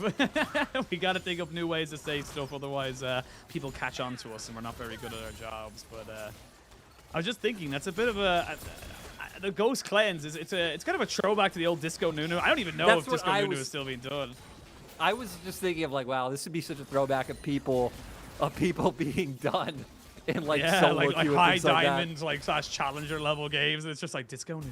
You just go into the lane and you dance. I don't condone it. I just think it's really funny because I'm not a challenger level player, so I don't have to deal with it. But yeah, this is curious to say the least in the best kind of setup. But Cream already putting in decent work here, and this is why we obviously didn't really get a huge chance to talk about the Tristana, because we were wondering where all the pieces were going to land after it all was said and done. But the Tristana into the Kassadin matchup is just that setup of you're able to do so much more. Aki looking for a little bit of a fight of his own. Flash forward by Yao, but Aki gets out of the stasis before that. So now you're going to have a little bit of movement here. They're going to flash away, and you can see Cream using that priority in the mid lane. And Cream gets first blood. Not only that, he gets reset. They're going to see if Beishuan can get away. It's going to cost Huanfeng his heal. But all those summoners from TT have now been burned at OMG. They're carrying that momentum from game 1 into game 2. OMG, they find the first blood. They blow a ton of summoners on the side of TT. Look at TT's bot lane. They really have nothing to work with. And this is what you need to do as OMG. Especially running like no flash on your AD carry, running like such an aggressive setup. We need to see a lot of attention paid down towards this bot side. It's actually TT the ones to start this off because they have push in bot. They feel like they've caught Aki out. He flashes away, but the big thing is that Prio coming out from mid. Cream able to get involved in the fight first. Finds the first kill, gives him the reset on the rocket jump, and he's even able to manage to force Beishuan's flash out and Huanfeng's heal. Massive moment there. And again, this was just what you get from the Tristana. We were talking about it just as it happened, that you get the priority, you push yourself in, and you get the Kassadin underneath the tower, which means you get first movement. You're the one that causes the stress, if you will, from TT. And now, OMG, this is the momentum they needed. This is a start they needed to try and really force this composition down TT's throat and say, look, this is, doesn't matter what we play because we feel like this is going to be good enough. Honestly, it just has the potential to snowball ahead so far if it can really drive this home. And it's just so strange, which is why I'm kind of questioning on if it will be able to end up taking the game at the end of the day, or if it's gonna be something similar to last game, just in reverse, where you get to a point where the side that has a huge scaling carry gets so big. But Cream should always be able to have the threat to burst out anyone on the opposing side. So that's why I'm saying Trailblazers was a great word by you. to see how OMG are able to connect this one into a win. They're going to use the prio they've generated from mid and turn it straight into a Drake. And look at this punishment on this mid lane turret. And there's just nothing Beishuan could do. Beishuan went from his Raptors to his Wolves, thinking to himself, okay, if he tries to dive him at level 6, I've got him, I can do this. But then he was just like, I can't really engage on him because he's a Tristana. With Rocket Jump and Flash, PP God sitting here, trying to see if he can get himself away. Does have Flash and heal. He's not afraid right now. 3v1, and he stands his ground. OMG doing so well. We actually see in the mini-map there on the hood, Shanji did pop away the Ghost. Hoya forced deep underneath his own tower. And yeah, Yukal, this is only going to get worse and worse. This is the thing as well. When you take a Kassadin, you want to get your tier and your rod stacking as soon as possible. With this kind of a setup, without getting the gold you need to build up that catalyst and then, you know, of course, into the Rod of Ages, you're going to struggle coming into these mid-game fights. Yeah, it's gonna be really rough. And now with them like even trying to threaten more of, I guess not really threaten dives, but just threaten the poke, threaten the punishment, the siege coming out in the mid lane. It's gonna be so much harder to get to a power point where you ever are able to pick up that Rod of Ages. OMG, I mean, I don't even know what to say like about what TT's real options are. Like you can try and set up a pick, I guess, once you have Beishuan's ultimate online with the Glacial Prison, but that's about it. And you, like looking mid, I guess you can do it, right? Because you're gonna have Yukal able to follow up with the Rift Walk. But bot especially will be an area you're gonna want to focus with the sums, with the fact that you're gonna have that Enchanted Crystal Arrow as well. And then we look towards TT. They need to find movement. They need to try and find opportunities where they can get back in this one. And I'm not curious to see where that can really come from at the moment. Abel level 6, and honestly with a lot of AD on the back of his last pack, so kind of only really dealing with the boots of Wanfeng right now. So need to be a little bit more careful with it as we move forward now into the 8-10 minute mark of this particular game. Both the Rift Herald and Dragon should be going over to OMG just because of the prio they've been able to occur. And TT, I mean, like, yeah, they're already 2,000 gold down, and you can see it already kind of leading up to the eyes. I also love this itemization coming out from Kareem, by the way. Picks himself up the Hex Drinker, recognizing, look, the only real time I die is if I end up getting caught out by the Kassadin or maybe a Heimerdinger on the setup as well. So having this extra little bit of survivability is going to be huge. Ooh, Beishuan. Yeah, Beishuan's trying to find the angle in. I don't know if they're really going to be able to contest this, but they might find a pick on Kareem. They might. He's got Flash, and he's got Jump as well, so yeah. Very difficult to lock him down there. And again, just more of a hiccup from the side of OMG. They kind of force everyone to look at Herald while they take it. Yeah, now, I mean, TT are just trying to find something somewhere, but they're really not able to do so. Looks like they're going to try and get control over bot side river and maybe get some wards down in the bottom side jungle. Maybe you can steal away a red buff or something along those lines. Give yourself like a little bit of an advantage. But some nice defensive vision down here for PP God and Abel. So at the very least, you won't be able to turn it into any sort of kill. Not yet. I will say it's about 20 CS lead as well. Well, about 10, I'd say, once this wave crashed for Abel over Wanfeng. And we have not seen the power of the Cleanse Ghost Kaisa come out or come to fruition just yet. But I am going to be keeping a very keen eye on it, seeing the full utilization of those particular summoner spells, as Abel should be able to get 1 or 2 auto attacks onto this turret, so gets himself a nice little free plate and keeps going in the ascendancy. So 2,500 gold, nearly 3,000 honestly for OMG as we hit up to the 10-minute mark. Next dragon spawning in a minute. You can see Cream moving forward here with Aki, trying to see if he can stay outside of the vision there, but I think he was spotted. But yeah, just more and more power being pushed in here onto this Tristana. And honestly, she could take the turret by herself before plates go down, and they can use the Rift Herald somewhere else. Yeah, and I think that'd be a good call. Just keep pressuring in mid. You can even just hover multiple members over and be able to break that one down naturally. Go to bot. You'll have the Herald for there. Dragon up in 30 seconds. And I wonder if TT will have a way to force themselves in. They have a lot of engage tools like we hit on it. You could like Enchanted Crystal Arrow, look for the setup, but actually look at Beitron on the minimap. He wants to go for Shanji. Wants to go for Shanji. There is still a ghost. Doesn't land the Arctic Assault. Tries to flash in to make something work here. Actually goes in onto Beishuan on the all out. Trying to see if he can maybe walk away from this one here. But I think he's almost certainly going to die. Never mind. Oh, He no. dashes away because he's Cassante. And he has a million billion dashes. You can see Yukal trying to see if he can cut off his escape. And should be able to do so. I say that. But Shanji gets over the wall. While this is all happening, look at bot side on the minimap. Shanji going to get the flash out of him as well. That was 2 summoners. Actually more than just 2 summoners for the side of TT to make that happen. Yes, you get a kill, but look at the rest of the map. Yeah, they're breaking on mid. They're funneling plate spot. Herald's going to go down here and make sure that this turret goes down as well. They're going to be able to pivot to Dragon. I mean, they're just getting so much value off this. Look at the gold lead already built up at 11 minutes in the game.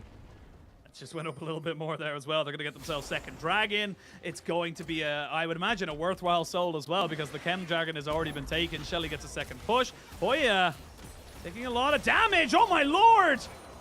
Beishuan has been spotted on a ward, and Cream holds his rocket jump. That could have been disastrous for Cream had he been caught out, but I mean, already we're seeing just how far ahead OMG are with this composition. And it's only 1 kill to 1, but they've got themselves a 4,500 gold lead. Look at Cream's gold! You know, Sheen, I gotta be real with you. You've been an absolute lad talking so much because the gold actually is just popping up for me right now. So now I can see the gold. Oh, But you know, breaking the fourth wall, pulling back the curtain, right? You know, online broadcast. 3 continents, 4 continents between all casters. You know, it happens. It happens. Well, I mean, me and you actually aren't that far from each other. But you know, us, you know, compared to like where we're going. I'm like an hour. Then flight the away online from you. setup, but still, a lot of these fights, it'll be like, oh, Cream's in mid. Oh wait, Cream just suddenly blinked to the river. How did this happen? Oh my God, it's great. So, you know, thanks for doing the heavy lifting of actually being able to see the game. I'm always here to carry you. You know that. I do. That was the Thank you so contract much. we agreed. That was the contract we agreed when you decided to join the LPL in 2020. It's why it took you so long to get here. No other reason, but you need to make sure you ironed out all those details. Like Oshin has to be the hard carry, but we come back into game and look at what they're trying to do. Again, Cream just pushing in 3 members on the side of TT, just trying to hold against this small little Yordle who's just doing so much, and having the Kraken Slayer alongside that Hex Drinker makes it so even if you try and get on top of them, they, you know, if they buffer any of the CC, you just can't. And Huanfeng's not really got anything to deal with it. No, and it's even like rougher just the amount of freedom that OMG have on the map right now, because they should always be in a position to where they can find that CC and get on top of Huanfeng. So right now you can see them trying to choke out this top lane turret, and they don't even have to go for an engage if they want to.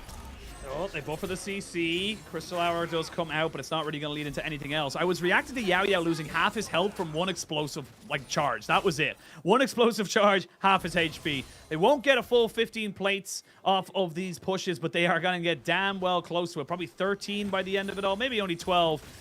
Still, only 12, you know, not exactly a bad number to be coming out with, especially when most of that went into your 80 carries on the top or mid and bot side.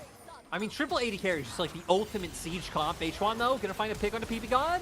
He's gonna try for it. Aki, though, gonna take peep away from Yukal. Abel moving forward as well. He pops his ghost, and that's enough to scare everybody away. We don't want to go full Disco Nunu just yet. Good few summoners burnt there by the side of OMG, so TT definitely someone to still be scared of, as Hoya is in a bad position, and he's being hunted right now. There is no way he's going to be able to get out of this one. He's in Mininar, and he's got no first item. Yeah, they're just collapsing on him. Yeah, trying to find an opportunity to potentially execute. Might even be able to just loop back around and try and get away. No, PP God's got him. PP God's got to be able to land, you would imagine, something here. As he's just going to push him away from the turret. As Hoya kind of just keeping everybody away. He's wasting a lot of time. Because look at the top side right now. I mean, do look at the top side. As we're going to go straight into a fight. Yao Yao almost gets taken out, just survived just for a second. Beishuan as well, flashing away and keeping himself alive. Rift Herald saying, hey, come back here, little man. I want to watch Arcane one more time, as he does end up resetting it off there. But again, OMG, they were wasting a lot of time on that bot side, but they weren't losing the objective. No. They were trying to be able to pull off the hoodwink of a Sentry. Don't manage to do so. OMG, this is good. Because again, you really want to see them just keep extending this lead. Now with the Herald, I mean, the only outer turret left standing is top lane. I feel like they'd be able to just once again kind of overload that and take it naturally. So I'm interested to see what they want to do with this Herald. Like whether if they want to save it for mid and then like maybe use it to guarantee third dragon, or save it for a bit longer to break down one of these tier 2s. As PB God dodges it just barely. No pick able to come through, because that's TT's win condition at this point, right? Finding these picks, looking for oversteps, using the global pressure that an Ashe brings. Yeah, well, you've got 3 members again trying to cover Cream on this Tristana. I will say we are at a point in the game now. UCal level 11 has got a couple of more stacks into his Rod of Ages. I think he's at 4 at this moment and time. So definitely scaling to that particular point. And this is where OMG need to be aware that you need to keep your foot on the gas. You need to make sure you're doing as much as you physically can to keep TT behind enemy lines, behind their own lines, to be perfectly honest. As Cream walks forward, does have a ward there to make sure he knows he's dealing with 3 members. And next dragon's going to be spawning. It is a Cloud Soul. I'll be honest with you. Shanji with a Cloud Soul, Aki with a Cloud Soul. Pretty big ultimates to be able to kind of get extra movement speed off of. Yeah. I mean, it goes both ways. If TT can somehow like surmount a comeback, right? Having that on like Kassadin, your Gnar, your Sejuani, that'll be quite nice. But I guess they're not even in the multiverse of thinking of that one yet, let alone the actual universe that this game is in. But Cream got PB got him instead. They are aware that there's no one contesting for this Dragons. There's an Ashe arrow right between the sticks. So nice close. little conversion. And they are, but like this is the thing, UTT kind of, as you just mentioned, they have to overload to the side of the map. They have to look to try and shut someone down, because if they don't, they're just not going to gain anything. They can't take a 5v5 right now. No, and they're just trying to reinforce his top side, pick off who is probably the strongest member on the map in Cream, and also would defend their tier 1 and buy them time and like not give over as much gold on this area. But we still need to keep an eye on Aki specifically and what he's going to end up using this Herald for. It looks like pings are coming out on top, so they can drop this, reinforce a push, and even if the Herald doesn't get a charge on this tier 1 turret, like break it down with just Aki being there, Abel and Cream, push through and try and generate the second charge on top side. So there are options, but definitely looks like top's the play right now. Yeah, and PP God, I loved what he was doing there as well. He just said, cool, I'm going to sit here, make sure Cream does what they're doing. They don't even have to use the Rift Herald topside, because with the rest of the map being pushed in, TT had to answer the waves. They had to go bot, they had to go mid to make sure they weren't just going to lose more and more and more. And without anything really biting in topside, the fishing trip is unfortunately a failure. Now, they're going to go again and see if they can make this one work. Aki going to maybe try and take away this red. It might be a little bit of a bait. There we go. There's the ultimate. Aki, though, does have Merc Treads. And they use the ultimate there from Beishuan. The clone does the work. Yeah, just great play. I mean, a lot of like, we've seen a lot of good Wukong usage today to just nullify Sejuani's. I guess to be fair, in an earlier series, like Meteor wasn't really making it that hard for the Wukong on the opposite side too. Trigger Discipline was not a part of his vocabulary that day. Yeah. But still seeing a lot of nice Wukong performances. My God. Oh my God, Cream! Couple of auto attacks, and he's just basically taken off like 2 half bars and a third off of like a lot of the Kassadin. A lot of that was like just the explosive shot on the turret and like the AoE damage that did to people. I mean, they could get an inhibitor right now. They've got Shelly going in. They're going to definitely crack open the base. This composition has just skyrocketed to the moon right now. TT trying to stop the inhibitor going down. LS fans rejoice. You do not take the inhibitor pre-20 minutes, but my God, Lyric, this has been a masterclass from OMG.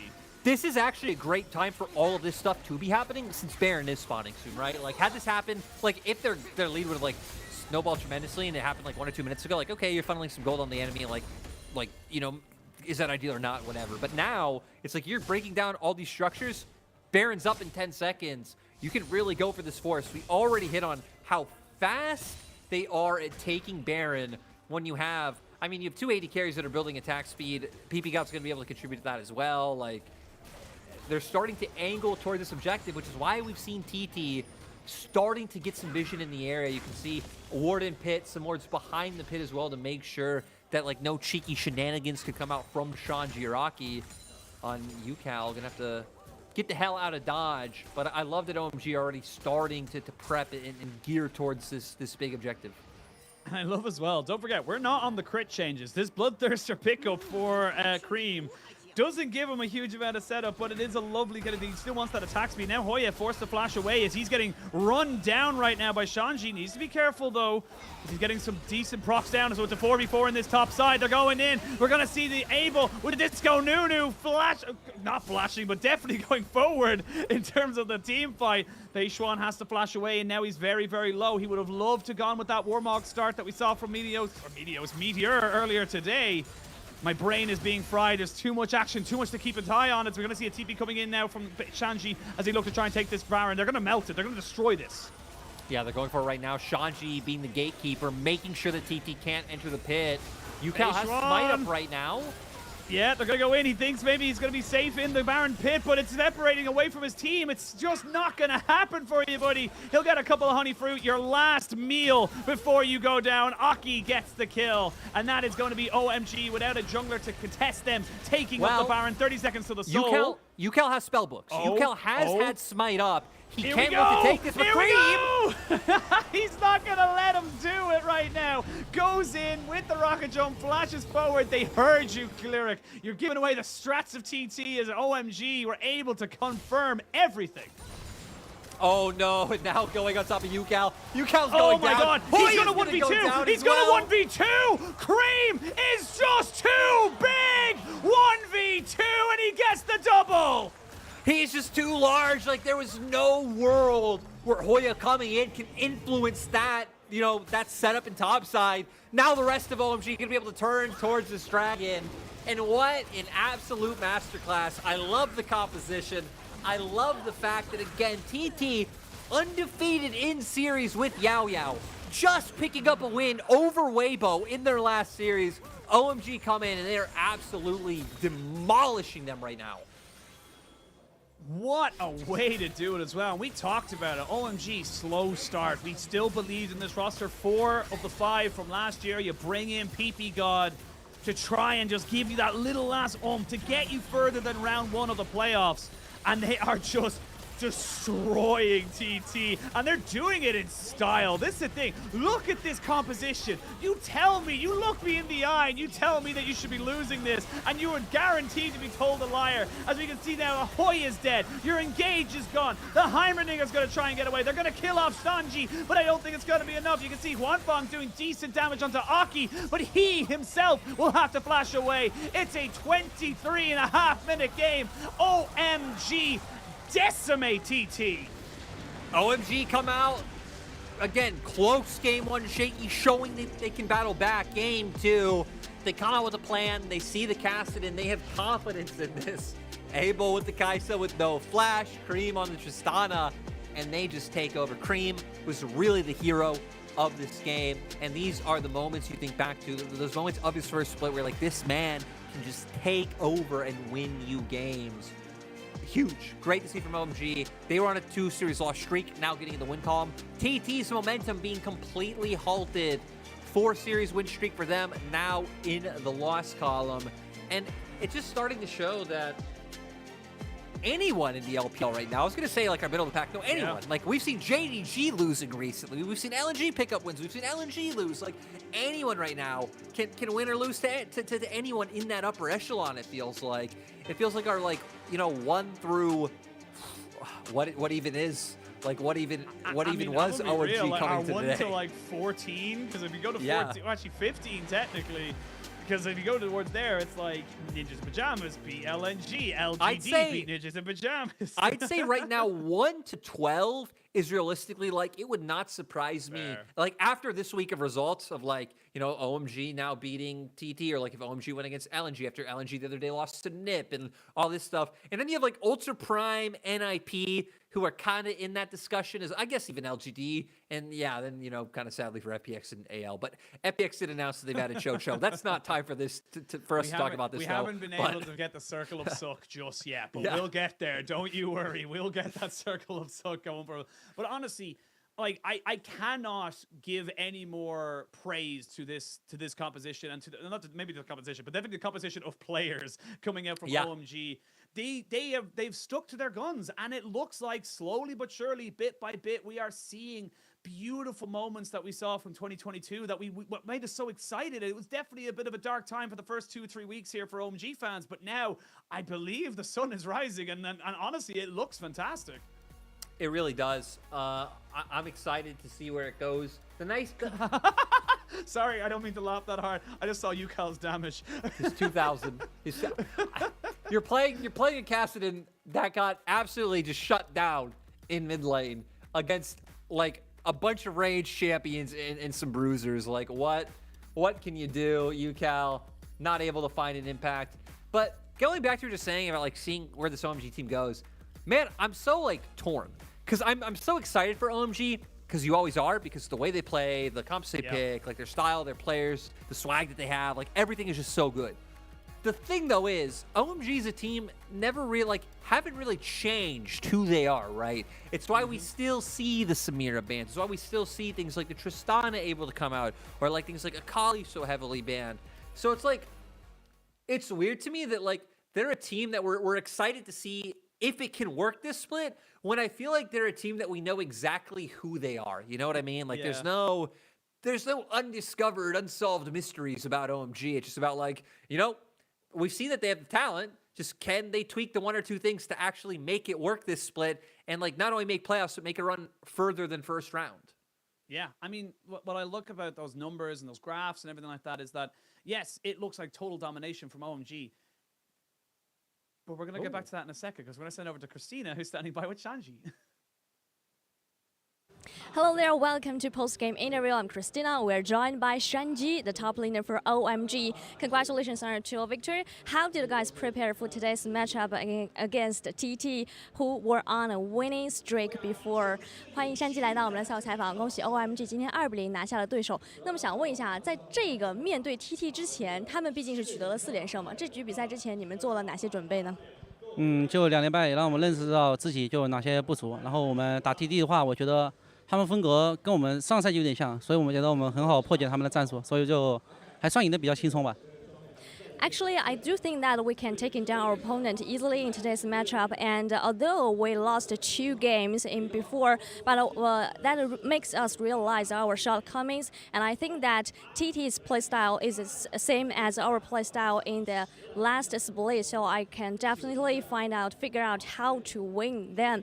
And the second question, I really want to touch on your own performance in game number 1, which you got most valuable player. I think Thundertalk Gaming really performs great in mid-2 or in mid-game because they have secured all of dragons. How do you guys make sure manage better in late game than your opponent? 那么第二个问题嘛，确实山鸡今天的表现在第一局也是非常神勇，拿下了 MVP。其实 TT 在前中期的发挥也算不错吧，而且他们拿到了所有的小龙和一个龙魂。OMG 这一边是如何在后期确立你们的优势的呢？就我们的阵容，如果前期能优势的话，就很容易赢下比赛。但是这把前面有的劣势嘛，但我比较肥，然后配个猫，就他们阵容其实很难限制我，所以我就说一直就跟大家说别急，我能carry，然后我们就赢下来了。I think that our draft maybe can take down this game easily, but unfortunately we didn't get leads in early game. But I'm sure that I got Kasante and Yumi in our competition. As long as farmed pretty good in late game, we still have a chance to beat them. Next question, I really want to touch on your draft in game number 2. Why did you guys miss a ban? And what's your take on that Kaisa and Virus Badu for your team? 那么接下来想问一下第二局的阵容 ，OMG 这边好像有一个空班，我也不知道是因为什么原因。而且你是如何看待这样一个卡莎 AD 和维鲁斯下路这样一个组合呢？然后那个空班的话，是因为我们辅助当时就没找英雄，手指比较慢嘛。然后我们阵容的话，就是我觉得什么英雄都可以玩，不可能因为我们维鲁斯加卡莎就很怪，我觉得什么英雄都有他自己的作用，所以我们就选了。The reason why we missed the ban is just because our support didn't fight champions in time. And the second question about that, Kaisa and Virus Body, from my perspective, I think you can play all of champions, no matter the meta how's going. And I think every champion has his own advantages and strengths. So we just pick this body. And final question for you, how did you guys manage to clean the game in game number 2? Because in 20 minutes, you have got 8k golden lead and destroyed 6 turrets for you guys. guys all three lanes did a really great job in game number 2。那么最后一个问题，今天第2局也是一个速推局嘛，你们是如何在20分钟的时候就做到了整体8000经济领先，然后破掉了对面6座防御塔？会是觉得看到对面有卡塞丁啊，还是因为什么样的原因？觉得第2局速推的原因是赢在哪里呢？我觉得从 BB 上面我们就已经赢了，因为他们中路下路就都那种对不了线的，然后打野就中下路也打不过，然后他们只能来抓我，就我这把任务只要不死，然后队友就随便赢吧，我啥都不用干就。Actually, I do think that we won game 2 because of our draft. I do think that our opponent they can't play anymore in mid game and in mid lane and bot lane. As long as I just farm and under pressure in top lane and don't make serious mistake, we can definitely take down this game because of the draft. Thank you so much for joining me. 谢谢山鸡来到我们的赛后采访，跟大家说再见吧。Back to you guys. Thank you so much, Christina, and of course, Shanji. And I love that answer about, I was like, what about this bot lane? He's like, yeah, you can kind of pick anything as long as you win. It's like, yeah, that sounds about right. I was gonna say, I feel like you can say that not literally. It just throws back to Karst about the, like who's ever the best sets the meta. Just one of those types of answers, right? Like, yeah. How's this? We won. It's fine. Yeah, absolutely. Well, we got to talk about our MVP from game number 2. It's got to be Cream. Guy did what a shocker. 10 times the damage of his opponent mid laner. 44% of his teams, and yeah, I mean, I don't have anything else to really say about this. Guy was a monster. He had to be too, because like, if there was one lane, like with the champ, with the matchup that had the potential to take over and just show that they could single-handedly win a game, it was Tristana and the Kassadin. It was, Cream piloting it, and yeah, he just did it. He just did such a superb job with how fast that game was, with how like dominant and definitive it was. Sheen, I struggle to think about how we're going to talk about this for another 5 to 10 minutes. I struggle. I mean, you struggle. Well, that's because you have me here. I'm here to carry you again. But I kind of, before we went to the interview, I did want to bring up a quick point, is that like, you look at the dominance, you look at the gold leads, you look at everything they kind of they got set up with.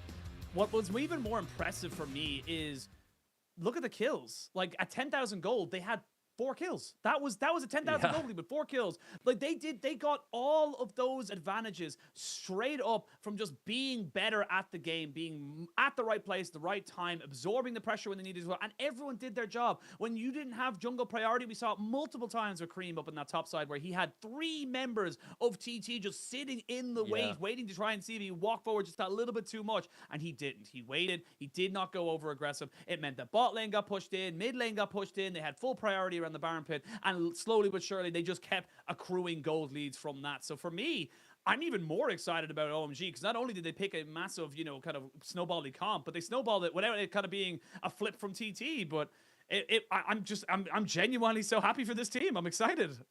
Me too. I'm so happy. I want people to see their results again. We're bringing up results of the day. We're gonna relive it. We're gonna relive it through the image of what has happened. If you missed the first series, guess what? Meteor buys Warmogs first. He doesn't care, and he destroys you. In this second series, Asheen, talk about OMG. Go.